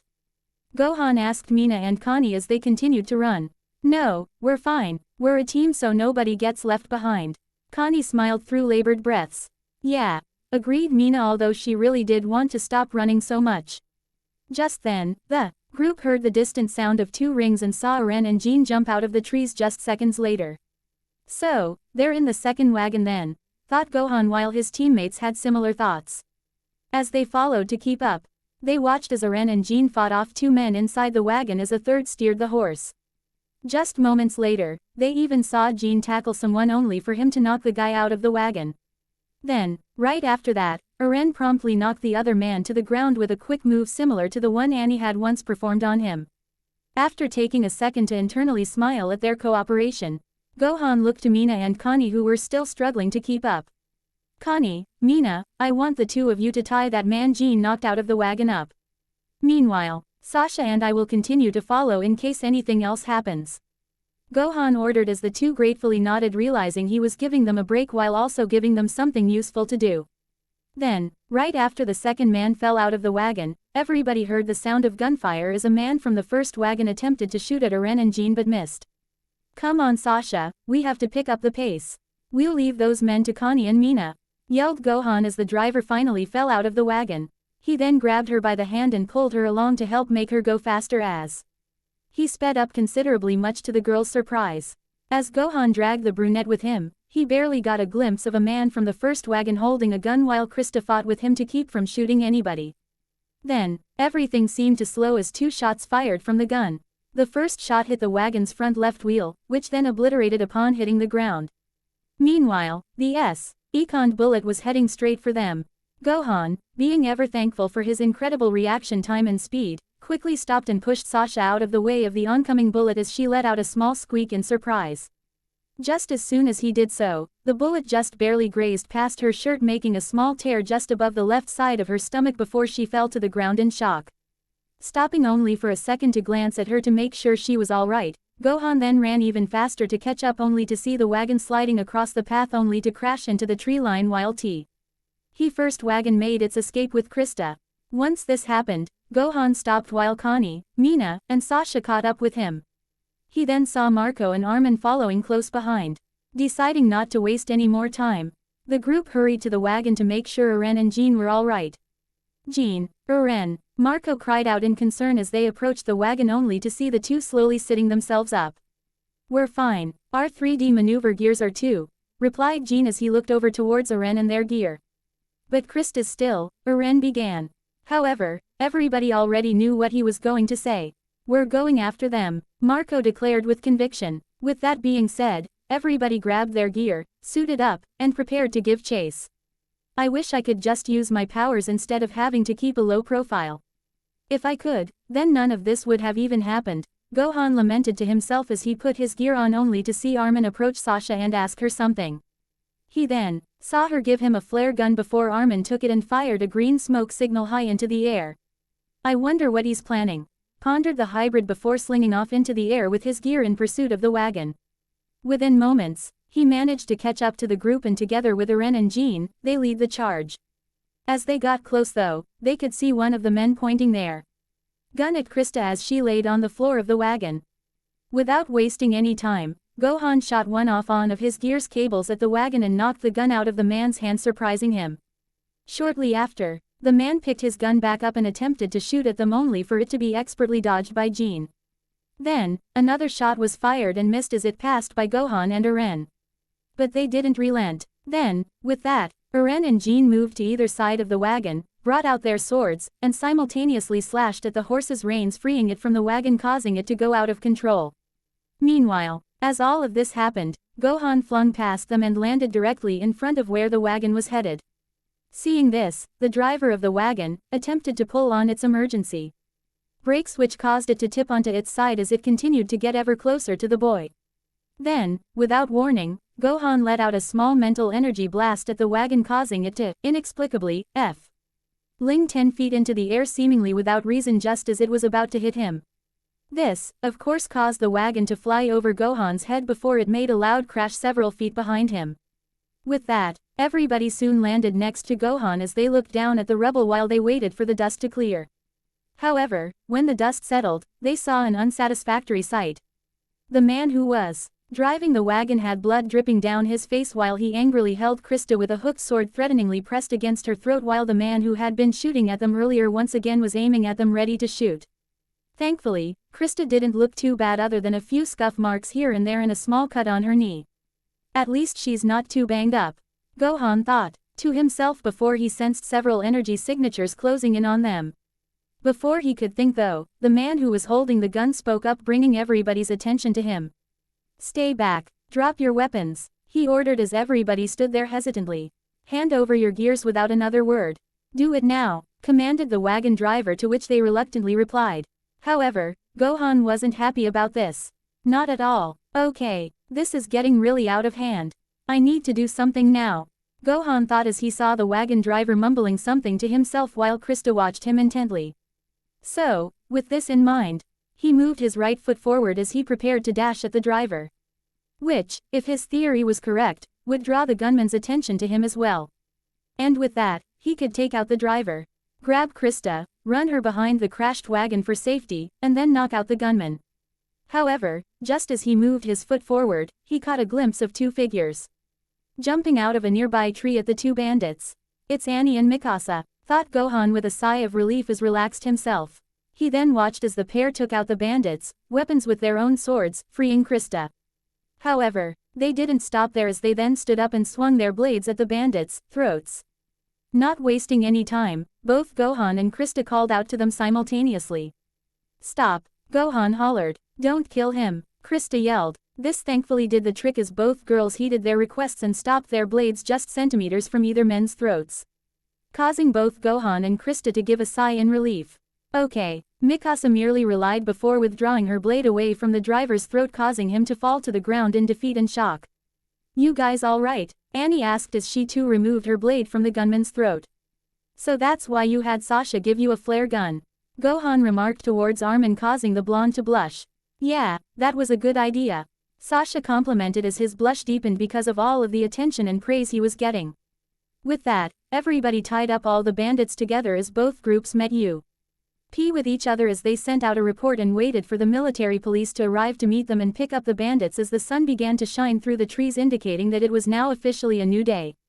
From there, the groups just chatted until the military police finally showed up, and then everybody finally departed back to camp. "Hey, thanks for saving me earlier from that bullet," Sasha said as she strolled up to Gohan as they rode on their horses.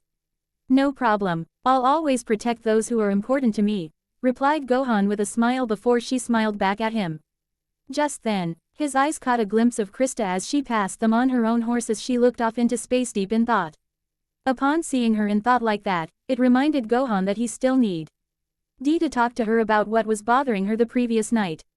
"Hey, I'll be right back," Gohan said as he went to catch up to the girl. "What's wrong, Krista? I noticed that you wanted to say something last night during dinner but you never did," Gohan asked quietly so that nobody could hear him once he finally caught up to her. Oh, it's nothing, I just thought I saw something in the bushes," the girls replied as realization hit the two. "We could have just avoided this whole situation if we had only been paying attention," Gohan complained as he rubbed the back of his neck in mild irritation. "True, but at least things weren't boring," Krista replied optimistically, which caused them both to smile. "At least that much was true. You're right. Plus, I believe it worked as a good I'm building exercise if you want to think like that.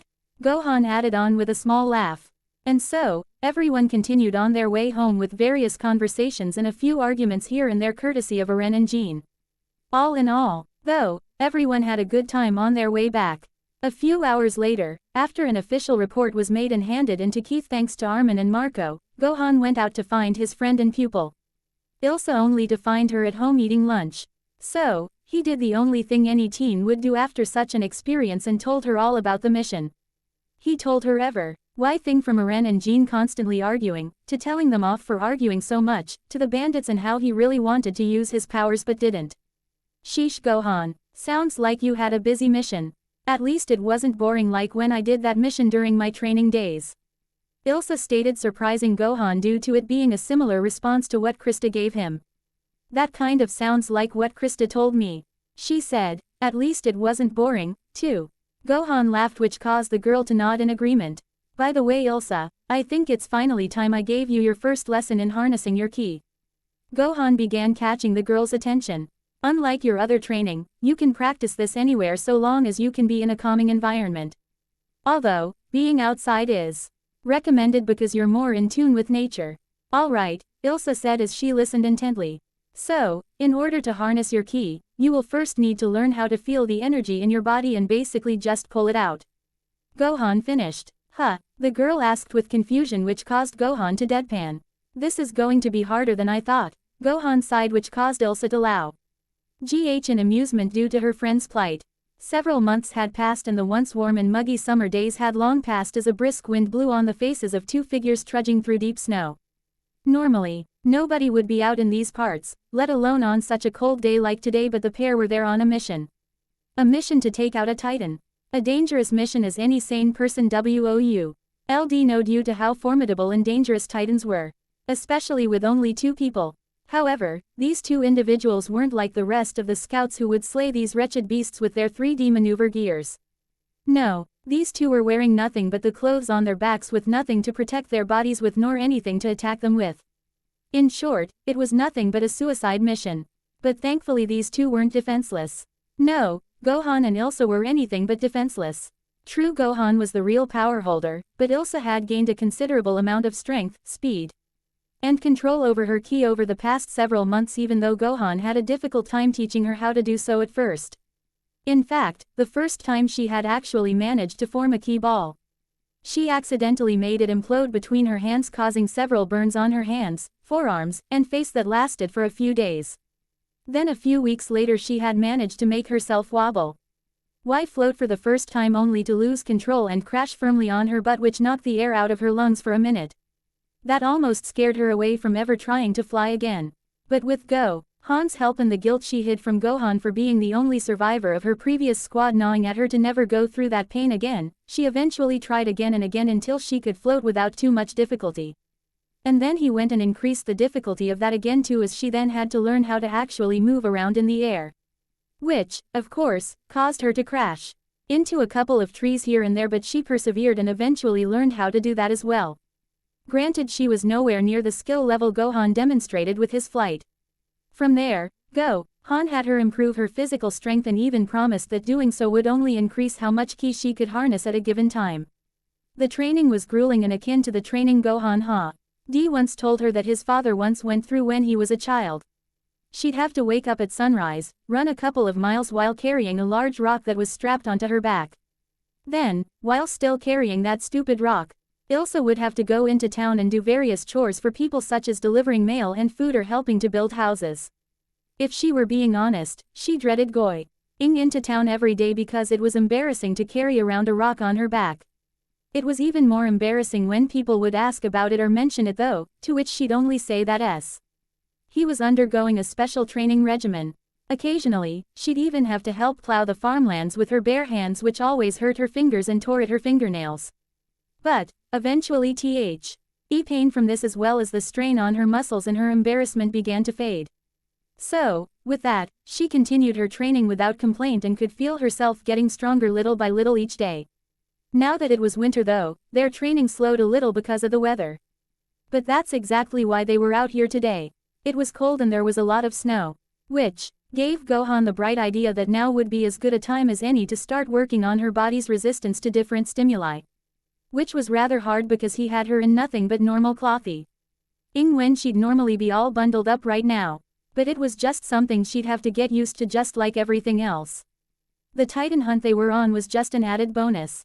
They very well see. Old have just hiked through the snow for a couple of hours, but Gohan wanted to test how much motor control she could muster in the cold, seeing as how the cold can reduce a person's agility and overall abilities. Which could be a big threat to Ilsa if she were ever in a do-or-die scenario in extreme cold. A threat that Gohan wanted to ensure that she'd be ready for if worse came to worse. Suddenly, the pair heard a loud thud a good way up the hill they were walking up. Ilsa, Gohan began as they came to a stop. I know, I'm ready, the girl replied while narrowing her eyes in anticipation for her upcoming battle. Thankfully, she was finally unafraid of Titans for the most part, except for maybe the Armored Titan and Colossal Titan that were rumored to be the two responsible for breaking through the walls a few years back. With that, Ilsa removed the rock that Gohan always had her carry on her back and dashed up the snowy hill to take on her opponent as Gohan followed. Once she got there though, she saw that it was just a 12-meter Titan. She smiled. She could handle this. Gohan noticed how Ilsa then leapt into the air straight for its stomach. The punch landed and was enough to the large being stumble back a few steps but not fall completely. She still wasn't strong enough to do that much, but she was making considerable progress. This was a good sign. But Ilsa wasn't done. Upon landing in the soft snow below, she immediately jumped straight up into the air and gave the giant a strong roundhouse kick straight to its jaw as it tried to grab her. However, unfortunately for the Titan, the kick had more force packed into it than her punch did and it toppled over before it could grab her. This had surprised Gohan slightly. It had been a good while since he had her spar against a Titan, but he noticed with that kick that her initial attack was nothing more than a warm-up punch to test how powerful it was. Then, as the Titan stood back up, Ilsa floated into the air, dodging its flailing limbs as it struggled to catch her. But, alas, it could not and was promptly kicked in the forehead by the flying girl. Deciding that he had seen enough though, as this battle was turning out to be one-sided, Gohan decided enough was enough. He had seen what he needed. Alright, that's enough Ilsa. Let's finish things up here and head back. I'm getting hungry, Gohan said with a chuckle at the last part, causing the girl to look at him with a sigh of relief. She wanted to go home too so she could get warm. So, upon hearing her friend's instructions, Ilsa landed beside him and raised her hand towards the Titan. Slowly, she began to manifest a singular orb in her right hand before reeling her arm backwards and whipping it like a baseball at the poor beast's head. In a bright flash of raw power, the Titan's head exploded upon impact, with Ilsa's energy completely destroying its head and nape in the process as she panted for breath. I wish she'd see things my way and wouldn't kill them then again. This is not my Earth, nor did I grow up having to fear and hate them. I never even lost anybody to a Titan, so I have no room to judge. Especially since I've taken a life before as well. Gohan thought to himself in understanding as he watched the Titan's lifeless corpse collapse to the ground as it began to dissolve into steam and bones. No longer wishing to dwell on the past nor the ambiguity of right and wrong, Gohan decided to speak up to Ilsa, who was now panting on her back in the snowy ground out of sheer exhaustion from that final attack. Although she had learned to harness her energy to do several things, making key balls that were just barely strong enough to kill a Titan was still a very draining task for her. Alright, let's go eat, the hybrid proclaimed happily to his friend, satisfied with today's training. So, with that said, they took off into the skies, albeit rather slowly for Ilsa's sake, and flew home to where they could eat and enjoy the ever-so-sweet luxury of being warm. Blank. A few months later, as the freezing winters eventually subsided to bring forth spring, the greenery of the land blossomed back to life. This of course meant that training could become more frequent. Not just for Ilsa but for Gohan as well. And today just so happened to be Gohan's turn. Listen closely, you pigs, shouted Keith Shaddis to his trainees. Training for the anticipated attack on Trost will take place shortly. The commanding officer of the southern region, Commander Pixis, will also be in attendance. Show him how you farmyard pigs have transformed into soldiers over the last 2 years. Yes, sir, shouted everybody in tandem. But I've only been here for a year, Gohan mentally sighed to himself. Although, if push came to shove, he didn't necessarily need any of the training.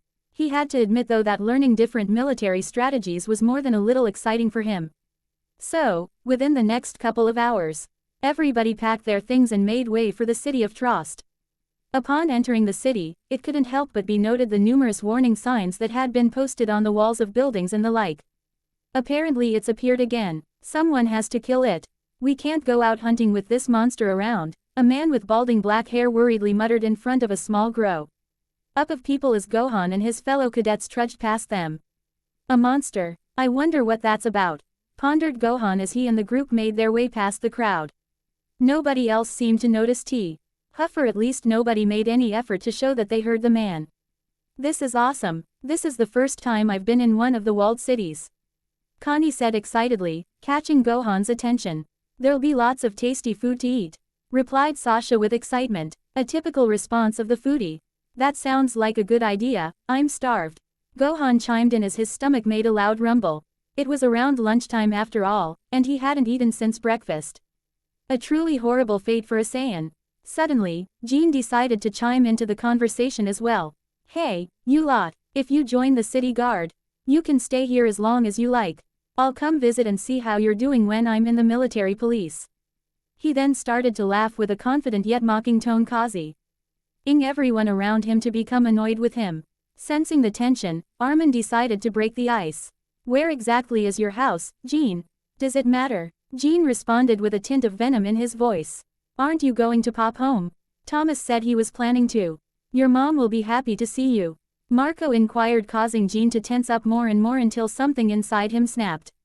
Shut it, you two. Just drop it, shouted Jean as they continued to walk with the group now more tense than ever before Gohan stopped walking altogether. I won't pry into your home life, Jean, but I know that if I could, I'd stop at nothing for a chance to see my family again. I suggest doing the same while you still can, Gohan said coldly before walking again, yet this time at a faster pace than the others, leaving them behind. What's his problem? Jean wondered out loud before they trudged on behind him. Before too long the group eventually reached their destination and were instructed to gear up and wait on the rooftops until it was time to begin their test. Upon standing on the rooftops, they all saw makeshift Titan cutouts, each with a section of padding on the back of their neck to resemble their napes.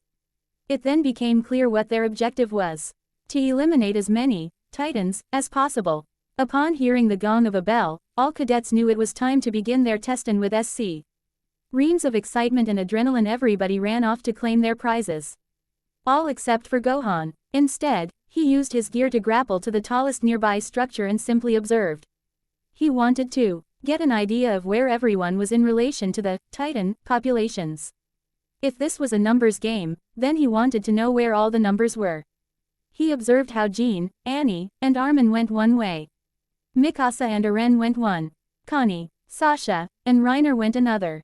And so on. This course of action did not go unnoticed, however. From afar, a young woman with short brown hair and brown eyes as crouched down on the wall observing the cadets. Commander, the 21st squad have left their post. All except for one, she began before hearing a snore behind her. Commander. Surprisingly, a tall elderly man stood behind her. He had a tired expression on his face as he dozed off with rosy cheeks due to the alcohol he had been drinking prior to his falling asleep. He was also bald except for the thick gray mustache he sported. This man was Commander Pixis, the man the cadets were showing off for, yet he wasn't even watching. So, after a moment of awkward silence, the young girl stood up and shouted in his ear to wake him up, startling him. Is it already time to eat? The man wondered in confusion after looking around him to get a grasp at his surroundings. You only had lunch a little while ago, the girl replied in exasperation before noticing the commander taking a flask of alcohol out of his pocket. Sensing he didn't need any more of the stuff, she promptly grabbed it from his hand and walked away. What she didn't expect though was for him to pull a backup flask from his other pocket and start drinking from it instead. I wonder what we're having for dinner, pondered Pixis as he drunkenly looked at the sky. Meanwhile, back on the rooftops, Gohan decided it was finally time to make his move. Without skipping a beat, he leapt from his post and made his way to the battlefield.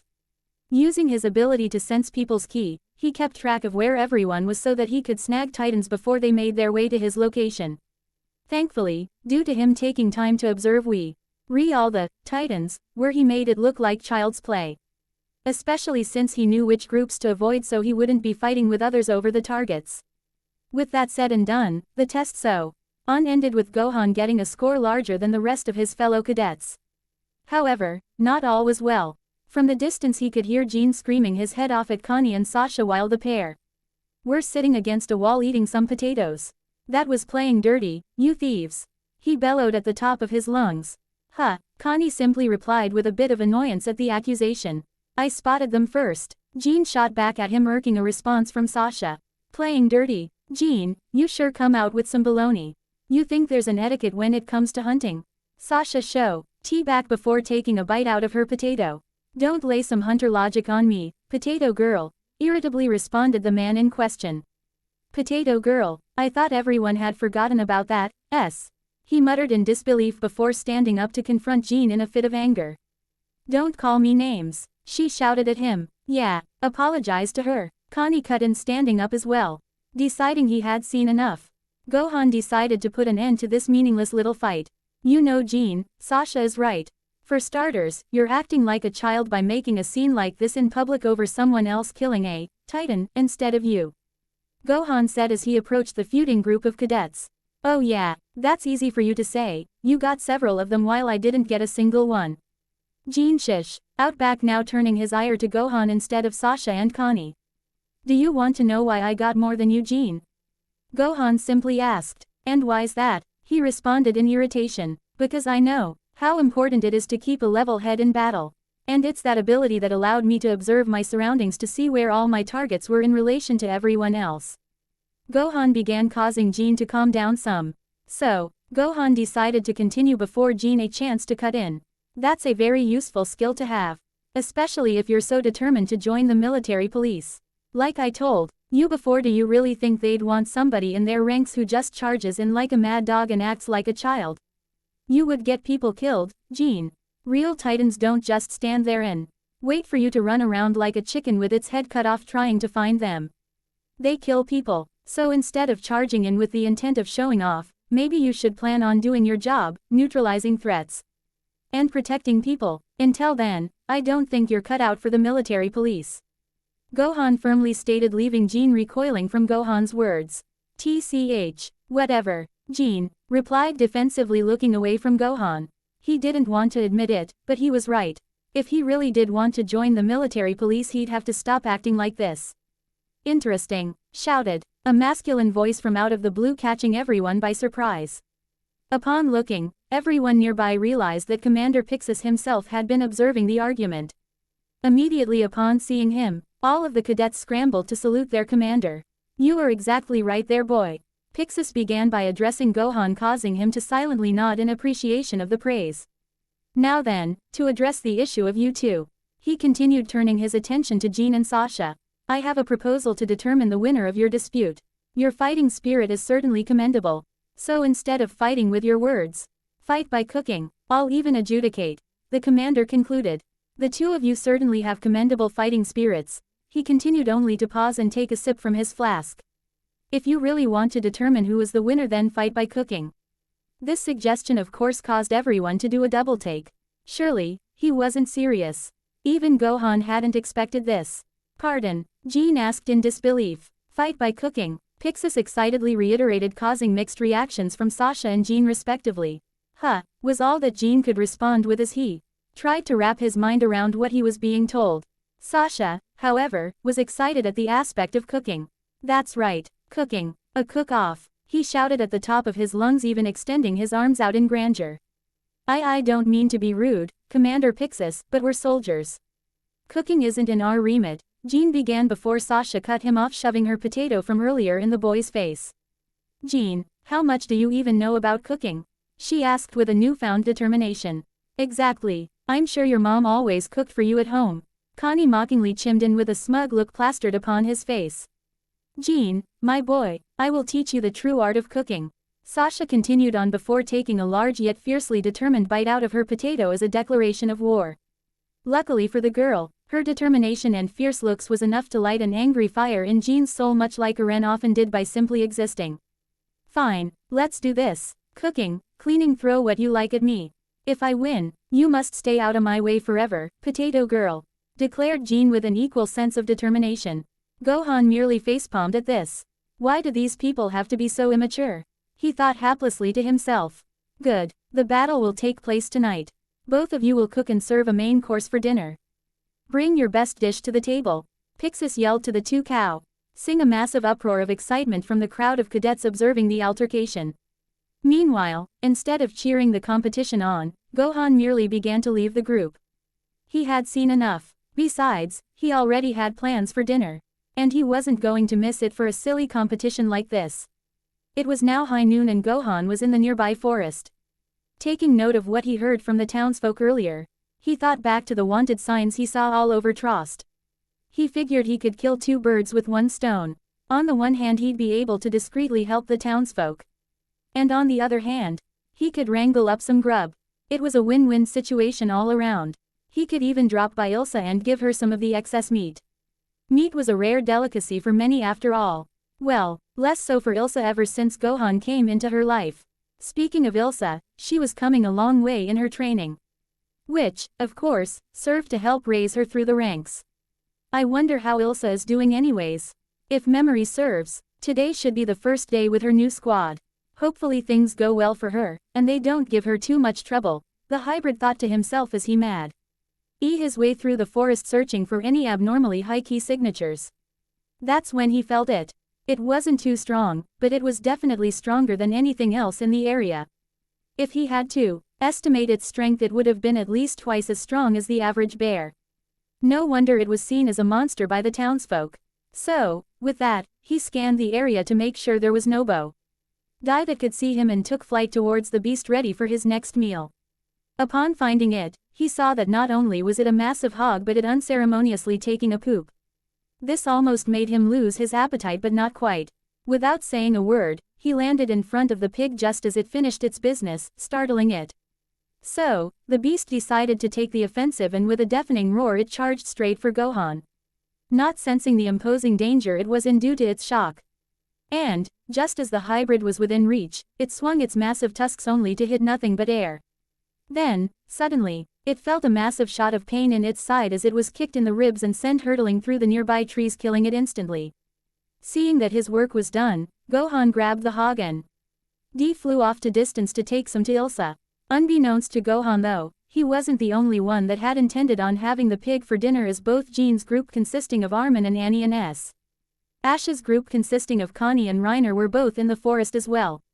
And, despite not keeping their eyes to the skies, they did manage to hear the beast's loud and imposing roar followed by multiple crashing sounds.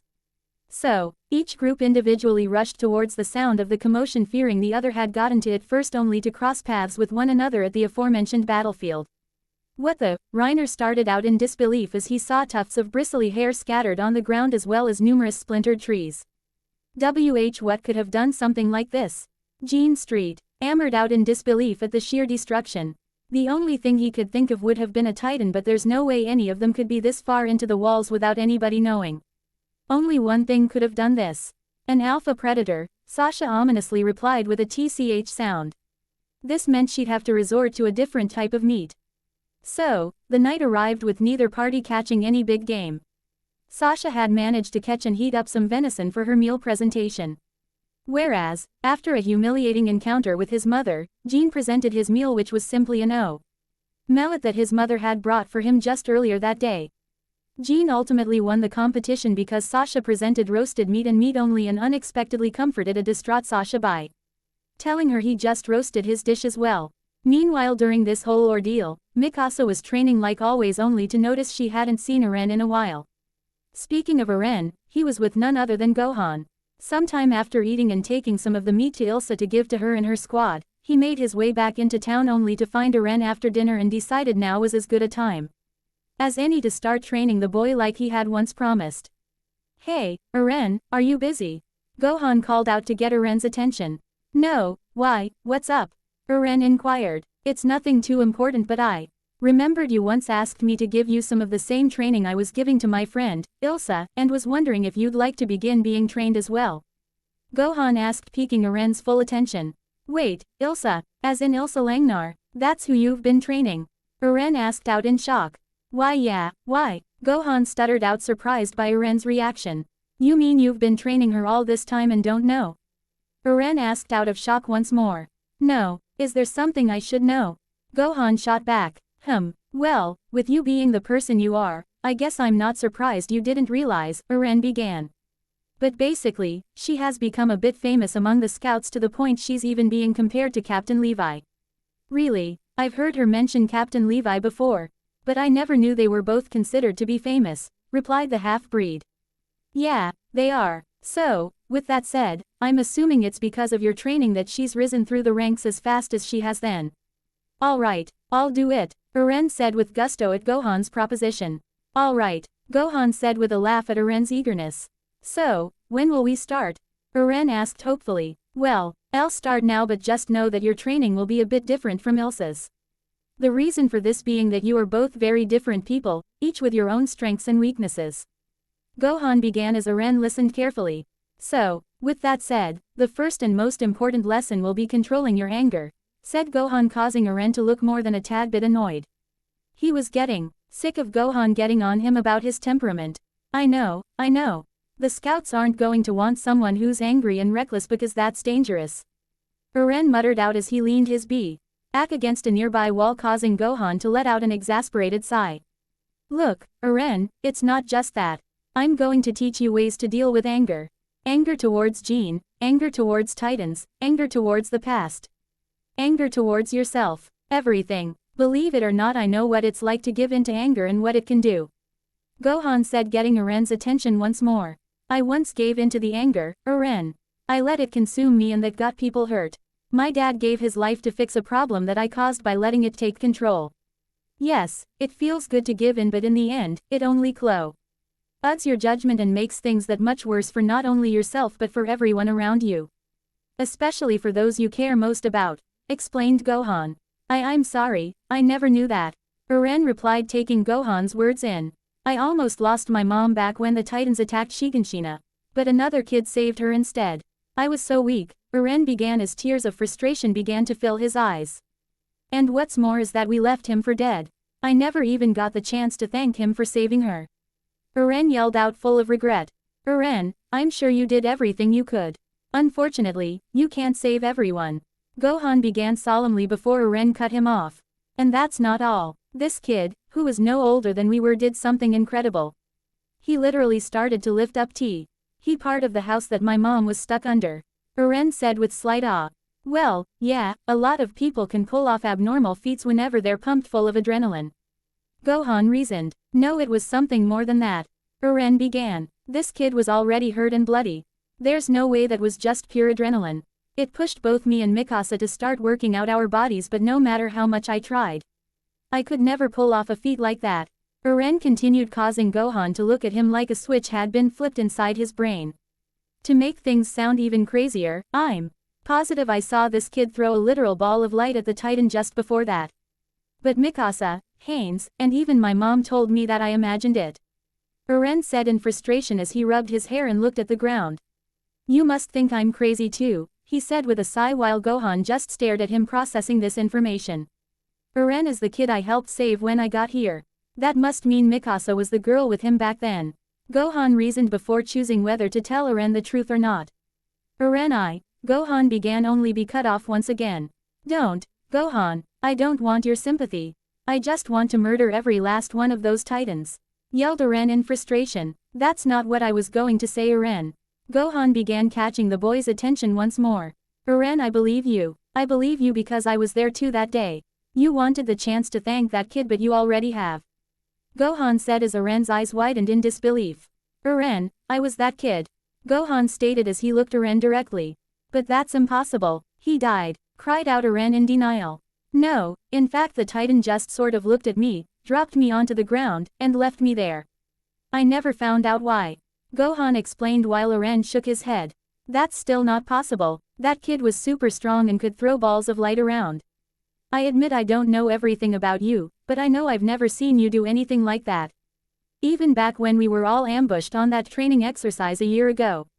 Eren shouted. Eren, it really was me. Look, Gohan said as he looked down at his hands.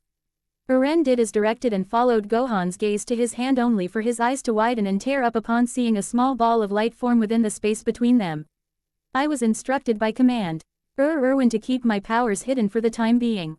But I never would have thought you and Mikasa were the ones I saved that day. Gohan said in disbelief. Gohan, someday, you'll have to come with me and meet my mom so she can thank you for saving her. Eren declared with determination. All right, but now that you know this, will you promise me you'll take my training to heart? Gohan questioned, deciding to get back on topic. What? Oh, yeah, I'll try my best. Eren nodded. Will I be able to do make balls of light like you can? Eventually, but that part will come later. For now, we're going to focus on your temper.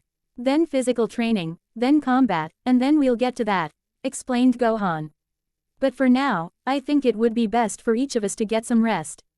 I did want to go through some mental exercises to help with your anger, but I feel like processing the fact that I was the one who saved you guys should take priority, as that was clearly the backbone to a lot of your pent-up anger. Continued Gohan while Eren took his advice in. Yeah, you're probably right. Do you mind if I tell Mikasa? Eren asked. I don't really mind, but, if possible, I'd appreciate it if you excluded the part about my powers. I'm not ready for everybody to know about them just yet for obvious reasons, replied Gohan, resulting in a nod from Eren. Yeah, I can do that. Eren responded in earnest, making Gohan smile. Thank you. Now then, I'm going to get some food. You go ahead and talk to Mikasa. I'll talk to you tomorrow. With that, both boys made their separate ways while looking forward to what the future will bring. Blank. Winter. Over the next few months, Gohan continued to drill Eren through the use of meditation to better control himself and his anger, and although he wasn't quite there yet, he had managed to come a long way. He even did some physical exercises with the boy. Come on Eren, don't you hate it how Jean wants to live a laid-back life while other people are out there fighting for their lives? Gohan questioned Eren while he sat quietly on the ground. No response. Or how the garrison are nothing but a bunch of drunks who just sit on their butts? Gohan continued. No response. Or how you lack the strength to take on even a single Titan alone and will forever need the help of others? Gohan inquired, earning an eyebrow twitch from the boy in question. This earned Eren a firm hand chop on the head. Remember, Eren, even the strongest of people need help sometimes. Lack of strength and control is part of what makes you human. It drives you to better yourself, but don't let it consume you. Gohan reminded, resulting in Eren to take in a deep breath and clear his head once more. After another half an hour of this, Gohan decided to call it quits for today's training as they had other matters to attend to later. Alright Eren, that will be all for today. We have a training mission today in the mountains to build up our endurance in the cold after all. Gohan reminded as the boy stood up. That's true, I was hoping to show Mikasa the progress I've made in our training. Eren stated with a stretch. Thankfully their mission wasn't a hard one. They just had to walk through the mountains to a base camp on the other side. The only issue potentially being the cold and snow. So, with that, they started to gear up and make their way to meet up with their fellow cadets. It was there that Eren insisted he carry Mikasa's gear as well as his own to show he's been improving his strength and stamina. Although the girl in question was rather hesitant, she knew this was important to him and reluctantly conceded. They then soon started the long hike and, before long, most everyone began to feel the effects of the journey setting in. One more so than the others. Halfway up the mountain, Daz's body couldn't handle the brutal cold as hypothermia began to set in. Guys, I don't feel good, he muttered weakly before collapsing in the snow. Without missing a beat, Gohan dropped his gear and went to assist his fellow cadet. He's not looking good, guys. If we don't get him warm soon, he's not going to make it. Gohan said with urgency as he felt how cold Daz's body was. As soon as he said that, a few others pitched in and assisted him in bundling Daz's body up and loading him up onto a makeshift sled. They then continued their journey with Krista offering to be the one to stick with Daz. You know you don't have to do that, right? I can do it for you. Gohan offered since his body was much more acclimated to this kind of training and was much stronger than anybody else there. Thank you, Gohan, but I've got this. Consider this as thanks for helping me out before. Krista retorted with a smile. Are you sure? Gohan questioned reluctantly. Yeah, of course, but if it becomes too much, I'll take you up on your offer. She said politely before grabbing hold of the rope and slinging it over her shoulder. Alright, if you're sure. Gohan replied hesitantly while rubbing the back of his head. So, they continued their journey without any further talking as everyone focused on conserving as much energy and warmth as possible. And before long, they reached their goal. Come on, the goal is right here. hollered a woman in front of the camp. Keep it up. 9 hours and 12 minutes. Not a bad time considering the weather, responded a man beside her as they walked into the camp area and began to unload their gear. I thought we were going to die out there, Eren said tiredly as he placed his N.D. Mikasa's gear on the ground and sat down against a wooden fence. You didn't have to carry my stuff if it was too hard for you, she replied, standing to his right. I know, Eren merely stated, looking up at the snowy sky. I can't feel my legs. Jean chimed in as he sat to Eren's left. Yeah, I wish they'd let us inside already, Connie said as he laid out on the ground in exhaustion. I bet you're busy putting together a huge feast for us, Sasha said excitedly as both her mind and stomach wandered. At least now we can all get warm and relax. It's important to let your bodies rest between workouts so that you don't burn your bodies out, Gohan said in memory of what his dad had told him before his confrontation with Cell. Hey, Reiner called out to the group as he ran over to them. Krista is missing. What? Gohan asked to double-check what he had heard. The last I saw, she was still with Daz. Mikasa chimed in. Daz isn't here either. Ymir as well. Reiner continued, filling the group in on the situation. Maybe they're with the last squad, Marco asked hopefully. They can't be. The last squad just arrived, and they didn't see any of those three either, Reiner responded, causing everyone's stomachs to drop. You don't think they got lost? Armin asked, full of dread. Eren then began to get up only to be stopped by a look from Gohan. Trusting his mentor, he relented, but he would still ask him for clarification later. Everyone, get in the cabin. We know you guys are worried about your friends, but we'll send out a rescue team first thing in the morning, instructed the female instructor from before as she approached the group. She's right guys, we should go inside. If everyone went out to find them, it'd only result in more casualties, Gohan stated without taking his eyes off his instructor. That is correct, she replied without saying anything else. However, everybody could see he was clutching his fists, which gave them more of an understanding of what he had in mind. So, reluctantly they all agreed to do as they were told and followed him inside. Once inside, everyone looked to Gohan, waiting for him to explain himself. Guys, I'm going to need you to cover for me, Gohan began, causing a bit of an uproar. You can't be serious. You expect us to just let you go up there alone? Jean questioned in anger. Yeah, you could get lost too. You said it yourself, Armin chimed in with concern. Yeah, at least take somebody with you, suggested Connie. Guys, I think we should trust Gohan's call on this one, Eren calmly stated as he looked over at Gohan. You do have a plan, don't you? Thanks Eren, and I do. But to do it I'm going to need you guys to cover for me. Before joining you guys, I used to live in the forest, so I'm good at this sort of thing. I used to do it all the time. So please trust me to get them back, Gohan pleaded with a small bow. Besides, it's partially my fault. I didn't push Krista to let me take care of Daz instead. So, please allow me to make up for that, Gohan continued with his plea without looking up. Gohan, none of us here blame you. We'll cover for you, but you have to promise you will come back to us, okay?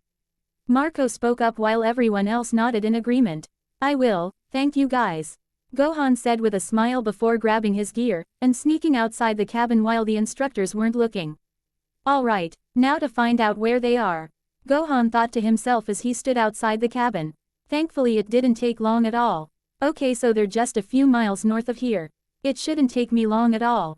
Gohan continued his line of thought as looked around to make sure nobody was watching before taking to the air. Then, with a slight burst of power, he flared up his energy and flew off towards the trio. However, as he approached the mountainside, he saw a giant flash of light. And that's when it hit him. He felt the unmistakable energy of a Titan. He didn't know how or high, but he could feel that it was near Daz's ever-depleting energy. So he picked up the pace and saw the Titan in question at the edge of the mountain cliff with Daz in its hand. It was a rather small-sized Titan with short legs, long clawed arms, and a set of sharp teeth. Then, just as the Titan was about to make its next move, Gohan flew and paused in front of its face, causing a shocked expression from the beast. He then wound his fist back, paused, and punched the Titan right between the eyes so hard that its head popped like a balloon. Then as the Titan slumped to the ground and began to smoke, Gohan snatched up Daz and quickly flew down the mountain and placed Daz down safely on some rocks. I have to find Krista and Ymir fast before that Titan finishes regenerating, Gohan said to himself before sensing them both near where the Titan had been. But oddly enough he didn't sense the Titan anymore. I must have punched it too hard and destroyed the nape by accident, Gohan regretfully said before flying up the mountain to meet up with the girls. As he flew up the mountain, he veered off to the right a little just outside Krista and Ymir's point of view to hide himself in the tray line before he ran up to them as quickly as he could. Upon reaching the girls, he saw Krista looking distressed and Ymir panting. "Hey, there you girls are, I was looking for you," Gohan said happily with a wave. "We thought we lost you back there, so I came back to look for you." "Are you girls all right?" Gohan questioned with obvious concern in his voice. "Yeah, we're fine," Krista insisted looking over at Ymir. "Why yeah, just tired," Ymir responded between breaths before looking away from Gohan and clutched her arm which seemed to be shaking a bit. "That's right, where's Daz?" Krista interjected before running to the edge of the cliff and looking down at the faraway ground. "He's down there," Krista yelled out before looking to Ymir. "I can't believe you tossed him down the mountain, that could have been dangerous. We have to get him. We don't have any rope," Ymir said still holding her arm. "Let's just go." "That's fine, I brought some rope," Gohan said walking up to Krista. "Thanks, Ymir, can you help me tie this to some rocks?" Krista inquired as the girl hesitantly made her way to them. She did as was asked of her and soon later Krista began to make her way down the rope, with Ymir following shortly after and then Gohan. They then got down to Daz and made sure he was okay before making their way to camp. On their way though, Ymir pulled Krista back a little to whisper to her. Gohan didn't pay it much mind and just continued to pull Daz along and allowed the girls to have their talk. "What's wrong Ymir?" Krista questioned looking at the girl as she watched Gohan intently. "Don't get too close to Gohan, Krista, something's not right about him," Ymir whispered to the blonde. "What do you mean?" inquired Krista not quite sure of what to make of the situation. "He just saved us. Just trust me on this. Why was Gohan the only one out here while everyone else was at camp? And if they did make it back to camp then how did he make it to where we were of all places let alone so fast?" Ymir said quietly causing Krista to look at Gohan cautiously. "I don't know, but I'm sure he has a reason," Krista reasoned before smiling. "Maybe," was Ymir said before she grabbed at her arm once again as it had begun shaking again. "But beside that, Krista, I have a deal to make with you," Ymir began. "Yes," Krista replied waiting for her to continue. "You're not the only one with secrets here. And if the time ever comes that I have to reveal my secret, promise me. Promise me that you will take back your name and live," Ymir said releasing her arm and looking forward with newfound determination. To this request, Krista merely gasped with wide eyes before looking down and agreeing to said promise. With that, all four of them made their way back to the cabin and were welcomed by their peers happy to see they had all made it back safely. Daz was given a bucket of warm water to help stabilize his temperature and everyone else ate lunch happily to celebrate. And the day soon came to pass before the cadets once again geared up and made the long journey back home. This time without any incident. The end.